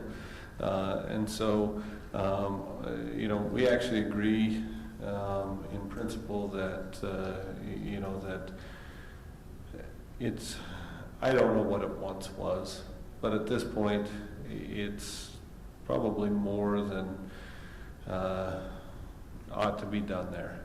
And so we've looked to move it to the Victor's property. You know, the Victor's property is the property up by the gravel pit that we have there. And we were actually going to commence that this summer. About halfway through our roads project, the contractor lost the property that they had to haul the spoils away from the soft areas. And so we said, look, we've got to keep finishing. Just take it up to the Victor's property, and when you're done with the project, haul it away. And so that's what we've been doing, but you know, we've only got, looking forward with us pushing off the timberline roads, we've got canal that we're going to do, and we've got a little teeny section of 11,200, 11,250, I think it's 11,200, up there just off 6,000 West, and so we've only got 2 roads left for this year. We'll take these spoils to the Victor's property, and then, you know, and we'll have to have an answer for next year. You know, so in the meantime, the stuff that's there will stay there. Yeah, we'll probably have to do a little bit of haul out activities, because when we come across soft areas, we'll probably haul out of here, because I'd rather haul out of here and start to put a dent in the pile, so to speak. But we won't do any more hauling into this for this year. I can't promise one truck driver won't get stray, but we'll give the instructions to no more coming into here this year. You know, in future years, probably the Victor's property is the best property that we've got where we can take it. And certainly it already has, as you know, several material storage there, and so we'll have to see how we work things to create room. There may be a certain point where you know, we have to start to pay to just haul it away and haul in, you know, when we get a certain amount of stockpile, because we'll only have so much room up there. But the big question is, it has, I assume, has always been and still is, well, if we don't haul it here, where do we haul it? You know, and how much do we keep here, and how much do we just pay to haul away? You know. I'm going to express my opinion. I think we should move all this stuff out of here, and there's 2 or 3 reasons why I believe this. One, you're accessing this area through some residential streets. Until recently, this was a connection for the Murdoch Canal Trail until they moved it down south of where I live. 2, it's right next to these, you know, big houses and residences, and it is very noisy. And 3, it's in a public park. So to me, there's safety issues, there's legal issues, there's other things. I understand why you've been using it, but I would strongly recommend we move it somewhere else. And, you know, so sooner than later, or at least let people know we're going to do that.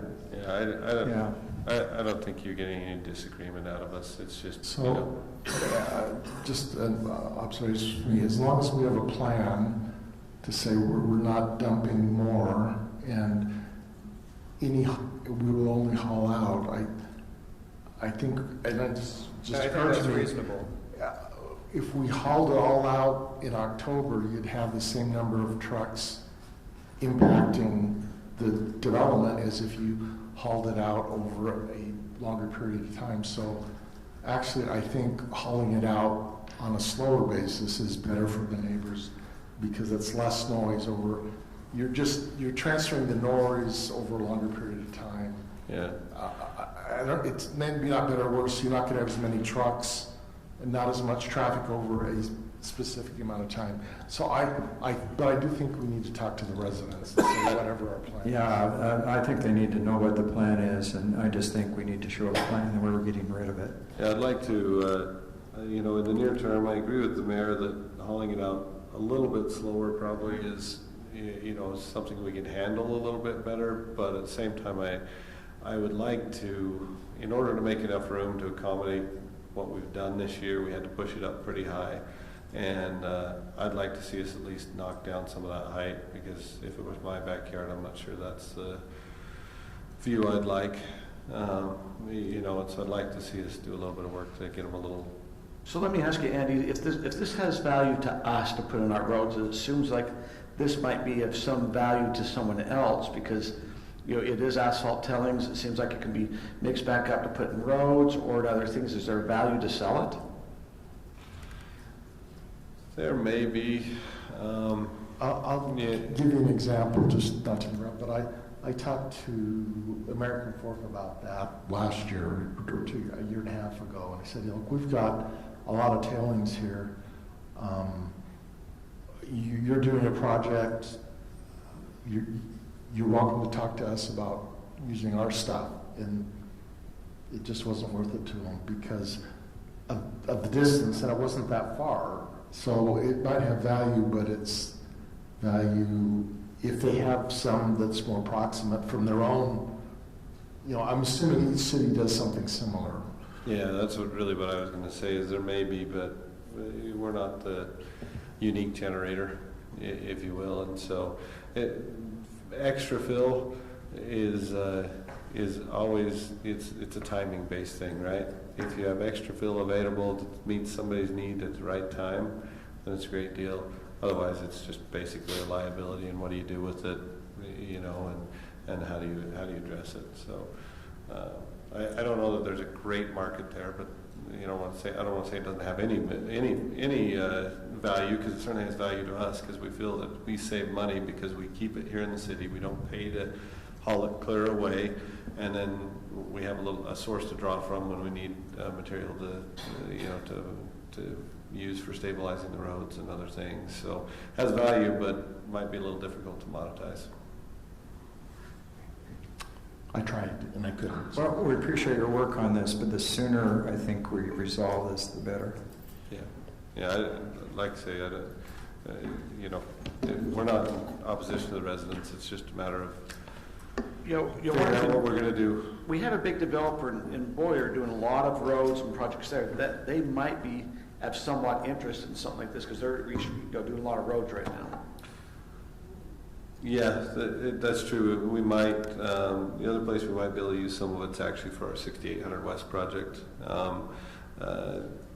It's more than everybody wants to know, but it requires a lot more inspection to watch it go in and ride herd on it during construction.